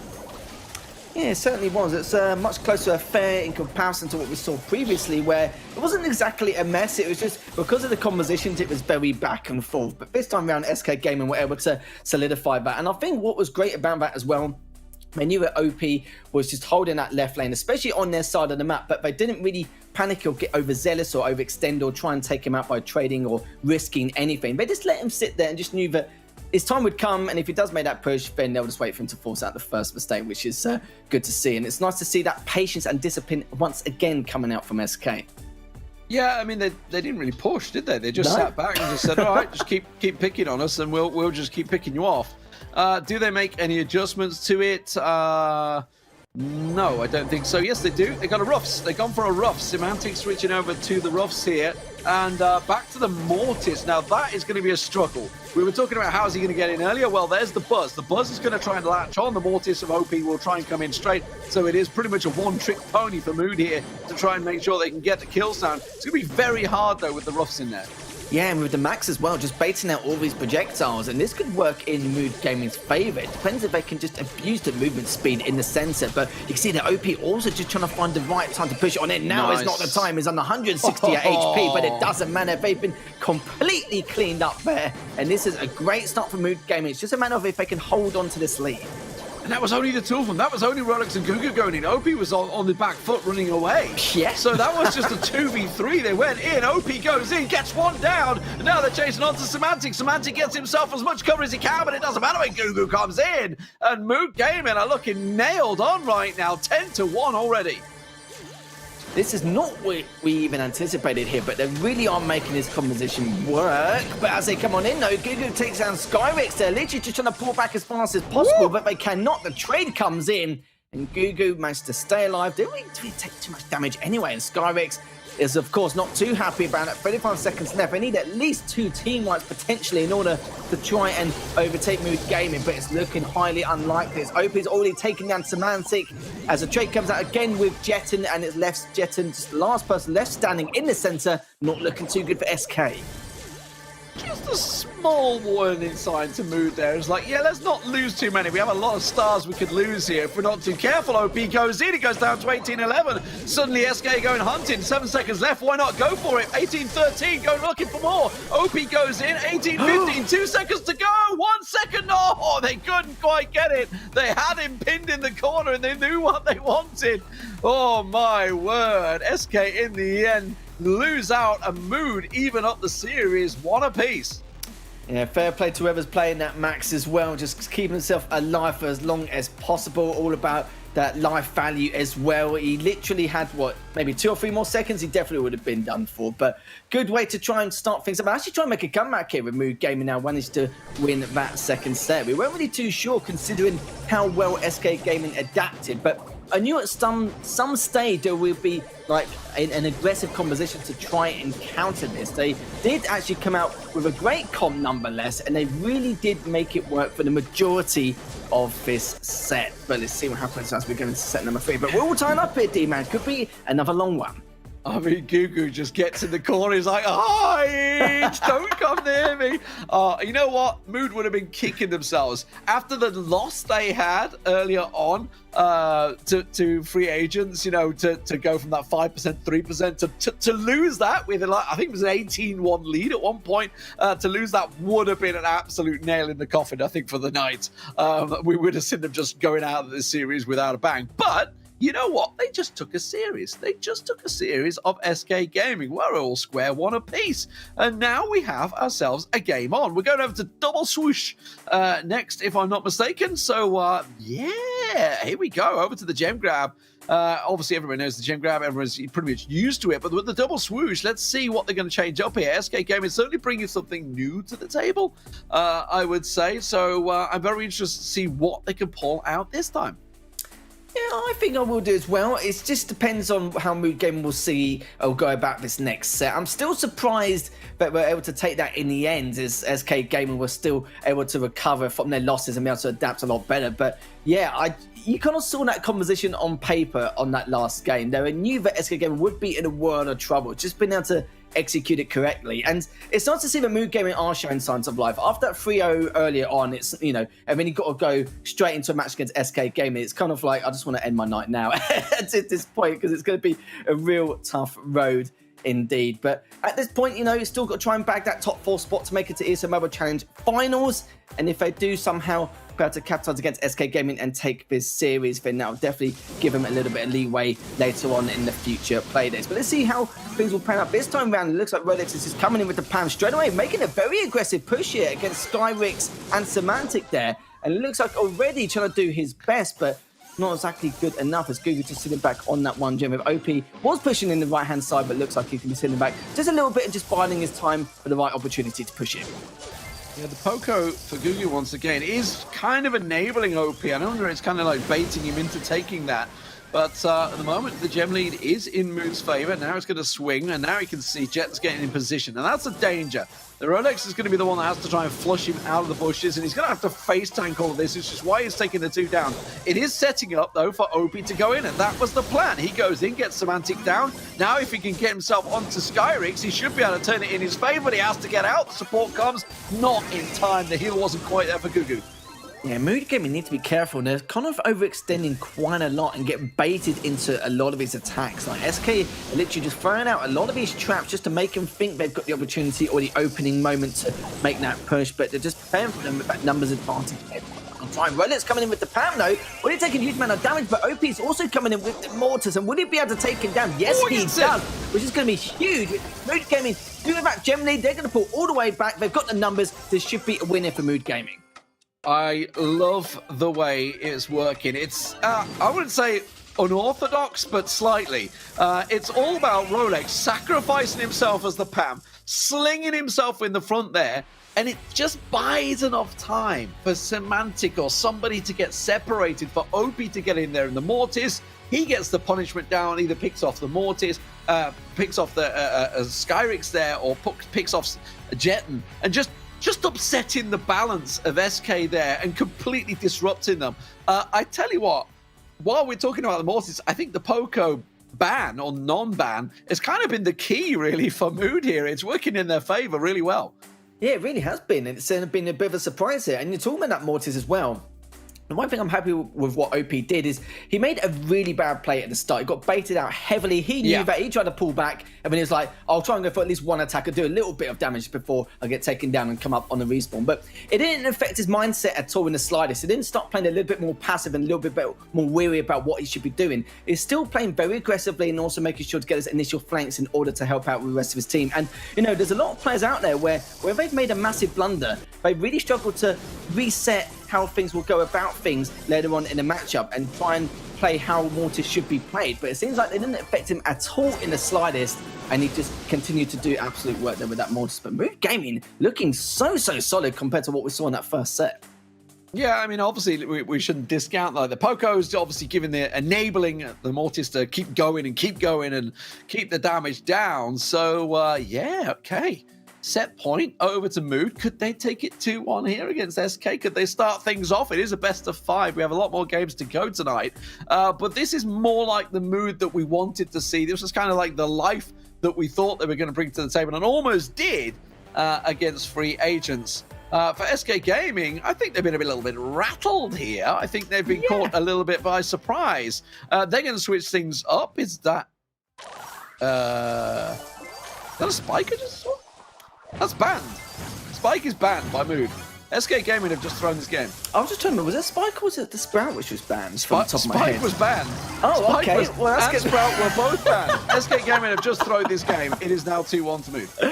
Okay, we'll see what happens anyway. I'm sure you are right though, like 100%. It should just end here, but I don't think... Well, I think both teams are literally just playing on at the moment just in case something does happen, in case... maybe they're right or maybe they're wrong, etc, etc. But yeah, we'll see how it goes anyway. They should really just let them collect the gems and let's just have done with it anyway. But we'll see how it goes anyway. We'll continue with the match until we get confirmation. But Skyrix and Jetten now push up into the center, coming on in with that hand as well. Skyrix has taken down Rolex. Semantic does clean up OP. Gugu's the last person left standing, and I'm going to feel really bad for SK if they do go on and win this game. Yeah, I mean, I hate to say it, this is not the first time this has happened in ESL Mobile Challenge. Somebody really needs to write bans down. Happened to the best of us. Pedro, you are in chat, Pedro. I'm just saying, you can even do exclamation mark bans in the chat, and it will tell you what the bans are. Yeah. Bit of a slip up that. If SK take this, feels bad, man. It really does. It does mean that it will be 2-1 in favour of Mood Gaming. There's no doubt about it at all. Of course, we'll double check with League Ops and admin just to get complete confirmation of that. But yeah, that was very anticlimactic considering SK Gaming did at least win that, but we're not really too sure how it went. Maybe Mood Gaming lost that because they were probably also discussing, wait, hold on a sec, wasn't Spike banned anyway. But it's like I said, it happens to the best of us. We've seen the top teams do it time and time again. We've even seen at one point last season, one of the teams did it twice, didn't they? Actually, in one series, and we were just scratching and thinking, just write on a bit of paper and just let yourselves know and just keep your players in check. But if these borders are actually banned, you don't want to give away silly games like that, and it could cost you effectively the series, which technically it might have done after that. Technically that victory, but let's just find out exactly what's going on and see if we will move into a fifth set with Mood Gaming. Fourth set, so with Mood Gaming up 2-1. But yeah, hate to see it. Yeah, absolutely. So yeah, okay. I know how you feel. I'm feeling exactly the same. It's just absolutely typical. What a way to finish a set. Yeah, I mean, I was going to say like it would be a good adjustment, and then as I was checking the bans, I was like, he's playing Spike. Ban. Yeah. I mean, in fairness, Spike is not a usual ban. It was banned by 3x earlier on tonight as well, but yeah, I mean, okay, so if that is the case, well, where do we move on to next? We move on to Safe Zone, if I'm not mistaken, yeah. Over to Heist, so Safe Zone would be the next map. If that's the case, we're just waiting for that to be confirmed. I'm pretty sure it is going to be the case. I can't see any way around it. Hopefully we'll get confirmation in a second. But yeah, I mean, if that's the case, let's talk about Safe Zone. Let's get over to that. So 2-1 in favor of Mood Gaming. SK Gaming, I think it took them... They dropped a game, didn't they? But it wasn't until right near the end. And it was to Reply Totem, if I'm not mistaken, last season in the spring.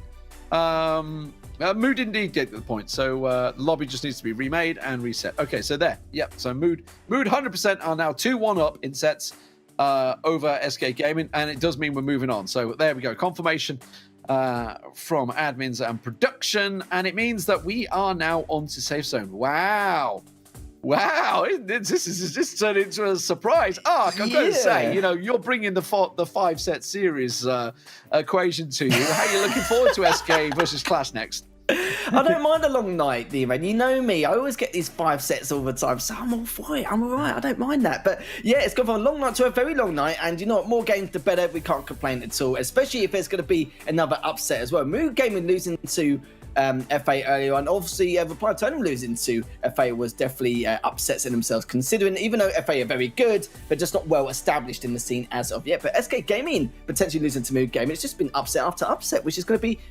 definitely make it a very interesting first play day as we go forward into the week. But yeah, just absolutely balmy. But still, though, not going to count it out as of yet. We've still got a little bit of time left. We're just waiting for both teams to get back into the lobby and to get ready for this full set, as D-Man's already rightly mentioned. But SK Gaming do seem a little bit off today, and it's not really like them to be... not that consistent compared to before. Like normally, if they just bring the 80-90% game, normally it's more than enough for some of these teams. But they really are struggling a tad.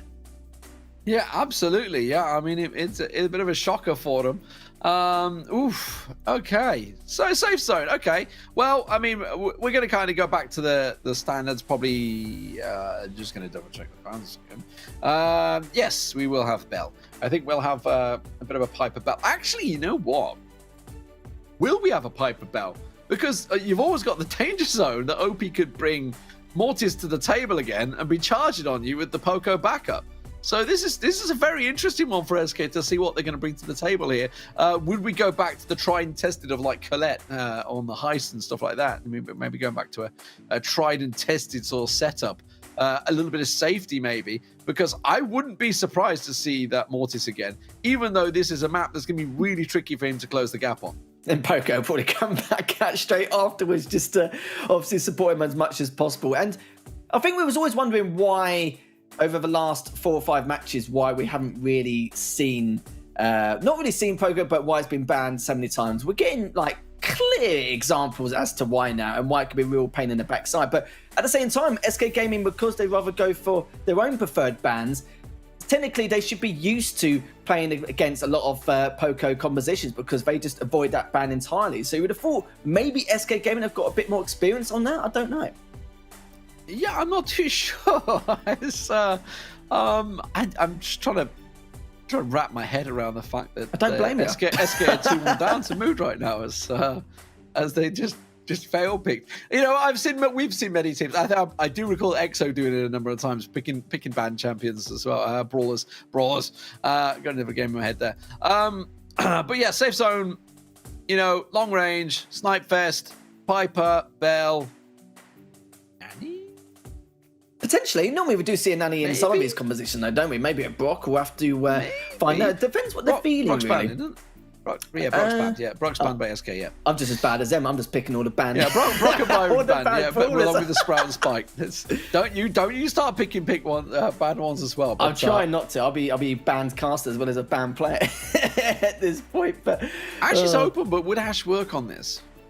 True. Ogie is saying Ash, but I'm not convinced. I don't know. We haven't seen any Ash played, actually, funny enough, considering it's been, you know, getting into the 4th set now. Maybe it's more map or mode dependent. We'll have to see. But yeah, that is a big talking point there.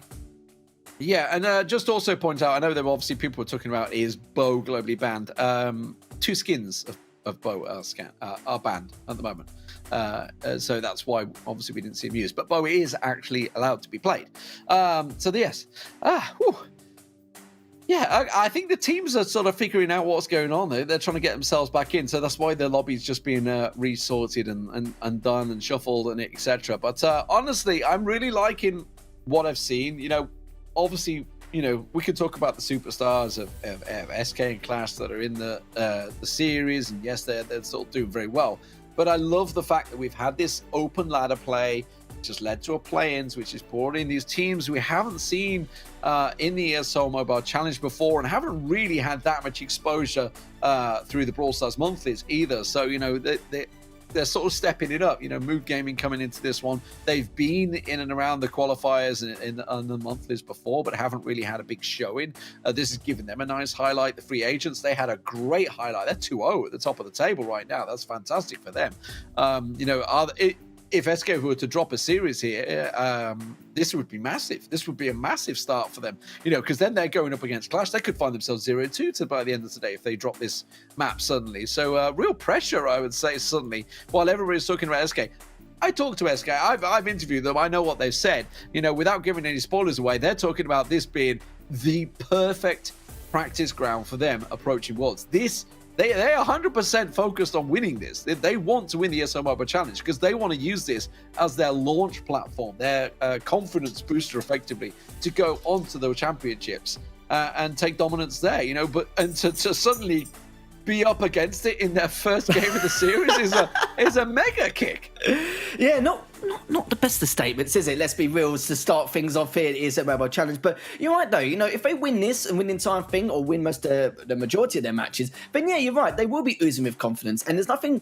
The best practice you can get is, especially in a tournament setting. Of course, if you're especially in multiple tournaments. As for Mood Gaming, though, the last time I casted them was in a different tournament entirely back in May. I wasn't really impressed with them in terms of the first impressions, what I saw from them and what they brought to the table. But obviously, with the lineup changing, how they've come here 4 to 6 months later, they're looking fresh. They're looking much better than I even anticipated. And if they do defeat SK Gaming in this series, I've never known a team to go from a massive, low, losing against an unknown team, to then beating one of the best teams here in the region. It's absolute madness. But sorry, guys, it's taken a while. Sorry for the delays, apologies, and all that good stuff, but it doesn't matter. Set 4 has finally got underway. Mood Gaming currently in the lead, and already Semantic getting off to a very good start for SK Gaming, and they're pushing Mood Gaming all the way back on towards their spawn point. Yeah, something we didn't mention was obviously the Colts. So double Colts coming in here, the double Pipers, of course, as well. And the Bell versus the B for Skyrix, going with that one instead. So expecting the Bell, but the Colt off effectively on the right channel, being mixed in with the Piper battle between Semantic and Gugu. Gugu putting the pressure down, as is OP, and SK are being pressured. They really are, yeah. Semantic helped SK get up to a flying start, but only tickled the safe, only slightly down to 94%. But Mood Gaming being very patient here. I wouldn't really say either team has had the majority of the control as of yet. Still early days. You could say it's been edging out to SK, especially now considering they're trying to force out the situation. Skyrix, though, with the opening kill, and this is exactly what I needed. Jettin's also done a bit of damage onto Mood Gaming's car, which means that now they can get full center control, and one more push could really do it here for SK.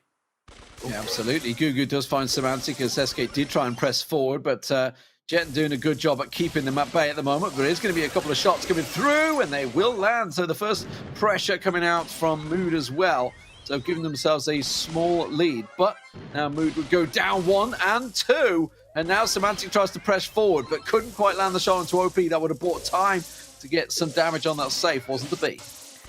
Mood Gaming don't really have time to hesitate here. As soon as they take down 1, they need to make the push straight away, and this is exactly what they have done. But at the same time, Jetin managed to delay the push even further by taking down OP, and this is literally the worst situation Mood Game could possibly be in. But one wipe, or at least one kind of advantage here for that push, could definitely change things around, because look, there isn't really too much to do here for Mood Gaming. They're up by 8%, but SK Gaming need to find an opening if they can, but Mood Gaming aren't really giving them any kind of room here. 3 seconds left, they can easily just body block this, and it seems like Mood Gaming will take the first game in this set. And now, match point for Mood Gaming here, D-Man. Oh, crikey. Match point for Mood Gaming. SK Gaming went all the way till the final match day in the Spring Challenge before they dropped a game, and that was to Reply Totem, where they got kind of caught off guard by Reply Totem's surge up the table. But they're up against it, against Mood Gaming here. Their first match of the fall, and they find themselves on a match point, which is somewhat remarkable. Now, obviously, the talk about, certainly in the chat at the moment, is the fact they brought B to the table. Were they expecting some sort of brawlers? You know, obviously, we were talking about perhaps the Mortis or the Buzz or something like that, just to close the gap. Maybe the Colette, I don't know. But yeah, unable to really match Rolex too heavily against the Bell. Whether we're going to see the Bell switch across there. Gugu doing a fantastic job. And the Colt matchup on the right-hand side, you know, all credit to Mood. They kept even pegging there. Let's see what the changes do come in. It is going to be the Bell coming in for Skyrix this time with Semantic over on that, and the Colt, of course. So, but look at this, the Nanny switch up from the Piper and Gugu. I gotta be honest, I think this may well work for them. We'll see how it goes. Certainly could. With the results which are being displayed here today, you'd feel like you're in a parallel universe at some point. It's just absolutely balmy. So, first 30 seconds in, Semantic does get the first initial kill. Also cleaned up is Rolex, thanks to Jet in there. And look at the amount of damage they've already done. That's already a huge amount compared to what they already did previously in that last game. And now it's just a matter of how Mood Gaming are going to adapt to this next play. I'm very intrigued by Mood's choice to switch the lanes around as well, to put the Colt up against the Bell. It's those that have chose it. They had a good Colt off, you know, OP and Jetin. And actually, I gotta be honest, I thought it was pretty even. I thought Rolex had a great fight against Skyrix, but maybe they're a little bit worried about the change-up with the Bell in there. I don't know, but it's definitely put them in pressure. Rolex getting sniped out, and you can see SK Gaming starting to take a bit more control in this one. Skyrix on nothing as Gugu disconnected. Not too sure. Skyrix, though, you saw right there, left on 140 HP. Still managed to get away with being out on that left-hand side and still was able to get a kill in the process. So this is looking very good so far for SK. Much better. Actually, it's completely night and day difference on the fragging ability here from SK Gaming. But still, though, Mood Gaming still got a bit of room to try and make something work here, but it needs to be soon though, because look at the damage they need to try and catch up on. 25%. Some people may think it's not really that much, but trust me, at this stage in the game, and especially at this level of play, that is a huge amount. Yeah, I still don't agree with the setup they changed. I thought Rolex was doing a good job on the right, on the left-hand channel. So I'm not too sure whether what the plan was, and I'm not agreeing with this Nanny change either. I think I don't know why they did keep the Piper in there, because honestly, Gugu was doing a fantastic job on the Piper. We'll go to get the snipe down onto Semantic, but really not a lot of pressure coming out from this one. They're trying to get forward to get the damage done, but it doesn't matter. Semantic back in there, instantly gets the pop off. OP will get some shots down, does manage to get it close, but you can see the percentage switching there as Jetin gets the damage done. It will be all tied up. Still though, match point for Mood.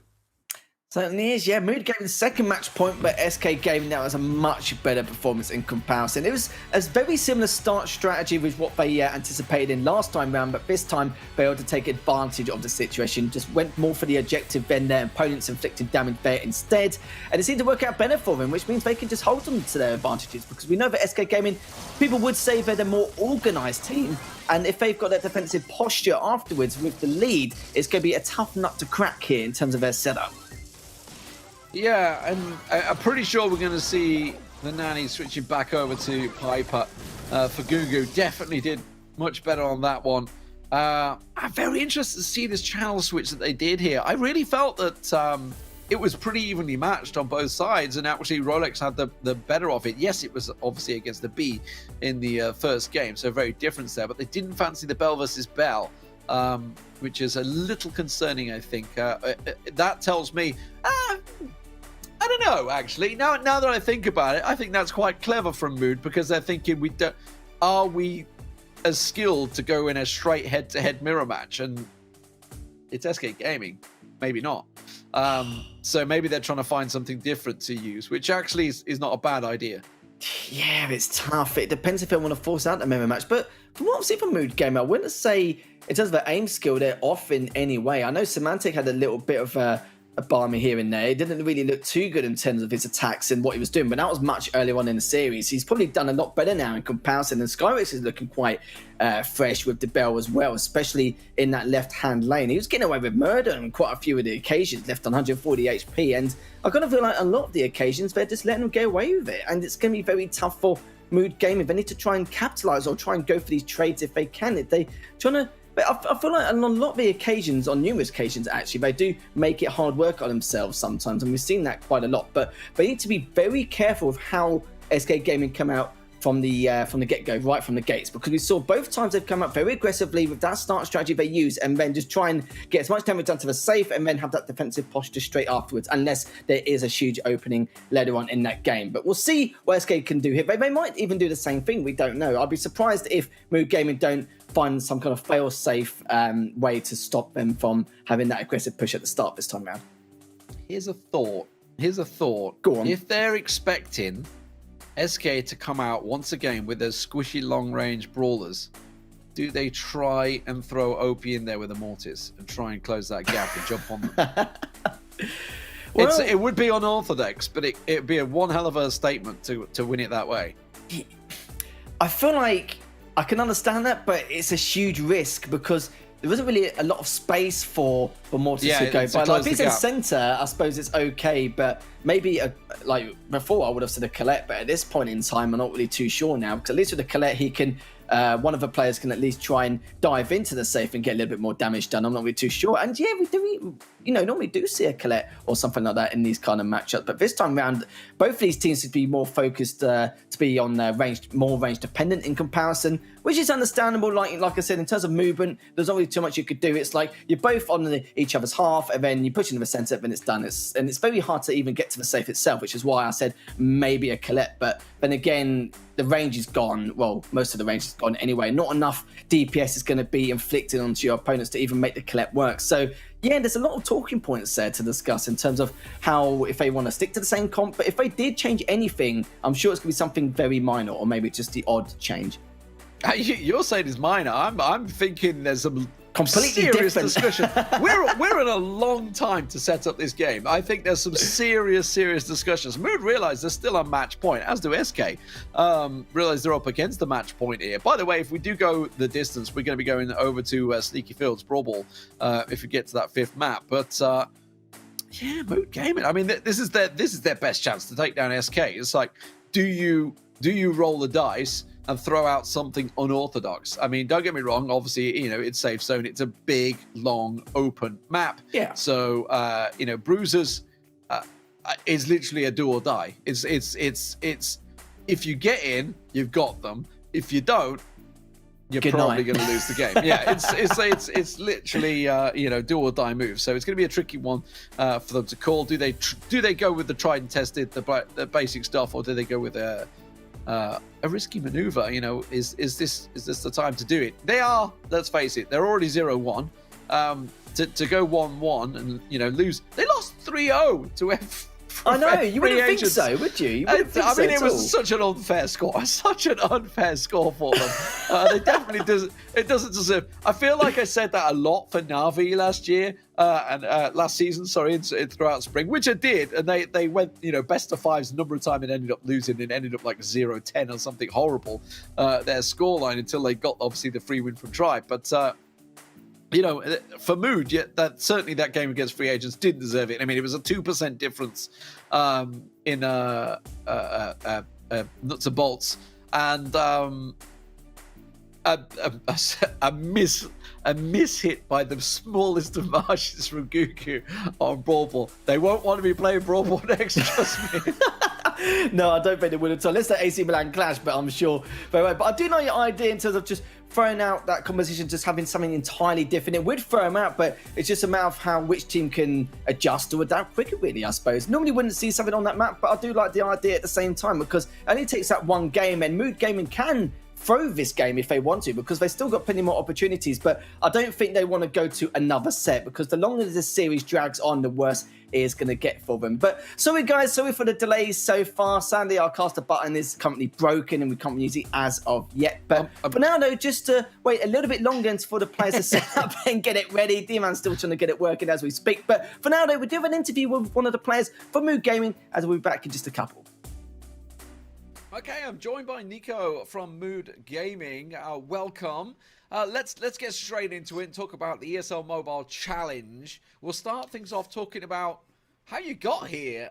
36 and 14 in the ladder was not that spectacular. You had a couple of losses in there, no doubt about it. Crept in 7th place. So let's talk about the play-ins. Were you surprised at how easy it went once you got there? Easy. It wasn't an easy win, but the good thing is that the ESL Open Ladder was at the beginning where we started playing together, so it was good for us, like, to really try founding a synergy with the player, etc. So this is why we had so much lost. It's because, like, the roster at the beginning wasn't really formed. Like, we used to play for 1 month together. And yeah, I think it helped us to improve and to get better. This is why we lost so much.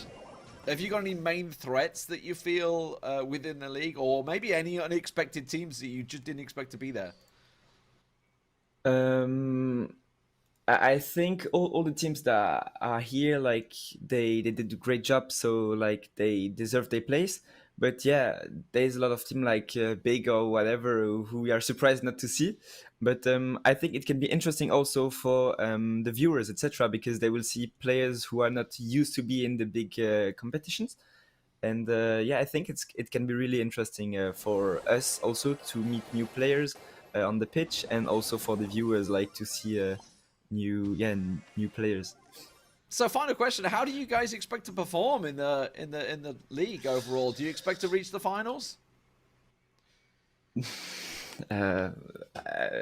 Expecting is a big word, but we hope, and we are going to train for it. We hope that everything is going to be good for us, and that we will be able to, like, give our best and try to win as much matches as we can.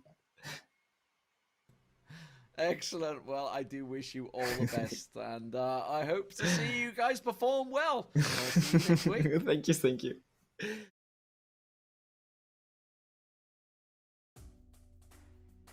Lovely stuff there. Nice little interview there from your good self there, D-Man, just picking his brain to see how he's feeling coming into ESL Mobile Challenge. And, you know, we've already seen already he's actually lost to FA and now almost been SK Gaming. And again, guys, viewers in chat and everyone at home, we do apologise for the delay. Just working out a few kinks here and there before we do get this series started and underway. But if you're just joining us, this is the 5th match of the day out of 7 here in the first play day of the ESL Mobile Challenge. Currently, Mood Gaming are up 2-1 in the series, and it's currently 1-1 now in this set. So whoever wins this, basically, we either take it to set number 5, but if it's Mood Gaming, they actually win this series outright 3-1, which is definitely something no one would have predicted at this point, Lee. No, and certainly not one that Nico predicted there. Obviously, they were hoping that they'd do well. He was trying to be diplomatic about it when I asked him the question there. But yeah. Okay. So, I mean, we'll see whether it goes through, whether, you know, they're obviously waiting to get their game on the way. This would be, you know, it's still match point. It's still match point for Mood Gaming here. For SK Gaming, obviously, it's set point, you know, whether they can take it to the 5th and final map, which would be over on Brawl Ball. We'd be going over to Sneaky Fields. Sneaky Fields, if we are to go the distance. But we are still on safe zone on the heist map.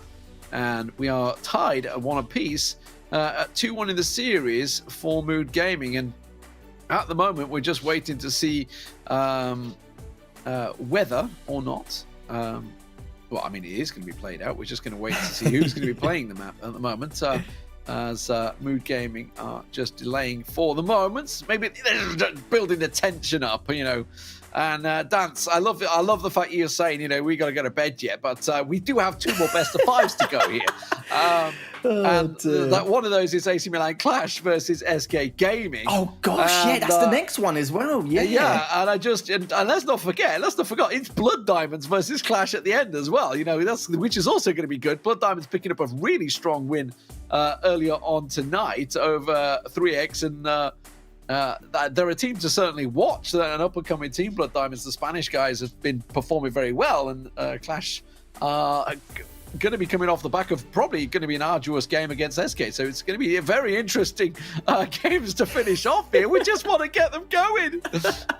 It would have been 2 AM at this point, but that's fine. I think we kind of predicted this could happen, but that's fine. But we're sorry, guys, again at home with the delays. We do need to go to a break as both these teams just need to sort a few things out on the sidelines before we get into this series, or continue this series rather anyway. But make sure you don't go anywhere. We will finish this matchup, and we've still got 2 matches left to go between SK Gaming and AC Milan's Clash after this. And also don't forget Blood Diamond versus AC Milan Clash straight after. So don't go anywhere, as we'll be back hopefully in just a few moments.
ESL Mobile Challenge is brought to you by DHL and Pay Safeguard.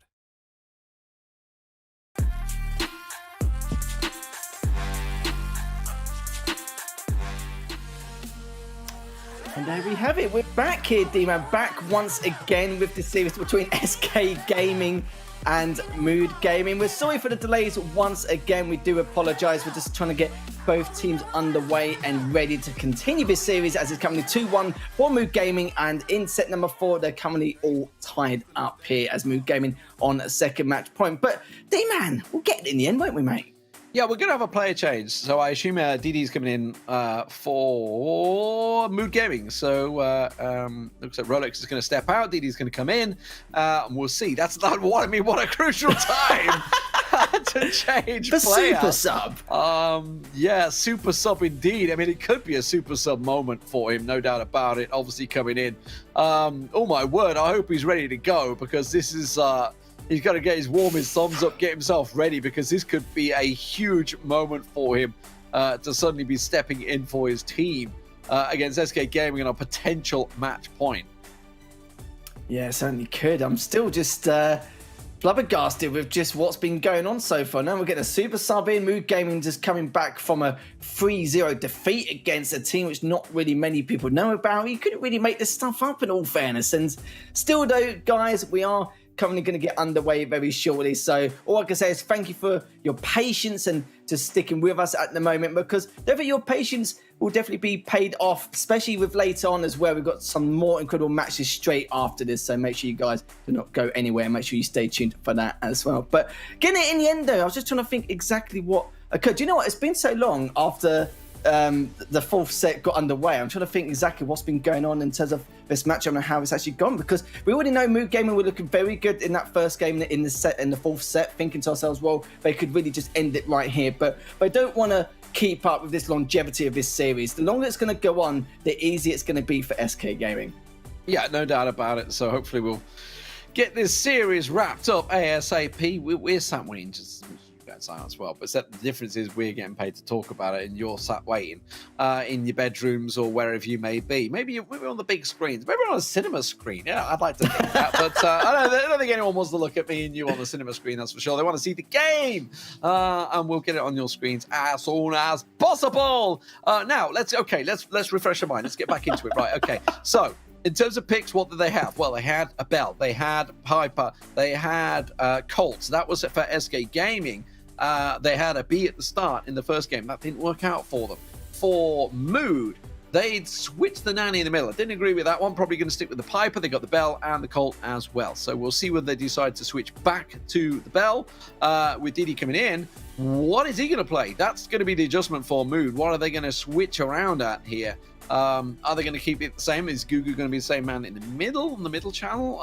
Or is Didi suddenly going to come in there and Gugu's going to go to the side channel? So we don't know. We don't know. There's so many questions. So many questions in the Hopefully answering. not a banned brawler. Because obviously he just jumped in the matchup, and I'm hoping he doesn't do the exact same thing. But I hope I haven't jinxed it either. But I'm not a superstitious person anyway, so if it happens, it's his fault. I haven't done anything. But yeah, we'll find out soon enough. Because do you know what? The last set, it's been such a while since that set even began. Like, I forgot what was going on. I think actually, no, I do know what map it was. So it probably will be like a Piper, Bell. You need range on that map, no matter how you see it. But I like what you said earlier on about 2 hours ago, where you were talking about maybe just completely changing the comp entirely and then just going for a run and gun kind of method. But even then, it's very tough, especially against the likes of someone like SK. But the problem for SK now is the fact that they haven't got room for any errors. Mood Gaming can take some riskier comps along the way, but I think it is just going to be the usual: the Bell, the Piper, the Colt. One change could be required at some stage, or maybe it can be done now just to throw things off a little bit, but it's hard to tell really. Sometimes you do see the Brock, but as you know, the Brock's banned, so which is why they've gone to the Colt in the first place. Yeah, absolutely. So hopefully we'll get the game underway in just a moment. You know, we're sat here waiting. I don't really know how much we could talk about this, because Brawl Ball would be the next map. If we were to get there, if we were to get to Super Stadium, it would make things very interesting, because obviously that brings in, for example, OP. If we get to Super Stadium, would be great for him, back onto the Mortis perhaps. You know, it worked very well for them. But also you've got to have those scary flashbacks against free agents where they lost in Brawl Ball to really a massive mistake. What should have been a goal, bounced off, just missed sideways. You know, everybody's done it, everybody's been there. It just happened to them in a major game, and then it cost them in the end straight back up the other end. Yeah, it's a kicker, no doubt about it. But hopefully we'll see how it works out. Just to refresh your minds and bans, we were talking about bans. Brock and Sprout banned out, Byron and Spike banned out. Just a special shout out to Spike for SK Gaming, so they don't play it again, because they did manage to lose a map on that earlier on. Well, you're not wrong, of course, but I'm hoping it doesn't end. This set doesn't end like that anyway. I'm sure it won't. They've learnt their lesson. They've been through a lot. They've been through a lot in terms of time frame as well, as they're still waiting for this next game to get underway. Again, apologies once more. We're still trying to get both these teams ready in the lobby and ready to get things kicked off. We're just, we're looking forward to it as much as you guys, and we know we've still got even more great matches to come later on. And the thing is, though, we could dissect a lot about how this series is approached from the very beginning, but even with this set, it's very hard to discuss what else they can do and change up, because when it comes to it, it's not really too much about comp anymore, because people do use the same comps again and again, and it's not really too much counters they can do. The only thing they need to just keep the head straight on is with the mechanics and fundamentals just going into this matchup, because it's going to be very tough. I think for a map like this, because it's so one-dimensional, it gets to a point where it's all about that small talk and prioritizing who you want to kill, where and why, and be able to focus on who you want to damage inflict first and who's going to be the main priority. A lot of that takes into account, but if it goes into the fifth set, I'm not really too sure how things will pan out, but I kind of feel like in terms of advantage with these delays, I kind of feel like it goes in favor of Mood Gaming, because SK Gaming just came off a win, feeling great, feeling right, okay, we can turn this around, we can take it to a fifth set, but now that momentum's now dwindled massively, it's gone straight down the toilet, and at this point, Mood Gaming is now probably pretty happy about it, because one, they've got a super sub, which is probably going to annoy SK Gaming, and now SK Gaming have no more momentum to ride on anymore, because they're even more annoyed with these delays and having to try and pan out and try and finish up this series. So I do feel, from a mental side of things, I do feel sorry for SK Gaming in a lot of ways, but do you know what? It might be work out for them in the end, but if they end up losing this series, God, I don't know what it's... how would they be feeling straight afterwards? I think a little bit of anger here and there, but mainly frustration. Yeah, and speaking of frustrations, I understand chat does have a few frustrations. We are simply here waiting for League Ops to tell us what is going on. Oh my God, the game is starting. What is happening? Okay. And look at this. Look at this. We're on Brawl Ball suddenly. So we don't know what happened on there, but we're into Brawl Ball. SK Gaming are already 1-0 up. Let's get the final game underway. So it is, forget the match point, forget everything we talked about, because we're going straight into it. It does mean we're going to get Ems in there, and we're talking about OP on the Mortis. Mortis is indeed being picked up by him, and it is going to be Mood Gaming going forward. Speed casting 101. Yeah, that was probably one of the best any percent conclusions I've ever seen in comparison. Jetson, though, gets the initial kill once again, but as you can see, OP just trying to make work with that mortar, which he has done, but he's pushing straight into Semantic. Does manage to get away with it in the end, and look at this, Skyrex just looking in the corner to see what else he can really do, in all fairness, but doesn't at least do too much, because Gugu's the one who's going to be one who scores and kicks Mood Gaming off to a great start in this second game of the last set. Absolutely. So 1-0. Of course, match point for SK Gaming at the moment, though, so they have to be very careful about this, and it's all on OP whether he can get in at the right time. There's Semantic on the M's trying to lock him down, and that's exactly what they're aiming for. But he goes in, tries to turn it around. A good knockback there, working well, but he's going to try and get around the backside of them. In comes the Rosa. The damage is down. The goal goes in, and we are tied at 1 apiece, and it is match point for both teams, going the distance once again. My brain is melting. I don't know about you. After when I saw the score, I thought, oh, okay, is the graphic wrong? Like, what's going on? What's going on here? Even D-Man's cat's getting involved. This is what it's all about. It's just couldn't make this stuff up if you tried. But it looks like Mood Gaming will be going to their third match point. Surely they can end it here and now, D-Man. I don't know what else you could say about that. Yeah, it's been so long. My cat's like, bro, feed me. Just get, Come on, Lee. It's past 10 or 11 in your case. Absolutely. He wants his food. But yeah, let's get into that final game, because, I mean, a massive moment for Mood there to get themselves back into it with the changes that they've gone through. And the tail that's about to come into my face if I'm not careful. So, okay, there we go. He's got himself out. But he doesn't realize this is a tense situation, guys. This is match point. Double match point. SK Gaming or Mood Gaming. Who is going to take their first win here in the ESL Mobile Challenge? Yeah, I don't want to say commiserations to Mood Gaming if they do lose out on this. You know, this is going to be their third opportunity now, and they've gone through a lot over a huge amount of time over the last hour and a half. And for them to lose it now here at this stage, they're going to be devastated. And we know it's a league format anyway. They've got plenty more games to come. It's only the first play day. But this is going to be a great way to kick things off for them, to boost their confidence going into future play days, depending on who they're going to be playing against tomorrow, if they've got 1 or 2 matches. But this would be a great way to solidify potentially one of those top 4 spots later on in the month. Yes, absolutely. And what a pickup this could be for Mood to try and take themselves a win. SK Gaming, you know, they're being pressured. I'll tell you what, Clash, while they're sat waiting and probably annoyed that they're having to sit and wait, they're probably happy that SK are being pressured here and looking into it. But here we go. Let's get into it. The final game of the series. And Semantic brings out the Mortis. And it's OP that switches away from it. And that is paying dividends immediately. But it is going to be DD on the run here. Not going to be able to get close enough, I think, with the Rosa. He's going to get turned and punished. Will go down to Skurix in the end. And let's see what Semantic can do. Oh, it does get the cheeky flank on, but at least he traded it out in the end earlier on. But once again, Semantic now coming in with the Mortis, done a fair amount of damage there. This could be their time to shine, but it seems that without Jetson being there, they didn't want to take the gamble, which makes perfect sense to me. And Semantic, though, continuing on with the shenanigans with the Mortis already. Skyrix has taken down 1 member. They do have the numbers, but still just keeping map control here. Just not really pushing in until they know full well that they've got enough control here to be able to pull out this victory and be able to at least get this first goal in this game. Jet is going to come on through. Skurix tries to brawl it in, and he does. He just runs it through. The might and power of the Rosa Super working wonders for him.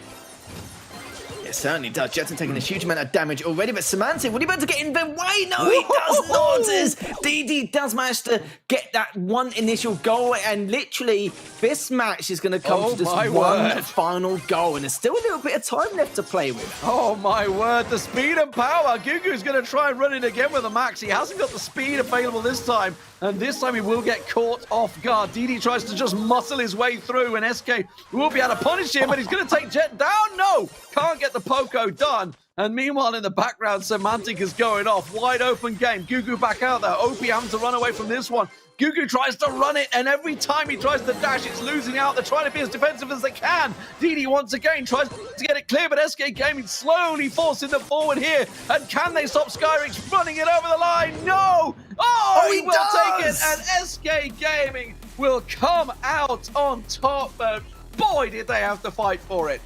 God, they certainly did. They're not making their lives easier for themselves, as SK Gaming finally take the victory. But I don't want to say it, but commiserations to Mood Gaming. You know, 3 match points, 3 golden opportunities to give them their first loss in their first match in the ESL Mobile Challenge, but Mood Gaming just could not do it at the final hurdle. It was such a shame, but you kind of felt there in those final engagements, Mood Gaming were trying to take a huge amount of risks across the board with the brawlers they were using, just trying to abuse that movement speed, but it just did not happen. But guys at home, we've still got 2 more matches. We're nowhere near the end of the night yet. We've got SK Gaming versus AC Milan's Clash coming up next, the El Clasico of the series here. Don't go anywhere, as we're back in just a few moments.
ESL Mobile Challenge is brought to you by DHL and Pay Safeguard.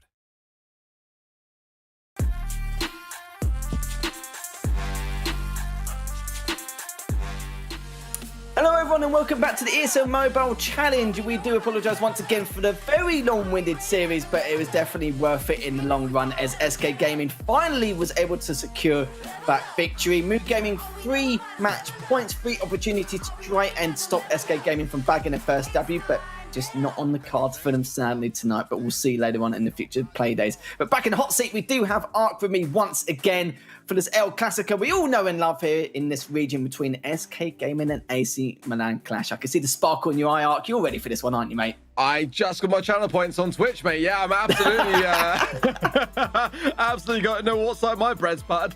Going into our next match, yeah, I mean, you know, do we need an intro for SK Gaming? Honestly, at this point in time, we know these guys. We've seen these guys. We know what they're capable of. Most importantly, Scarrick Sheraton and Samantha, of course, looking again to carry on this victory sweep. Last game wasn't as comfortable as I'm sure they would have liked. It's rare to see them go all the way to that fifth and final set, but I get the feeling now that I've joined back in Leopold that you know it's going to be one of those nights where it probably could against this this next team.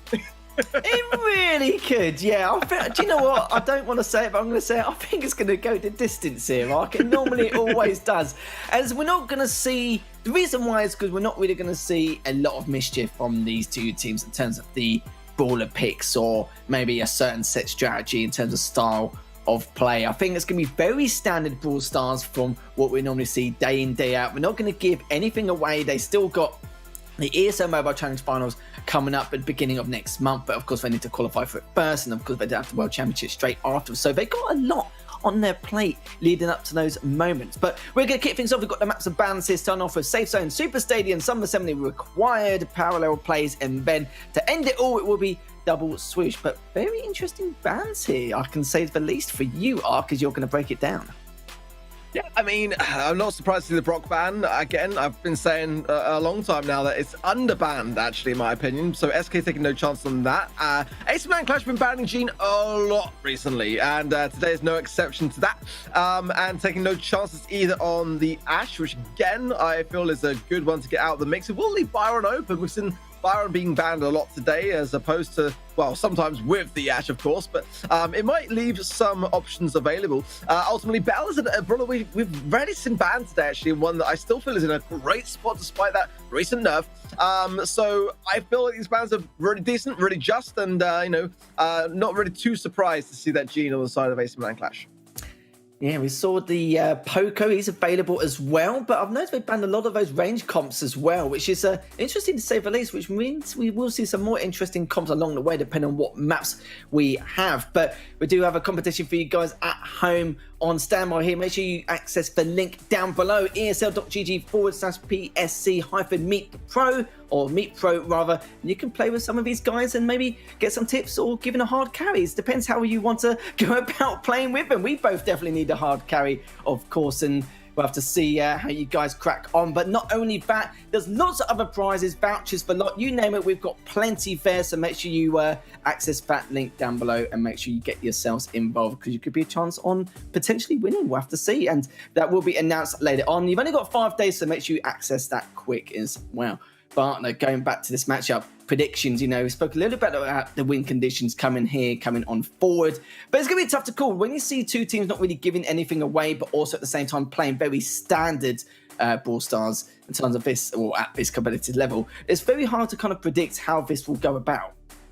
I was just going to say, though, when's the giveaway to meet the casting team? That's what I want to know. Why are we suddenly on behind the players? You know, sure, people have got tons of interesting questions to ask us, right? No one. No, I wouldn't even meet myself even if I tried, because I'm just an absolute nuisance, mate. But let's crack on already. SK Gaming are going to kick things off against AC Milan Clash. First set in the 6th match of the day. This is going to be an absolute slobber knocker to kick off today's games.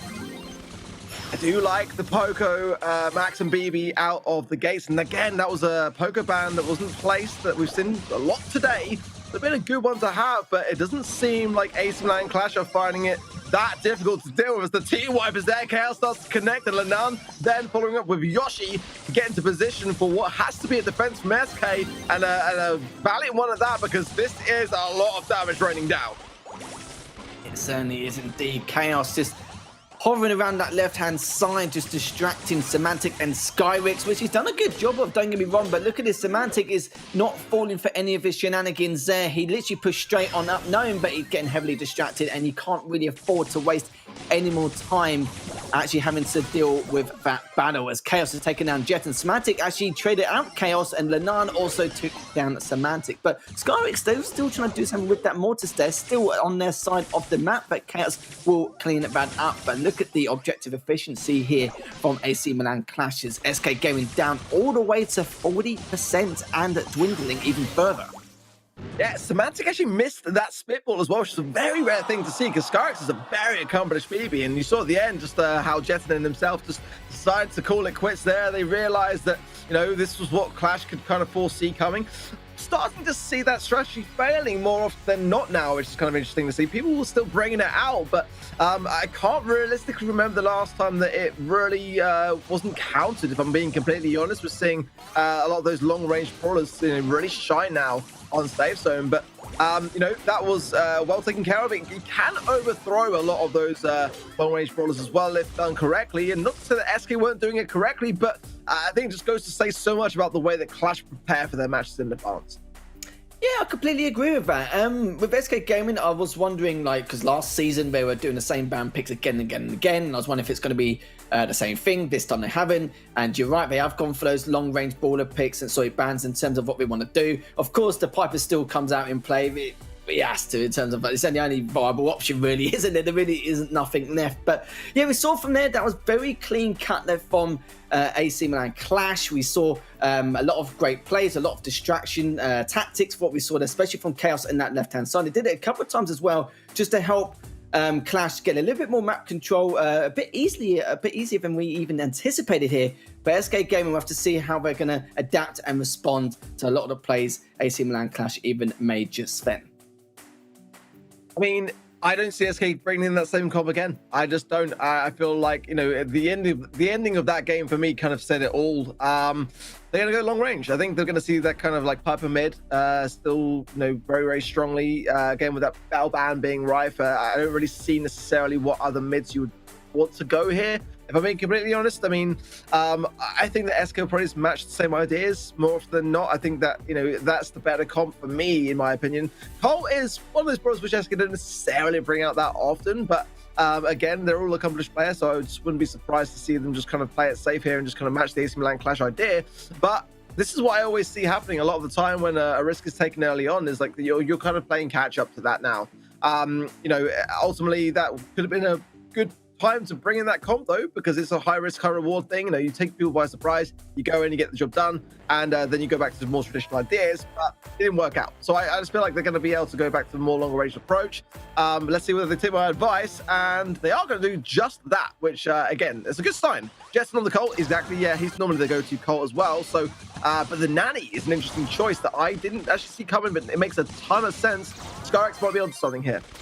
So this is why you're here, Ark, making these fake predictions as we go into the second game of the first set. And, you know, we'll have to see what they could do and go about it. That's a good thing about these two teams, is the fact that it's still very, very early days in this series, so they've got, you know, time and room to take huge risks if they need be. So Mansit takes down Lenan, but Lenan, before he was taken down, actually cleaned up Jetson. But once again, Chaos being a real nuisance once again here, just distracting every member of SK Gaming. Semantic picked him out straight away. Actually used this super to get better angles onto Clash when they push on up, but actually just dwindled away all into his death into the center, which now SK Gaming can have room to breathe and room now to push on up into the center if they can.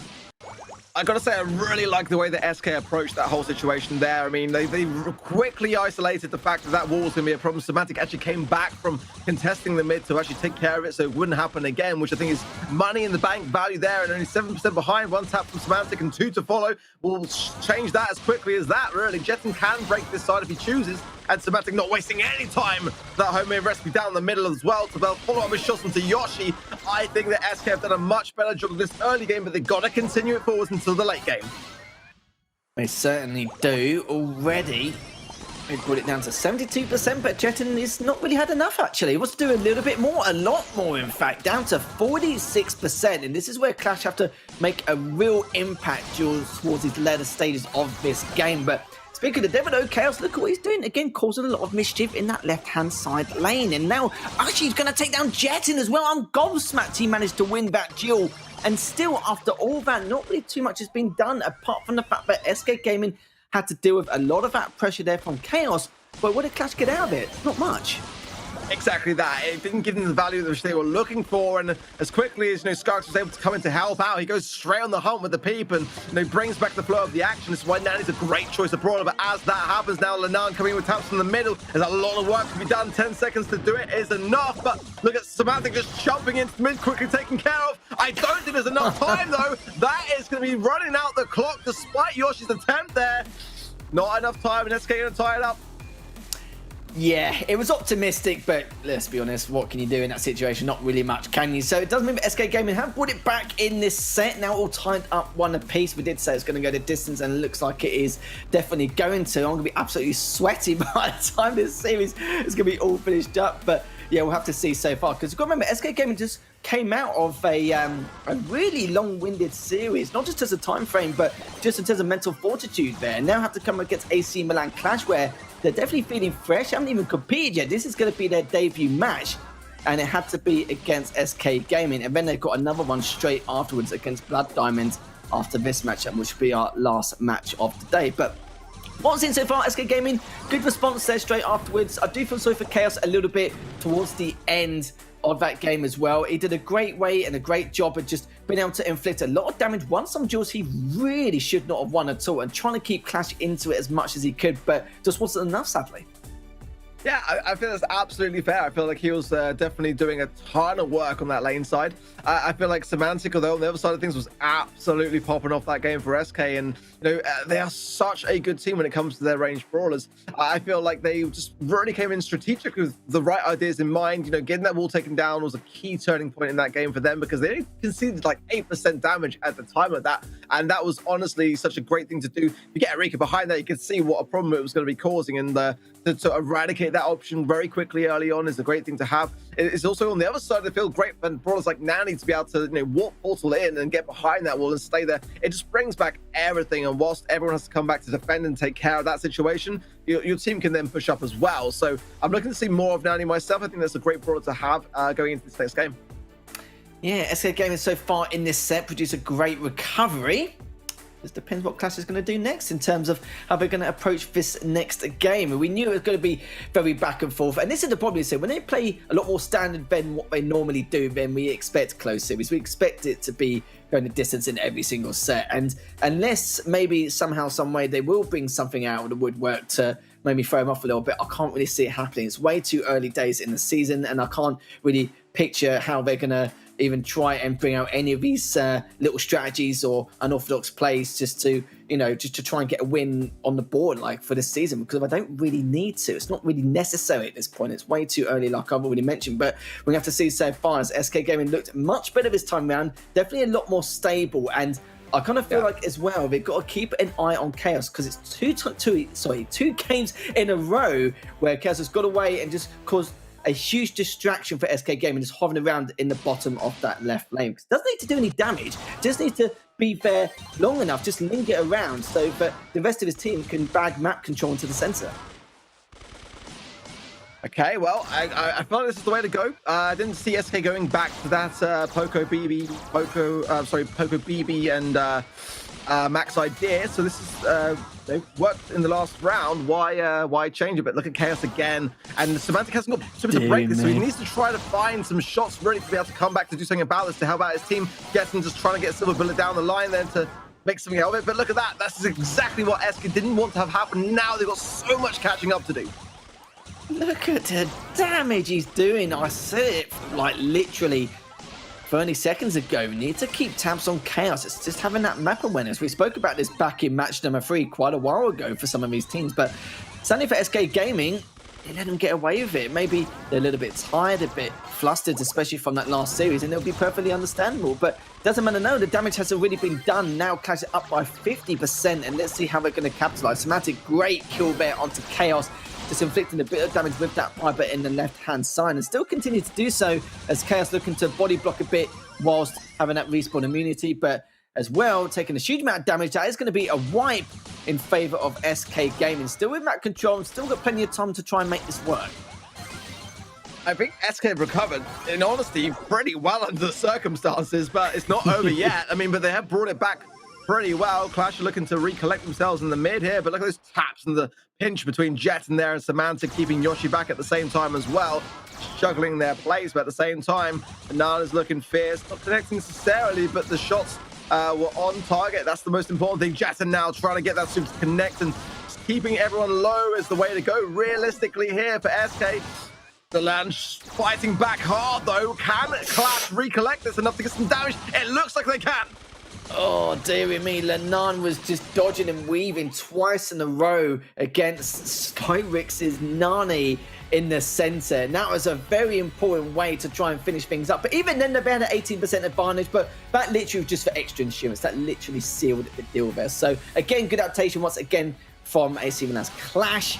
Good control at the beginning, but it's all about Chaos. Just doing what he does best, just being a right pain in the backside in that left lane. And he did a huge amount. Don't get me wrong, his teammates were, of course, fair in the center to be a little bit of a distraction, just trying to get the slays. They didn't really need to go for the safe as much, but Chaos just did his job, and he did it extremely well, very efficiently. And again, I'm going to keep saying it, but that wall being such a vital thing to have. You know, if he didn't have the Brock ban, it'd be the go-to rocket fuel gadget straight into that corner at the very beginning. But in that second game, when we saw that, really, really great comeback from SK, they took care of that wall.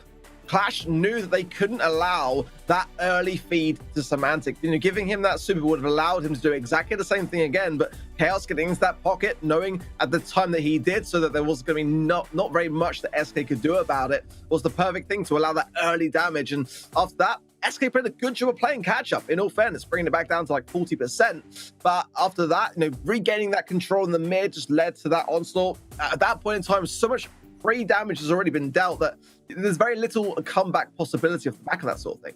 Yeah, great recovery again on a lot of the occasions. It's just a shame they let Chaos pretty much get away with murder at that point. It's and we saw it 3 games in a row. It wasn't just once or twice. It was quite a few times, but it's not really about SK Gaming just basically not playing that well or not really positioned well either. They just wait to get at least 1 or 2 of those kills, initial kills in fact. Sometimes they'll play together in the center just to decide on who they want to prioritize next. But by then, Chaos is already in the bottom left, just sitting there, chilling, pitching up a tent and just get a campfire going, getting ready to do more damage onto the safe, which is perfectly understandable. So it's not really on SK Gaming's part. It's just decision-making, game sense, and Chaos just making those right decisions at the right time. And literally, it was perfect timing.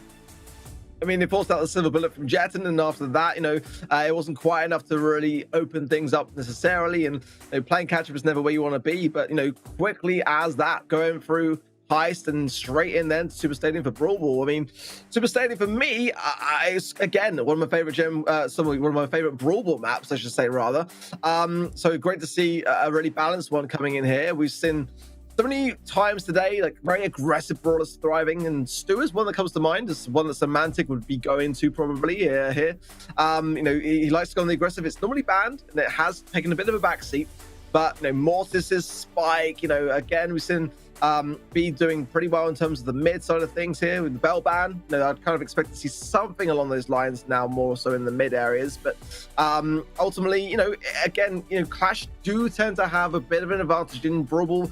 Just from listening to the pros and how they talk about Clash, it does seem to be one of their more favorite game modes. Whether today's going to be a good day for Brawl for them or a bad day remains to be seen, but we shall shortly be finding out. Yeah, for Clash, it's one of their strongest modes, really. A lot of people normally say, don't they, in terms of how they feel when they do come up against them. But we're going to see if we're going to get any more of that. But actually, not the best of starts here. Semantic's already got the first initial kill. Semantic did take a lot of damage with that Frank, but how else is going to... Oh, okay, that's going to be a nice little start there, but Sally doesn't manage to score it, but Nana's actually buying him a little bit more time. Actually, it's more than that, but he's actually pretty much saved their bacon there, as already Lenan does take him down. He's still alive. The man is on a mission here, right?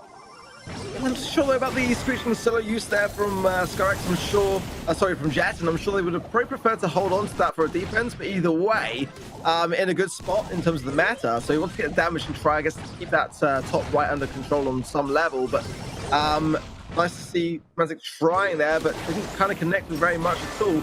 Lanan is dangerous, and I feel like that Stu pick is going to be working wonders for Clash under the circumstances. Great to see Jackie, though, coming back into the meta of Super Stadium, but look at how this comp is doing the dirty right now all over SK. There's honestly struggling on the defense. It's a great smash from Semantic, great positioning from Jet to prevent that ball from going in, and somehow SK have got out of that situation. Yeah, even though he destroyed his own structure, so not to have such good defense later on in the matchup, but it's good definitely do wonders anyway. Skyrex has managed to get the first goal for SK Gaming, and what a shame. Clash was looking so strong over the last 30 seconds or so, as now Samantha now pushing straight in with that Frank just to keep him at bay. Skyrex is actually not mucking around at all, just pushing on all the way up, and this is going to be a wipe almost for SK, and they must score that second goal. Nicely done, very smooth. Absolutely filthy. I've got to say, like, Jackie now having the ability to maneuver while supering, you can just see there, like, being able to really jump on these new mechanics is what makes a great team and a great player. And, that's the thing here we're seeing, like, played out before our very eyes. Jackie would have never been able to make that play before. Now it's opened up some doors, and just look at this, falling in there, keeping the momentum going through the players to pick the ball up the other side. Absolutely love it. And again there, had they not gone down prior to, Semantic ready with that smash on, that immobilization of the opposition. I love that. And SK was so great at utilizing Jackie back in the previous metas. It's so great to see that now coming back as a possibility. Yeah, that was a disgusting way to finish that last game, but you love to It see really it as was. well. It was just great, great all-round comms and coordination there to make that magic happen, and they did. And I think Yoshi just looked and thought, well, what else can I do at this point? That's it. 1v3 on the goal line, done. That's it. Just one of those things. But you kind of feel like at the same time, when they were using the Frank as well at that kickoff after that first goal, it purposely made him go on the back foot, purposely kept him into a corner. Well, I wouldn't say the corner, but in the centre anyway. And it gave him room for it to happen. They also had that planned out, and they just couldn't get away from it straight away. But what I'm going to say is SK Gaming, great start for them in this second set, especially after that first and how it didn't go their way. And this is going to turn out to be an interesting series here from what we've seen so far. Because Clash, this is one of their go-to modes really anyway. We know for SK Gaming, one of their go-to modes is normally on Siege, but this is exactly what I want to see coming out from SK Gaming, especially in the first game. Yeah, they had to respond, and they came into a really nice comp straight away. I think that might change. I think they're not one to necessarily sit on a win in that respect. I feel like also Clash might bring out the Barley pick. They really do tend to favour that particular brawler in Brawl Ball, and it does give them a great deal of control. Yoshi's a very accomplished Sprout. I would be at all surprised if they continue that idea, but ultimately, that is kind of definitely a thing that Clash would tend to do more often than not. SK really are in the driving seat on this one, and that's a great place to be for them. I just don't see them sticking in the same comp despite that win. I think they're going to try to mix things up, try to be unpredictable, and try to play the mind games against Clash in that respect. Or they might stick with that same comp under the idea that Clash are going to see them as changing, and they don't. But more often than not, I would say that, coming in with a comp like that and getting a good result, especially with a big brawler like Frank and tanks like Jackie, you're probably looking to switch in the second game, in my opinion. Yeah, it's one of those one and done kind of comps, really, isn't it? But then again, bit. Clash didn't have much of a counter to it. That was the issue they had from the start. And it makes you wonder now, like, are they going to be looking to have a counter down in case SK Gaming do stick, which technically, like you've rightly said, they probably shouldn't. And the problem is, if they do stick to a similar comp because they think SK are going to change, then it could cause issues if SK don't change. But surely they will do in this situation. It's that thing, are you thinking the thing that I'm thinking that I think you're thinking? Oh, that kind God, of like, yeah. it can go around Probably. a long, long time. Well, we're about to see, and yeah, there's the switch. Shelly coming out for SK. All right, I see ya. I mean, Play Pigeon is in a better place. I don't know whether it's quite in a meta place, as already SK are going to concede as quickly as that. If Lena scored that when the timer was there, it was a 13-second goal. Just let that sink in for a little bit. And if anyone that's about to call it out SPM in the chat, by the way, it is not. It is a great strategy and tactic to delay those goals, to give yourself every possible chance of being able to tick things down faster. Sometimes if you score a quick goal, it might be a few seconds later that your opposition's able to score at a really clutch moment in time, but I think time is not on the side of SK. I'm not going to give you a chance, Lever, to talk. Yeah, I was just about to say, I'll just let you bedroom cast and I'll just won't say a damn word. That's fine. Literally, I didn't have to, did I? It was so quick and it was just so efficient. What would you want to say? I'll just let Ark crack on and I'll just wait until the next set finishes. I don't know. That, I think, says it all in terms of what that comp did for SK. Don't bring in Shelly, guys, yet. I mean, they obviously were anticipating the tanks, but I mean, or maybe they're looking at us casting for so long and thinking, these guys deserve a break. We're going to go on with this and get trampled on. Yeah, just finish things up quick for me, please. But we are going to just look at the replays now. But I'll be honest, I'm surprised they've even got any replays out there. There wasn't really a lot to dissect, was it? Just, good use of the comps, exactly what they're made for, and just got the job done straight away. There was nothing really too much to say. And we saw their Clash just taking advantage of their advantages, just repetition once again. So it's just great to see Clash coming back on a high note, tying things up in this set, and can SK respond? What are the comps going to be this time round? They knew that they weren't going to bring the Frank out again, so they knew forward that comp was just going to work and shouldn't really have too much of an issue. I just don't see that comp working. I don't really kind of know. I assume that they were thinking that Clash were going to bring in the tanks, but anyway, you take it away, Lethal. You got some catching up to do on this game. Yeah, I certainly do. I'll crack on with this one just in case they get things a little bit speedier than I even anticipated. You can see Clash going for that any % run on this map. And Semantic now has to back away as Gia is actually already taking a huge amount of damage with that Frank, but Semantic wants more of him here. Actually, Skyro City with the bone actually does take down Gia in the end, but Yoshi does manage to get the trade on in as you see once again Lenan coming in with the Mortis. Jetson takes him down, but Yoshi's trying to finish things up, which he does not. Gia coming in with the ball in that left-hand side lane, take a little bit of damage along the way, but let's see if he can keep Semantic back.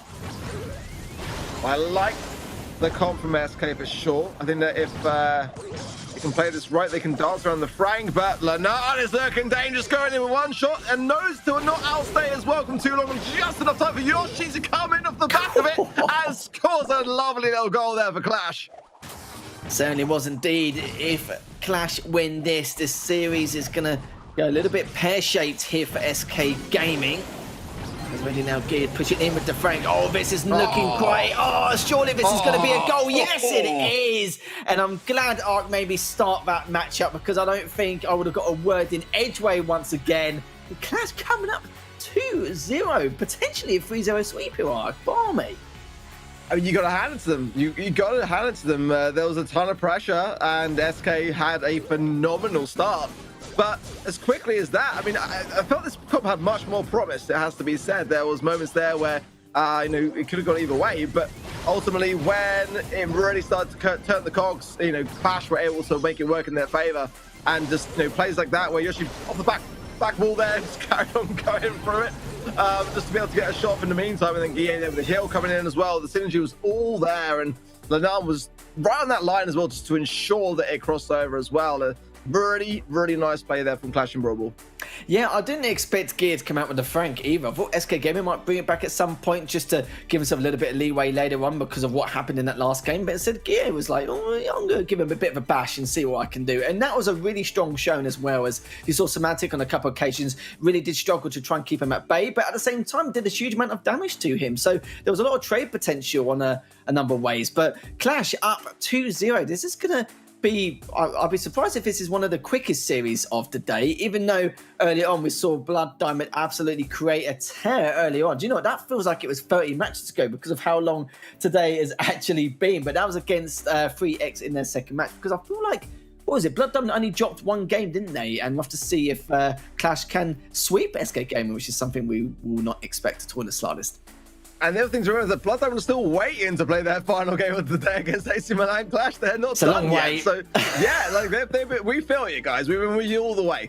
But yeah, at the moment, you know, AC Milan Clash look to be making short work of this. It's kind of been a while, to be completely honest, where I've seen the kind of turn again, as we've seen this whole entire year, the back and forth, the El Clasico between AC Milan Clash and SK Gaming. It's fair to say that it has been more so with SK Gaming recently. You know, they've been kind of getting a bit of momentum as far as their kind of like yearly scoreboard against each other's concerned. And thoroughly deserved. I feel like AC Milan Clash have been nailing it today, playing the mind games really nicely. I'm pretty sure that's what that Shelly pick was all about in that second match. And they you know, SK just timed it wrong. It wasn't the right time, and Guy kind of punished that idea, I guess, on the pretense that, you know, having made that mistake and unpredicting the comp in the second game, that they were safe enough to bring Frank in, because what's the chances of SK doing it twice?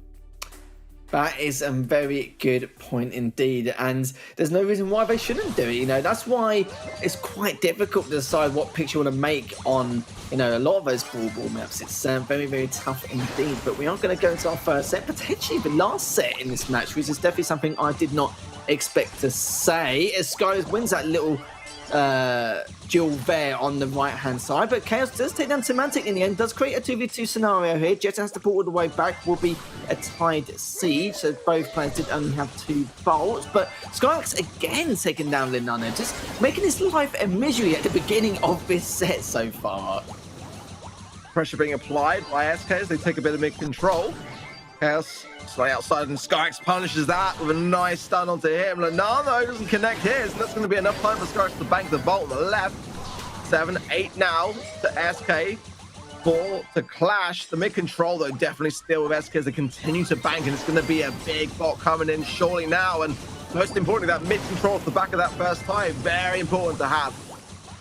It certainly is, and Skyrex having to back away, so did Semantic, but they've got so many bolts, it doesn't really matter. The job has already been done. He's got a beefy boy coming up to him now. A level 14 Siege Boy heading the way of AC Milan Clash, but Chaos does take down Semantic, so give us a little bit of helping hand here. They're trying to keep that bot back as much as possible, and it's going to be very tough considering there's no structure to stop it. And let's see how much damage it is going to do. It's actually not going to do any damage here, Ark, and that's a great defense from Clash. Not a shred. Skyx did a very long pull there and gets the takedown, but yes, Semantic has to go in now. He has to get a takedown. This is actually not bad. I mean, actually, no, Chaos was on the right side lane. It might all change here. He's going to be able to bank a bolt, and it will, but then will be an AC Milan Clash push regardless. That is a very good position for the third and final. I've got to commend that defense. It's a very rare thing. So you see a bot that's over 10. That is 100% defense, and Clash have earned this one. They certainly have done. It's going to be well deserved there. As long as they just jump on this with the Siege Bot, it's going to be all swell in the world for them. And they do put a lot of pressure on, but it's very rare you see that kind of defense coming on out. And there we have it, SK Gaming's percentage dwindling away there. And this is one of their strongest modes, mind you. So Clash off to a very good start. Definitely their first match point. Hopefully not one of many, as they're going to be looking to try and secure this win, because they don't want to go through 5 or 6 match points, do they, Ark? Let's be honest. No, we don't want them to do that, Lee, but we don't. No, I'm kidding. I'll be here if it goes all the way, but I've got to say, I don't think that's going to happen. Just looking at the way that AC Milan Clash are playing this one out, it's exactly what I expected them to do. Like, Barley is, again, one of those points which they love to have. It's a great thing for control, and it's also great for those moments where, you know, to get that one super, you know, that final push, that's all GA needed. And you saw how Semantic knows that and goes in on the aggressive there. Almost got a takedown. Wouldn't have been really much to worry about because ultimately the buzz was coming in regardless. But, you know, it's a great thing to have as a fallback. It's a great safety cushion to have. And, you know, I think that was a really, really smart choice from Clash. I feel like most of the time they've been leading the pack as far as this one's concerned in this series. And I think that SK now, I don't want to jinx it, but they have had reverse sweeps against AC Milan Clash many a time this year. We've seen it happen. We've seen it happen here. So I'm not going to rule them out just yet, but AC Milan Clash are looking very fierce. There's no denying that. Yeah, we knew that SK Gaming didn't look on form against Mood Gaming earlier on, but that was a long-winded matchup. I know it was just the one series, but having to go into against Clash with another kettle of fish in itself, it must be very tough on them, and I'm not really too shouldn't be too surprised in terms of the scoreline, but I didn't think it was going to be like this hard on them here. Like coming up knowing that I think they've only won one game, maybe even two at this point here coming into this series, which is very uncharacteristic from SK Gaming. But like you said, you know, they're still in it, still got plenty of chances to make something happen. This is one of their best modes, so hopefully they can adapt a lot better in this set, maybe compared to some of the others they've tried to adapt to previously. But yeah, it's going to be a very tough road for them. Complex are definitely going to be a huge play for them, but the only problem is, after seeing that defense from Clash, it makes you wonder really what SK Gaming can actually do at this point. Exactly that. I mean, you know, SK Gaming have got to be much more careful when they get those pushes to be able to support those pushes, and that's what we didn't see. They need to get fully behind it with some conviction, get some takedowns ideally, and use that bot as a bit of covering fire along the way. You know, that's the thing they've got to really focus on is more takedowns. They had some good control, you know, especially going in around that time of the second siege to get the bolts that they got was phenomenal. But you got to keep that mid control. You got to set some pressure. You don't want to necessarily go into a third and final push on the receiving end of that and you know, have made no impact on the other side of the field.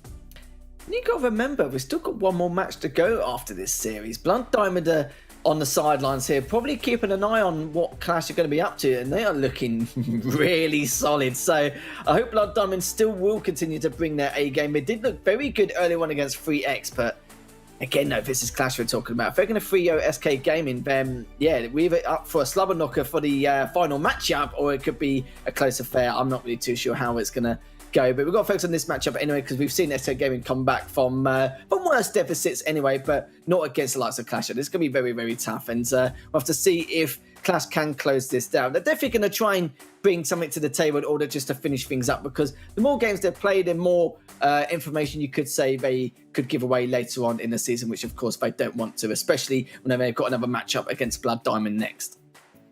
And, you know, last season we saw just Clash running down so dominant. They were undefeated for the longest time. And they would very much like to start this season on very much that same footing. And so far, they've been doing...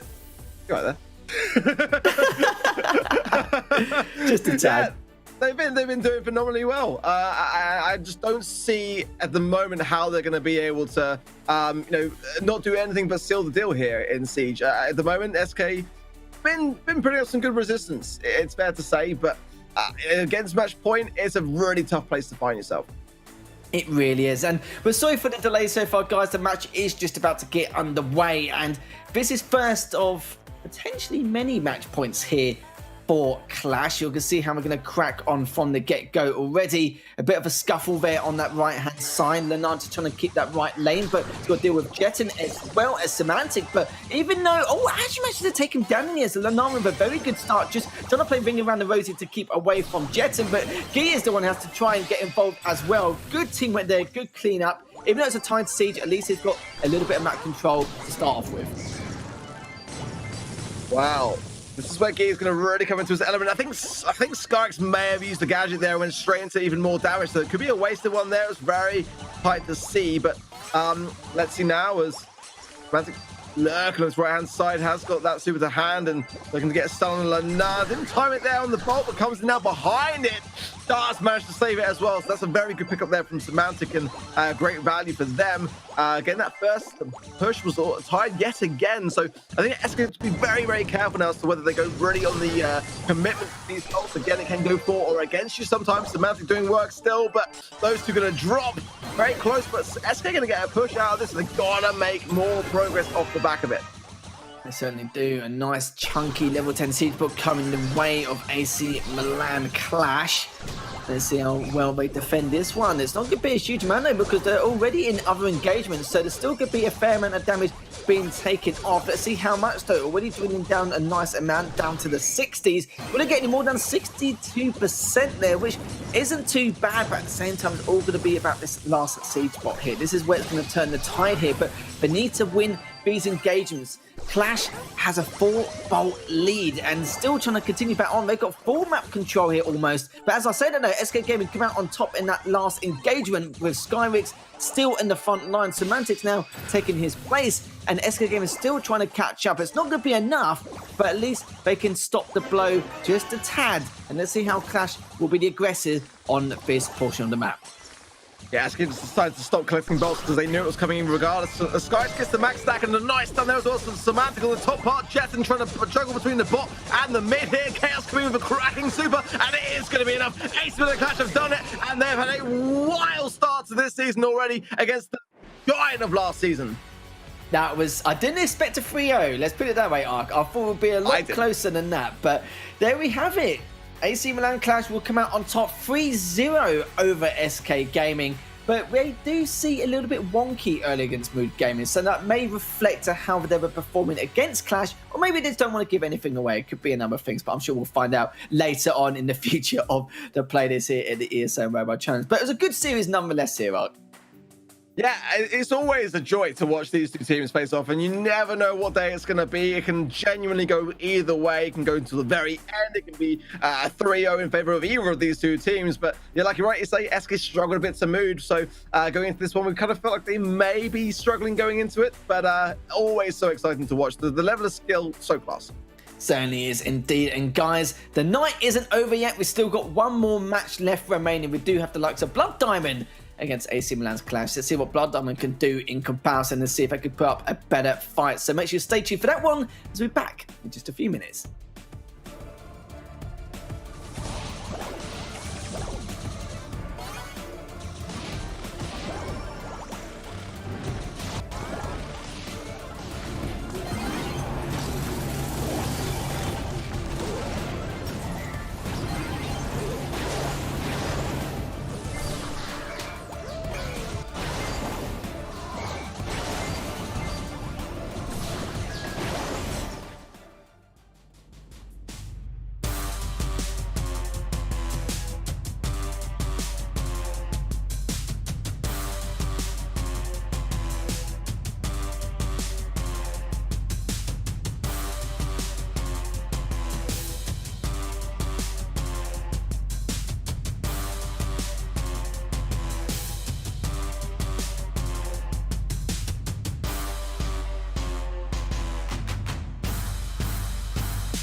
ESL Mobile Challenge is brought to you by DHL and Pay Safeguard.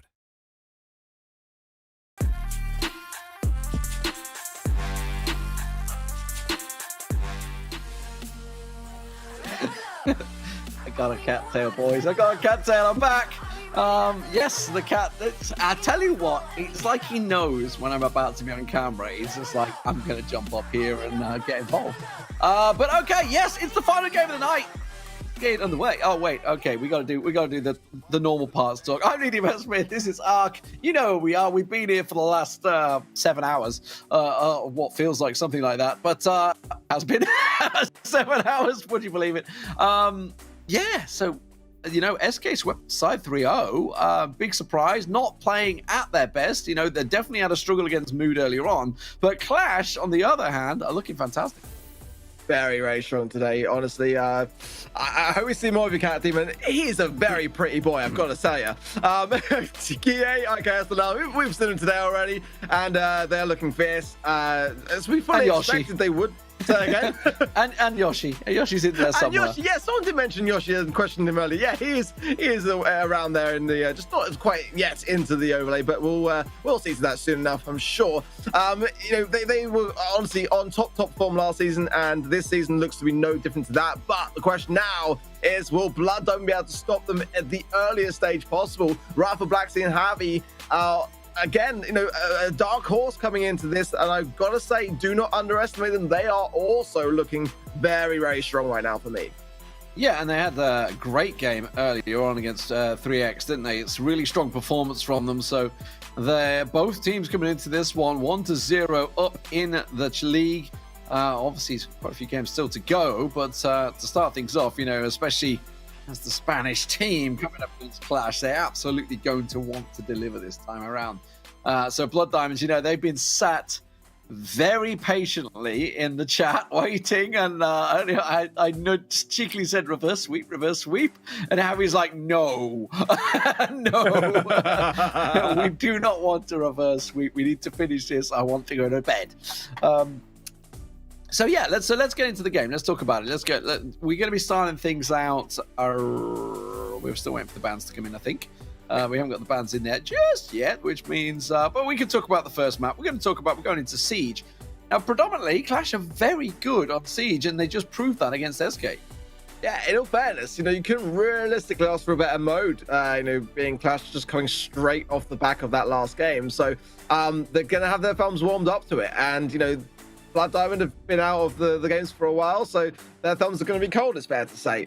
Don't know how well that fares and how much the bans will make an impact on that also. We saw Buzz being utilized very, very nicely by Clash in the last game, Barley as well. Two bros I wouldn't see, you know, wouldn't be opposed to them bringing in again on that particular map, but you know, obviously Rico can do wonders there also, and various others, but bans wise will be a big factor in that. Second set will be Gem Grab and Gem Fort. So, you know, again, brawlers which, you know, both teams will be looking to utilize, you know, nicely. I still love, you know, that Tara, you know, lane side. We haven't seen too much of that in the games that we saw earlier today with NaVi and 3X, but I would like to see a little bit more of that as a personal preference. But Max as well, a great mid, as well as various others, you know, Sandy, Spikes. There's a lot of versatility actually looking ahead as to what brawlers we might expect in this particular series.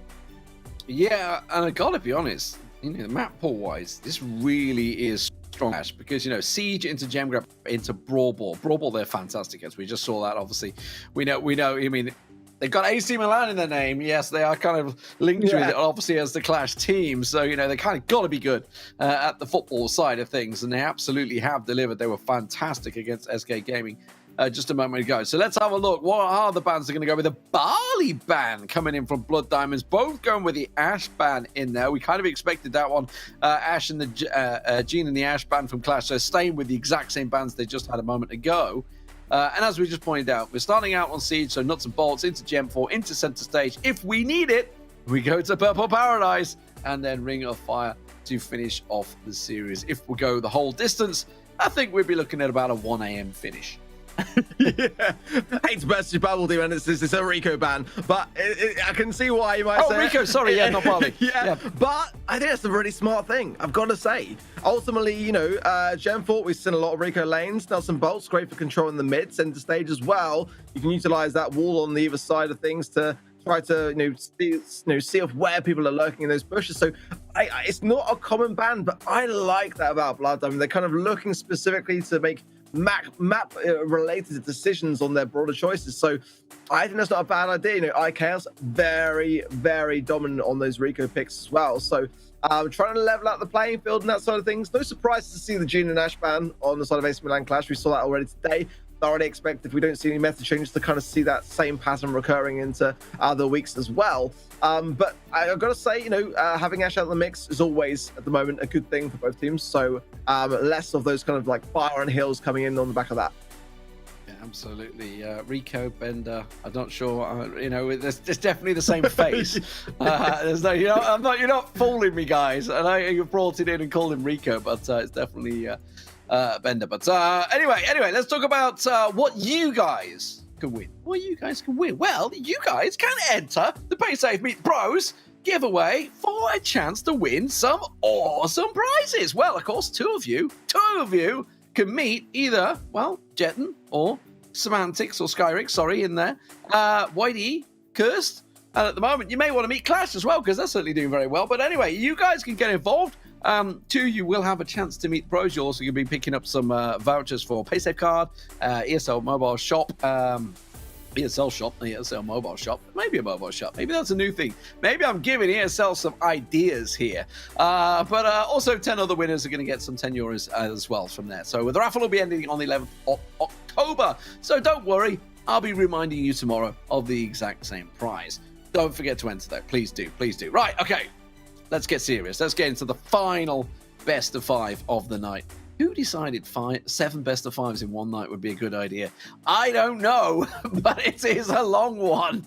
There's no doubt about it. But this one is a bit of a Spanish affair. Yeah, and I think a spicy one as well at that. You know, again, Blood Diamond are performing at a very, very good rate at the minute. I do feel like Case Man Clash is going to be a test for them today, for sure. At the same time, though, you know, they are going to be giving it their all. And this is what I was thinking about the Buzz and the Barley's coming out. We're going to also see the spike on the side of Guille there for Clash, and Sandy as well is a great one to have. We're looking to get that Sandstorm in, and the pinch already as Yoshi there comes in with Guille, and the smash of the wall through as well to highlight Blacksy there, who's going to fight back with a nice stun of his own, but not enough to keep Clash from the mid. The first round tied, so it's going to come down to this second push. See whether it works out. And oh, Alex actually is playing tonight, Alice. So it is not. Who's missing out? Who played earlier? Brain. For Blood Diamond, was it? We got Blacksy there. It was Rafa, wasn't it? Earlier on today. Yes, it was Rafa. Yeah. So Alice is in here this time. Ali, SSJ. Not too sure. Ali, yeah, just sort of coming in for Rafa. Anyway, either way, we were talking about earlier on Jackie. Jackie definitely squeezing her way back into the meta, being very strong once again. But at the moment, look at this, a level 16 siege bot first out the doors. That's pretty big. Yeah, I mean, that is a statement straight away, and one that's going to be defended. It is getting some good value in terms of the HP getting down earlier. I don't think it's going to be a one push, which would be much to the delight of Blood Diamond. They're going to get back into this mid, and again, you know, I like the way that Clash are approaching this one. Nice stun on Javi there as well, as EA picks up the vault and gets a load of value onto Blacksy, who goes down. It's going to be looking really hard for Blood Diamond to come back from this one. They're already behind in the percentage, and they're already lost complete mid-control. Wouldn't be at all surprised if Clash even made the dive for this one, as Blood Diamond is standing still. Absolutely. So, big win to start things off. A bit of a... poking it, just poking it. Doesn't matter. Game's done. 20 seconds to go. Blood Diamond have already given up, and they're going to get the bolts. And in comes the bot to finish off the job. So, AC Milan Clash take the first game with ease. I mean, again, we said it, didn't we? They just come straight off the back of a game of Siege, so it's a good likely chance that they've already kind of like had a good opportunity to get their thumbs warmed up to it. Comp-wise, nothing wrong necessarily for my side with what Blood Diamond brought in. So I think they made some good decisions. Jackie, I think, is definitely still viable, but we just saw a lot of those sandy gadgets getting the better of them in that respect. And as soon as you are stunned out, you know, you get, especially with a team like AC Milan Clash, so much team coordination and synergy behind those shots that are to follow. And yeah, it was a very dominant, I mean, a level like 15 or 16 siege bot of that second push. What can you really do about it? Absolutely. And welcome, or hola, bienvenido to all our Spanish guests that have joined the channel. Thank you very much for the raids. Obviously, we know there's a couple of Spanish teams playing, so it's inevitable that we are going to get inundated with the Spaniards as you guys all heavily support your teams and players, which is great to see. It's great to see. We're getting into the second game here. Is Clash going to run away with this one, or will Blood Diamonds be able to put up a bit of a defense this time around? Okay, well, I'm not surprised to see Clash staying on the same comp. Sprout coming out for Alice's Jay, but I've got to say, you know, Aceman and Clash have got Yoshi, who's going to know exactly how to play around it. At the moment, though, it's 3 versus 2, and that's a great thing for Blood Diamond to be able to capitalize off the back of it. He is going to bank a bolt, though, and it is going to be a defense they're going to have to take care of, and especially with those supers to hand, realistically, is, you know, Blood Diamond has done a very good job of holding the control so early on. It's going to be a tough defensive Clash. Barley damage coming down, looking to get that's cool. There we go. Expected that to come down. The bot doing a fair bit of damage, 79% and counting, as that will tick on through. The Sprouts getting the overgrowth down as well and just trying to keep control. You can see Ali just throwing it out and actually keeping the damage going down onto the Ike there. Interesting. Trying to punish as much as he can, and they have ball control as well. This is looking good for them. Alice Jason get that bank of the ball from the middle there, and Black's in a good position for control. Having stayed alive there, I was surprised to see it, but does go down in the end. 2 bolts there, and Gear's got super. Yeah, Black's going to be very careful of that, and he goes straight over the wall over the head of him to try to connect it. But she's still going to leave one sitting there, and kills from Blacksy going quickly onto the map to obviously try and get into a strategic position here. Yoshi lurking to get some value onto the mid, but this could be a difficult one for Clash, as all players not really around to do anything about it. Yeah, Blood Diamond going to tie things up in the first set. Well, back-to-back stomps one way or the other. Blood Diamond answer in kind with a very strong performance there. Great to see them getting in this one. We got a game in our hands. What are we going to change here? The throwers coming out very strong this time for Blood Diamonds. I think for me, the thing about that last game was that Clash didn't jump to the plate early on. They were struggling straight away because they hadn't got many hits inbound. They were not able to realistically have, like, you know, a spike super there would have gone a long way realistically to slow the bots, to give themselves some breathing space and time. Gear went in with that pin popping gadget there as well for the damage, which can do a great deal actually. It's kind of rare to see players sort of favoring it now over the live plant. For me, I still feel like it's very circumstantial to not underestimate that one. But Blood Diamond very quick for their mid control, very quick for those early takedowns, and as soon as that happens in Siege, you know, you kind of end up sometimes playing catch up. You got to get those first bolts. Come on, don't be shy. He's just sitting off the edge here, just sort of looking at me. Anyway, he's being shy. He's just staying off. The game's starting, Ark. That's the important part. The game's starting, not my cat.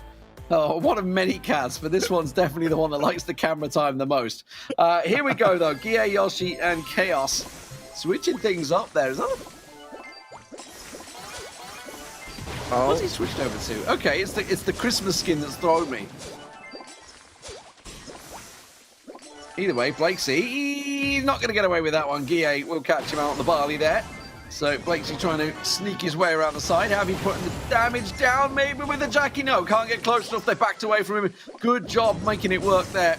They do manage to avoid him. Barley continuing to try and keep the pressure down, but as you say, the Carl should be able to keep the bot away, but not enough. I thought they'd have done better defense there. Yeah, Clash looking kind of a bit stirred right now. It's like, it's interesting to see Blood Diamond really holding the position of power here. Black's found out though, and has to make a hasty retreat as the Star School coming in from Gear will do some nice area control over the mid. Having to take a lot of shots, but just about staying alive enough to get that bolt, and that's a really good spot for Blood Diamond to find themselves in, as Alice J will get the last shot in.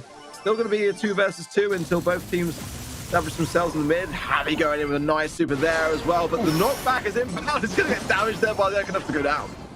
Yeah, the Yoshi and the Gale almost getting wiped out there, but the bot coming through once again from the Blood Diamonds. Gia tracking it very nicely there. They're going to get the damage down. In comes Yoshi to try and stop it dead. So that's the reason they're using that Gale, to try and be as defensive as they can without using the Sprout there. They might want to try and finish it off. but now they need to really get some ball control because they have a problem here. Blakey comes diving in once again. He manages to make it work. Abby doing a great job of holding out in the middle, but he falls as well. Ali in the main trying to dodge left, right, center, can't get away from him, and that's going to be a double ball going over to Clash and giving them the final chance of the last siege. Hill's coming in as well, just for good measure. And again, Javi doing his best to go in with the aggressive, but it's the bolts that matter. And there's one for Yoshi and one for Chaos. One spawning in the mid, but you know it's going to go straight into the pocket of Chaos again. That's going to be a level 11. And you know, especially with only so little damage on the receiving end of their own Ike, they can just fully commit to this. EA Super's going to come very, very handy here, but Glax is going to be looking to shut it down. Damage running in from the right from Yoshi and Chaos, and that is already enough. Clash will take the first set in convincing fashion. Yeah, the one problem with Mortis is you're not going to do a great deal to stop the bot, that's for sure.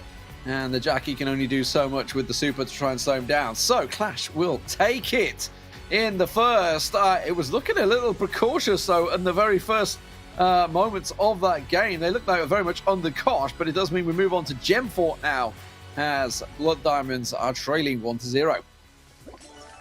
Yeah, I've got to be honest, you know, going into that game, I wasn't sure the Clash were going to have it with the comp they had, and it kind of makes sense with the Gale, but ultimately, probably just rarely ever see, honestly, in Siege that often, so I kind of have my reservations on it, but kind of favoring the Jackie pick a little bit as well in that particular instance. It just was, I think, one of those instances where Clash played it better, and, you know, going into Gem Grab, that's some good momentum for them. Blood Diamond are going to have to reconvene as to how they're going to approach this one, and the Brawlers are going to take in for it.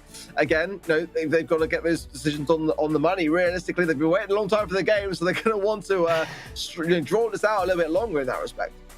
Yeah, so Gem Fort, obviously, we had earlier on today. It was the very first game of the day, NaVi versus 3X. Let's see how this one's going to play out between Blood Diamonds and Clash, as Clash lead 1-0 in the series. Are we going to see, obviously, the Stews in there? I'm trying to think back to the bans. Just to remind you guys, it was Rico Ash and Gene Ash banned out. So we certainly could be seeing 2 Stew carriers, or maybe a Max. Max has been pretty strong throughout the night as well. Yeah, no Rico Lane as well, which is a big factor here. I think Bell could be an option in that respect. Or again, I love Taras and Sandy's here. Really, really strong to have.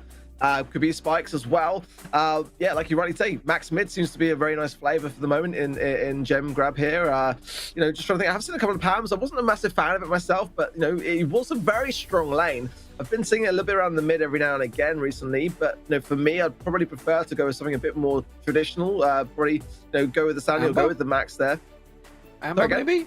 Amber? Yeah, Amber, a great shout. Amber's a great shout. More sort of tended towards the sort of NA scene, but you know, it breaks the bush open. You know, being able to get the lane and cut things off. Oh, I'm going to see the Stew as well. Nice. This is pretty much standard. Also, Leon, of course. You can't forget Leon. Oh, Spike, okay. I wasn't expecting the Spike, but as you say, the Bell in the middle, that's going to work. So it's Max versus the Bell. Blexy has managed to win out on the right-hand side, and that's worked out for him. Forces Linane, who's now stepping in to be in there. Very fluid, the Clash team, isn't it? No doubt about it. Yoshi in there as well with Chaos at the moment, so trying to switch things around. Alex getting around the backside. Linane goes aggressive, knows he can charge down the Bell once he tries to back away, taking away the gems. Now let's see if he can get in and out. The power of Max, the speed of Max working out well, and he takes it everything away from Blood Diamonds. Wow, and that just danced around that whole situation there, and it just looked like he was never out of control as well. It's a rare thing to see. We've seen Max kind of taking a back seat recently in terms of the meta, but now in just such a fantastic position when played to perfection as Lenan does, and that's 10 already in terms of the countdown. Look at the way Chaos creeping in here, patiently so. The life plant going down will be some life to Alice's J to keep this lane side in position, so there's a choke potential here, but you know, with that speed from Lenan, he can just weave around the situation, but is there going to be enough time? 3 seconds, it's seeming like a long one goes down. That could spell disaster as Blood Diamond can escape. Yoshi got taken down, though, and that may be going to delay the escape. The rest of Clash will respawn, and it's going to be straight back in their favor. Just that smallest of delays. So very well played by Chaos to pop him off there before he had a chance to get away with it. And Lenan now with the gems in hand will be safe.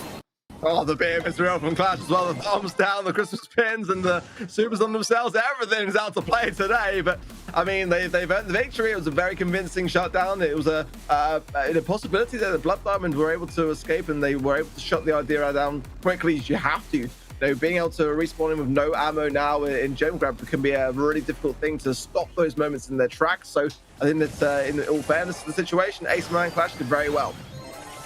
Absolutely fantastic work there. So just have a look at it again. He got in, got the damage down, but this is where he started to get the pressure. The spike working out well, really. Keeping that pressure down, but it was Javi that came in, tried to get it down, couldn't get it worked, and in the end will be taken down, and the pin comes out. I mean, it's a delight to see, you know, I'm back on that max. Again, you know, it's been out of our kind of peripherals for a while now, but when you just see the way that the grace of that particular brawler and the aggression that it can provide, you know, it was actually a very quick countdown that Clash were able to achieve. It was delayed towards that reset, but ultimately, you know, I think that they're going to bring that one in again. It looks very convincing. It has to be said. There's you know, I think that we could be swiftly going through gem grab at this rate. I'd like to see a little bit more resourcefulness coming in from Blood Diamond, some ideas to counter these things, and a bit more back and forth would be great to see in the next game. Absolutely. And down for Blood Diamonds, it's it's just a little look, just a little change, because it was certainly very close. Maybe the bell change, though, because he definitely couldn't challenge the max in the mid. There was a struggle. Obviously, we saw him get taken down in an image of 1v1, but Javi does stick with it. And actually, they stick with all the same picks here. But look at this, the Rosa change coming in from Chaos and using the bush to creep forward on the spike. I gotta say, I fully agree. You know, I don't personally like a Bell mid here myself. I prefer Bell as a lane. So, you know, Javi's gonna have to really focus on landing a lot of these shots, especially if, well, Lanan's actually now gonna swap to the left-hand side, whether he wants to go and retake the mid or to go on the aggressive. It looks like he's going on the aggressive and does so very, very well. Now he'll look to go into the mid and give that speed support over to his teammates. But yeah, Chaos running as well on the side of the unfriendly bushes. Well, I assume he's running unfriendly bushes, but at the same time, Growlight knows the gadget that he is using there, and that's going to be a lot of cover, really, which he can create for himself. And already, look at the amount of that's going to be a surprise. I mean, as soon as you saw them walking down there, I was like, oh my god, they're walking straight into a fully supered up Rosa. That's going to go badly for them. Ali trying to get in there to try and protect those gems, but you can see Lanan already trying to pressure it as much as he dares. Chaos will be able to collect those two as well. Just waiting for Lanan to come and collect them. So now it's going to be 8-2 advantage for Clash. But of course, those bushes can work against you there, as Blazy got a little too close for Lanan's liking. I love the way that Clash have just made this to be an unpredictability thing. There's nothing really to the hand of Blood Diamond to be able to break these bushes. There's no gene pool, there's no amber to break it. It's just there for the rest of this match. So ultimately, it's kind of like a little bit of a sandy sandstorm in that respect. Once you enter the bush, no one realistically knows where you are, and the longer you can kind of keep that in the minds of your opposition, it's a mind game in itself. The Nan there pops over the speed ball, go back over to the mid. Yoshi with the aggression as well. Look at Chaos at the top right. Coming behind this. I can feel Jaws music approaching this one. Well, they do have 9 gems, and if they can come out on top against Lanan there, gets the speed win from Yoshi. Yoshi goes aggressive, and Chaos is around the side there. Lanan has gone down, though, and that's a real problem now. 17 gems all the way, but they're going to get past Chaos. Chaos doesn't have his super available. Yoshi's going to try and chase him down, but there's nothing he can do. The Blood Diamonds pull off the heist and back away. It will be all square, one apiece again. The body blocking on the way back as well was real from Blood Diamond, and it had to be, honestly. Like, there was moments there where I felt there's no way that AC Milan Clash are going to let them get away with this. They had the pinch coming in, but everyone on Blood Diamond hungered down to make that countdown last, and it's great to see. Again, that's what I wanted to see going into this game. I felt like the strategy of AC Milan Clash was on point, honestly. So they did really well to come back with those gems. Yeah, and it looked like they kind of had it in the bag there. And I could understand what Chaos was doing. He wanted to get cycle around behind them. But I gotta be honest, Blood Diamond used it to their advantage, saying they are a man down in the lane. So let's just squeeze the other 2 members. You can see at the moment, I mean, that's the problem with Rosa, right? You're chasing. Ali and Javi just pushed around and said, okay, we'll use that to our advantage to sweep around, and basically singled it out and made it a 3v2. And, you know, there's enough gems as well, split in a really nice way as well. If one player went down 7-3 and then a 7 as well there, you know, that's a great place to be. You can kind of work between the HP to make sure that you just don't stop that countdown. So really nice subtle plays from Blood Diamond. They do this very, very well. And again, you know, it's often the reason why they get underestimated. And I keep saying you should never underestimate Blood Diamond. They've got a huge following as well, as they're always in the chat spamming BD, as I can see already as I look down. And it's a great thing to see when you've got that kind of level of support, it can make you, go all out and do great things. Look at this, though. Look at the differences of this, the Roses, the Mortis, the Max. This is going to be a back and forth, man.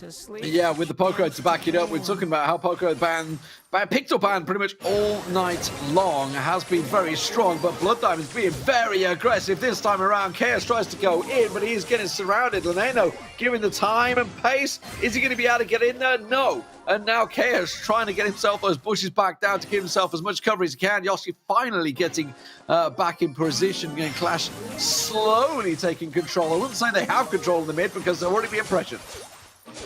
Maxi trying to find Yoshi, and no sweet dreams from Yoshi. He's just going to take this one line down. I don't think that's the worst thing in the world, in all honesty, because it's one that he'll have for later. He knew that he was going to have to hold on to that to keep it because he was going to go down regardless.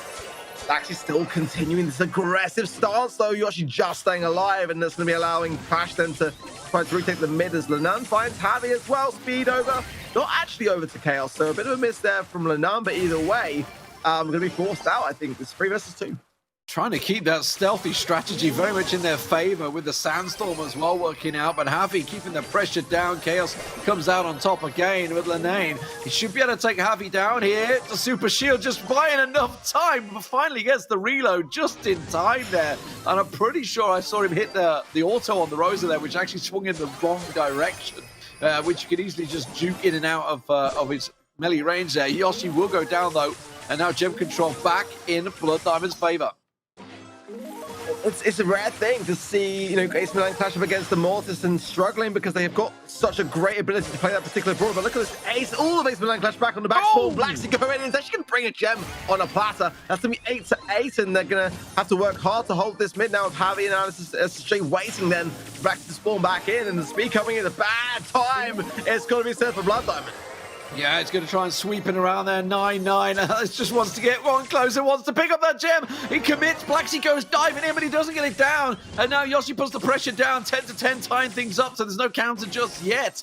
And as at the moment on the Poco is very cautious. There's the 11th gem coming in, and they've got a really good hold of this mid. Blacksy trying to sneak around the side, but it's not enough. Oh, he gets Yoshi down. Gets around the side. That's going to separate them. And the damage from Poco almost paying off there. At the moment, it is with Blood Diamonds. The countdown. They have those 13 gems and counting. Lenane coming back in. Yoshi coming back around the side. Chaos trying to chase down Blacksy on the backside. Javi going down. No, still not enough. The countdown. 1 second left. Oh, Blood Diamonds close it out in just about time and tie it up 1 apiece. Very, very intense ending to that game. Oh, there was moments there where I think it was Chaos on the Rose, just like whether he was going to stay on the right side, he went back into the mid, and then if he'd stayed there, he might have had a bit of an earlier shot off to get the early damage needed. The poker clutch heals as well coming into play on the side of BD. Oh, a juicy way to tie things up in terms of the set, because that could have been a chance for AC Milan Clash to get ahead. A 2-0 is not going to happen now. It's going to be a 1-1, and this has suddenly got a lot closer than it was coming into Gem Grab. Good grief. And you can see the tactical play, and it almost paid off, but just that dive there, just to turn it, to flip it in the favor from the Mortis, making it work out, getting in, getting those 2 gems, getting out, buying the time for the team. Oh, so close for Clash, but Blood Diamonds take it away, and it means we're moving on to Brawl Ball, all tied up in the series.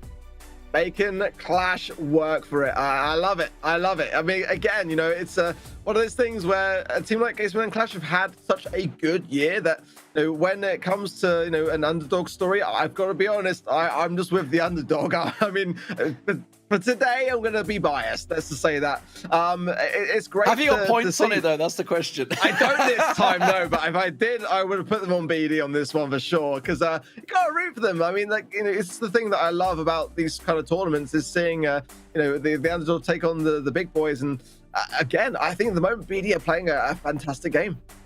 Yeah, absolutely. So, center stage is up next for the Brawl Ball.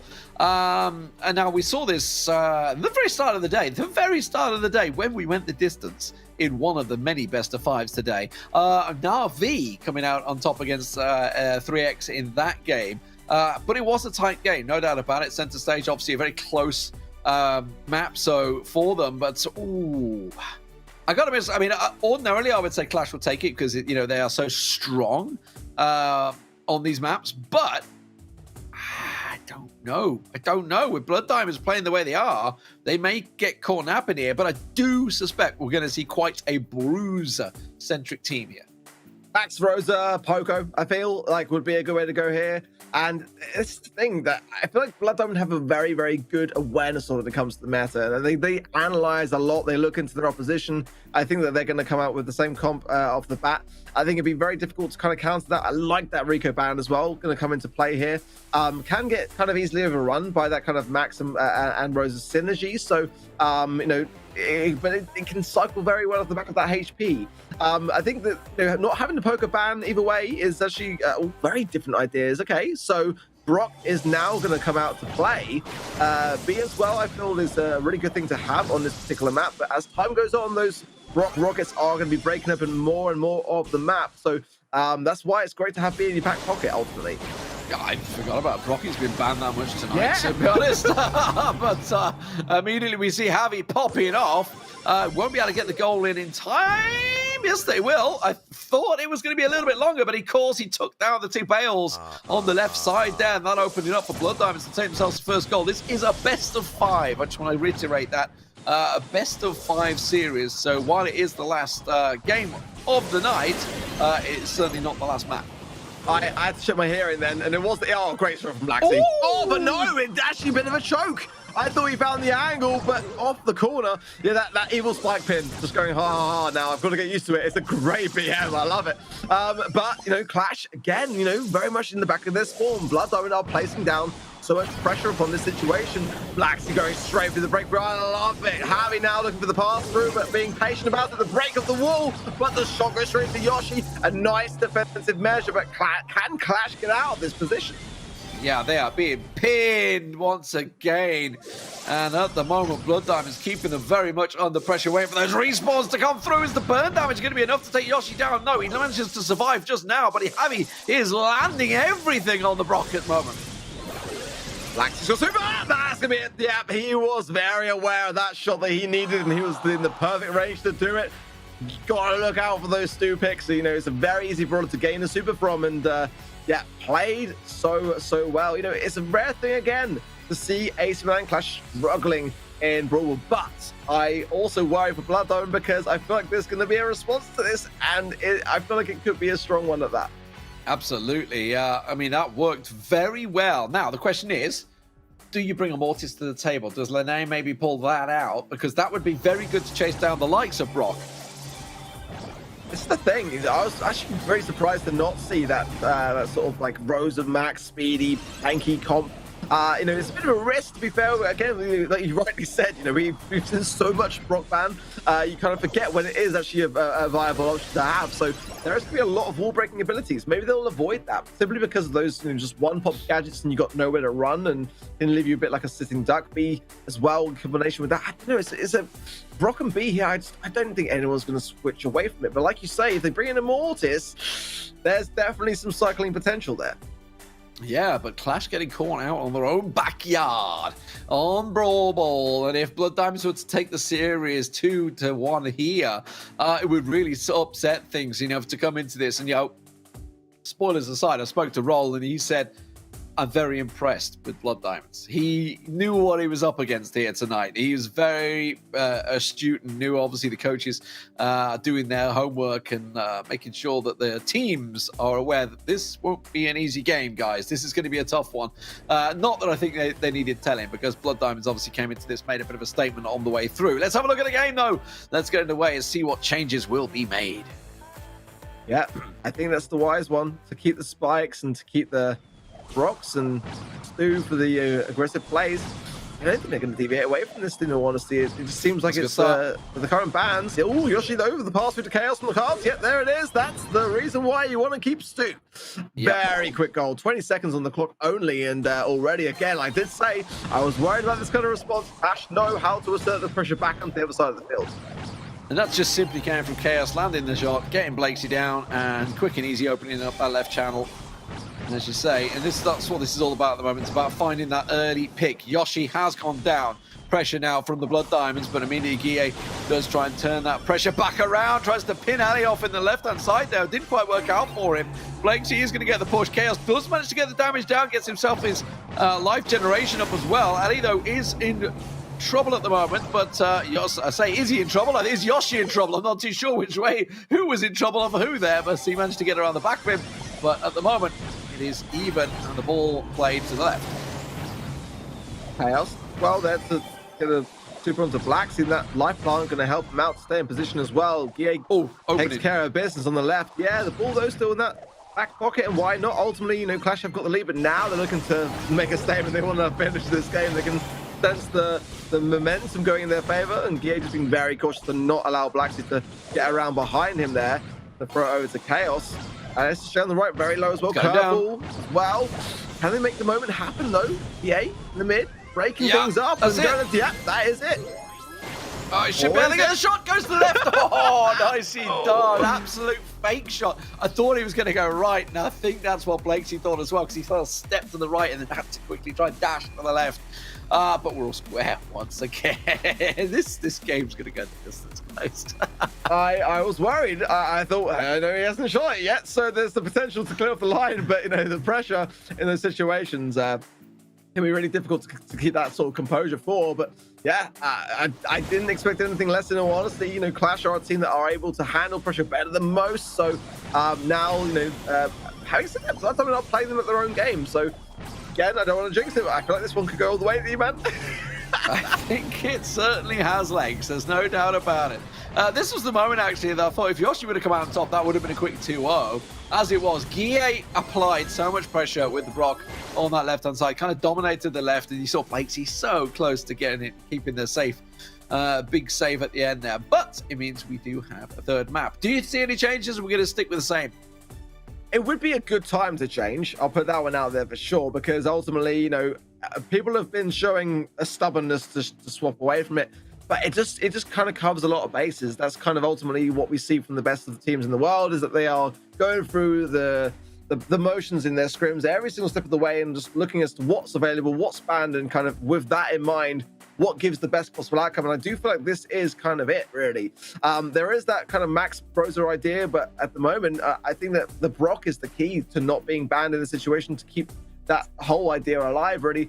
If you break open some of the bush and the cover, what have you got? Well, you got sitting targets, and that's just going to feed your opposition. So I don't know. I think B here is a great option. I think that the Brock to open things up is a great option. The Spike, I just can't see much wrong with it. It's a pretty decent tank deterrent with that Rico ban, which I think was, again, a really smart idea from Blood Diamond. And it's very rare that you see teams banning specifically to the maps that are in the rotation. So I think that has a lot to play here. I also want to talk about the fluidity of Clash's roster. Like, it's very unusual to see, substitutes effectively being done so easily, so fluidly, so well executed, switching across, because you got to keep that communication up between the three players that are playing. But to switch in and out, to keep it as a flowing dynamic is really impressive to see how it's worked out between the four players so far. Yeah, when you look at a world-class team like AC Milan Clash, they've got that ability to almost make you forget that there's a fourth in a sense, because there's no noticeably different functionality between the way that the players communicate and play. It's almost like you're obviously constantly looking to see who is playing, but there's no difference in the skill. Like, nothing drops, nothing is sacrificed when they're making those amendments, and it's one of the reasons why they're so consistent. One of the reasons why they are where they are when it comes to the scene. Oh wow, look at these changes. They are bringing out the Bruce for AC Milan Clash. Not the top that I was expecting, but nonetheless, Daryl, Jackie, Rosa. Okay, so Blood Diamond's approach here is going to be to break everything open, shut this down quickly, mark everyone with the bell and the spike on hand. They're all hands on deck, really, and they look to be doing it pretty well, to be fair. Yeah, but that spikes and certainly slow things down. Yossi's like, no, you have the ball. I don't want the ball. But the problem is that Jackie, if he gets close, he's going to absolutely punish. Any of these really will punish. And you can see that's what Blakesy wants to do. So, okay, I need to remove all of these pushes. take away that closeness. Oh, but the Guille, once he gets in close with the Darrow, will punish, but he gets taken down. Blakesy now to Javi, should be able to find himself the angled shot here, but Chaos is going to get the respawn. You can see he removes all the cover, but Yoshi immediately comes out, and that Jackie super punishes. Oh, Javi's going to be feeling that one's a little bit premature there on the shot, and it bounced off the wall just before the break for it now past the gear. Oh, and a lovely roll. Oh, my word, Javi did great, but Yoshi's in position to get this to go in either way. But you cannot deny the defensive capabilities in that situation there. Blood Diamond tried everything possible to prevent that from happening.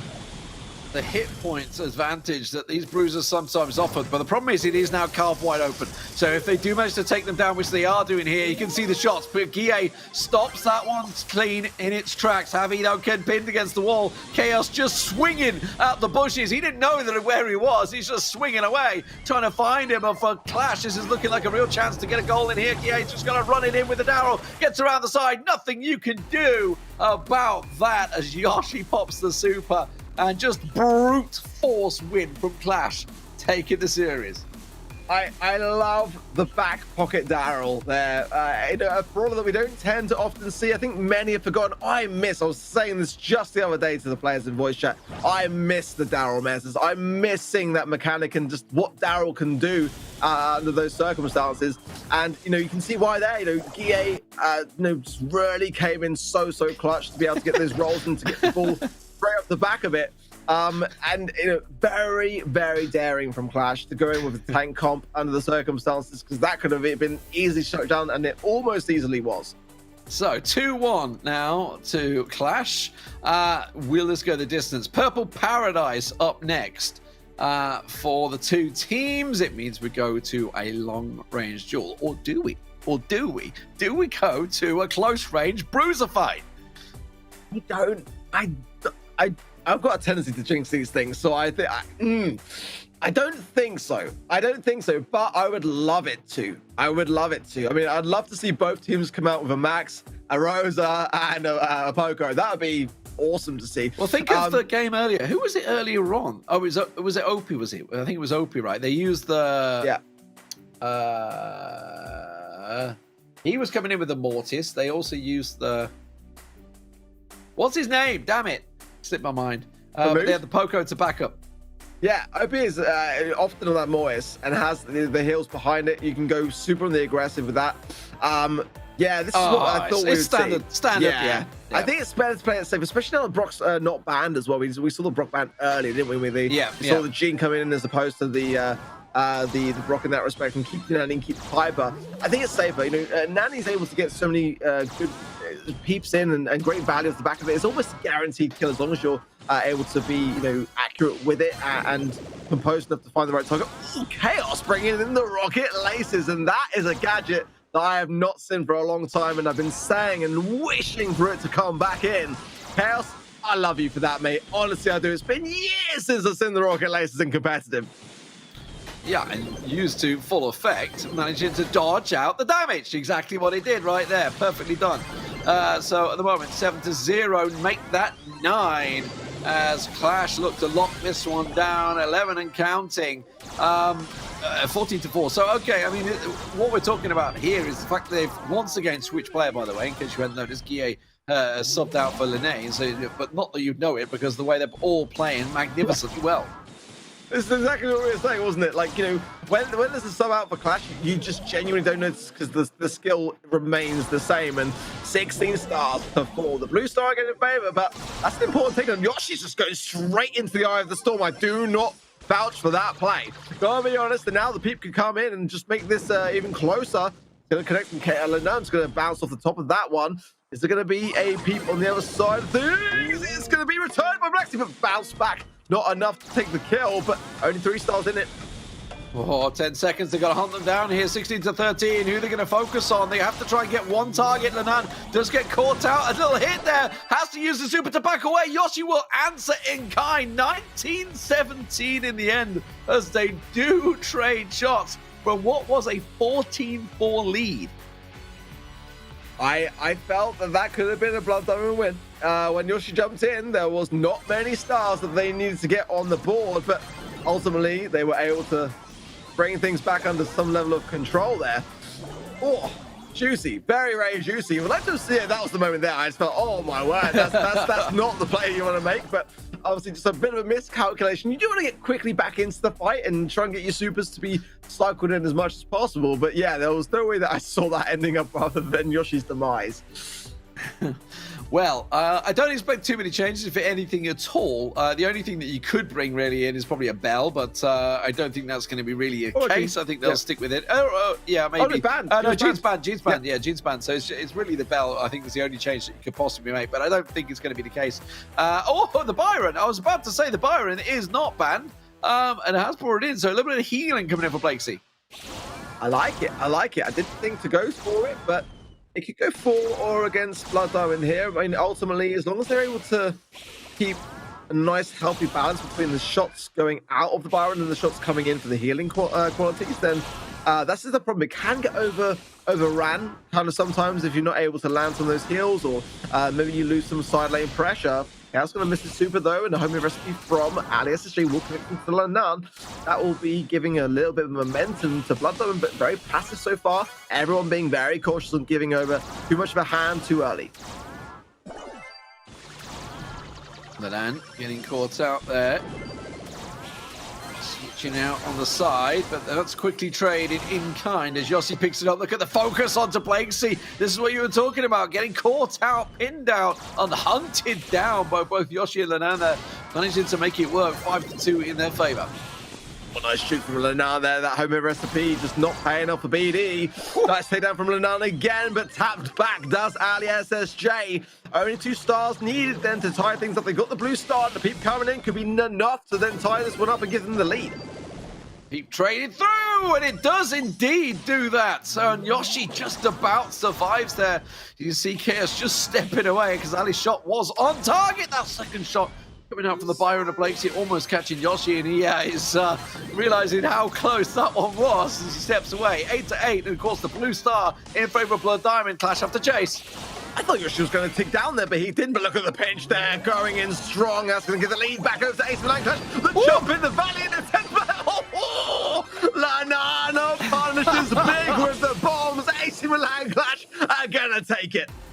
Well, they had to go for it, didn't they? They had to risk it, no doubt about it. But my word, they yeeted in there in the end there. 3-1 though in the end, and Clash will close out the series and join top of the table alongside free agents, both on 2-0 tonight. So fantastic start. Obviously Clash taking down 3-0 over SK Gaming and 3-1 over Blood Diamonds. It has been an epic night of gaming, as we are now 1:45 for me.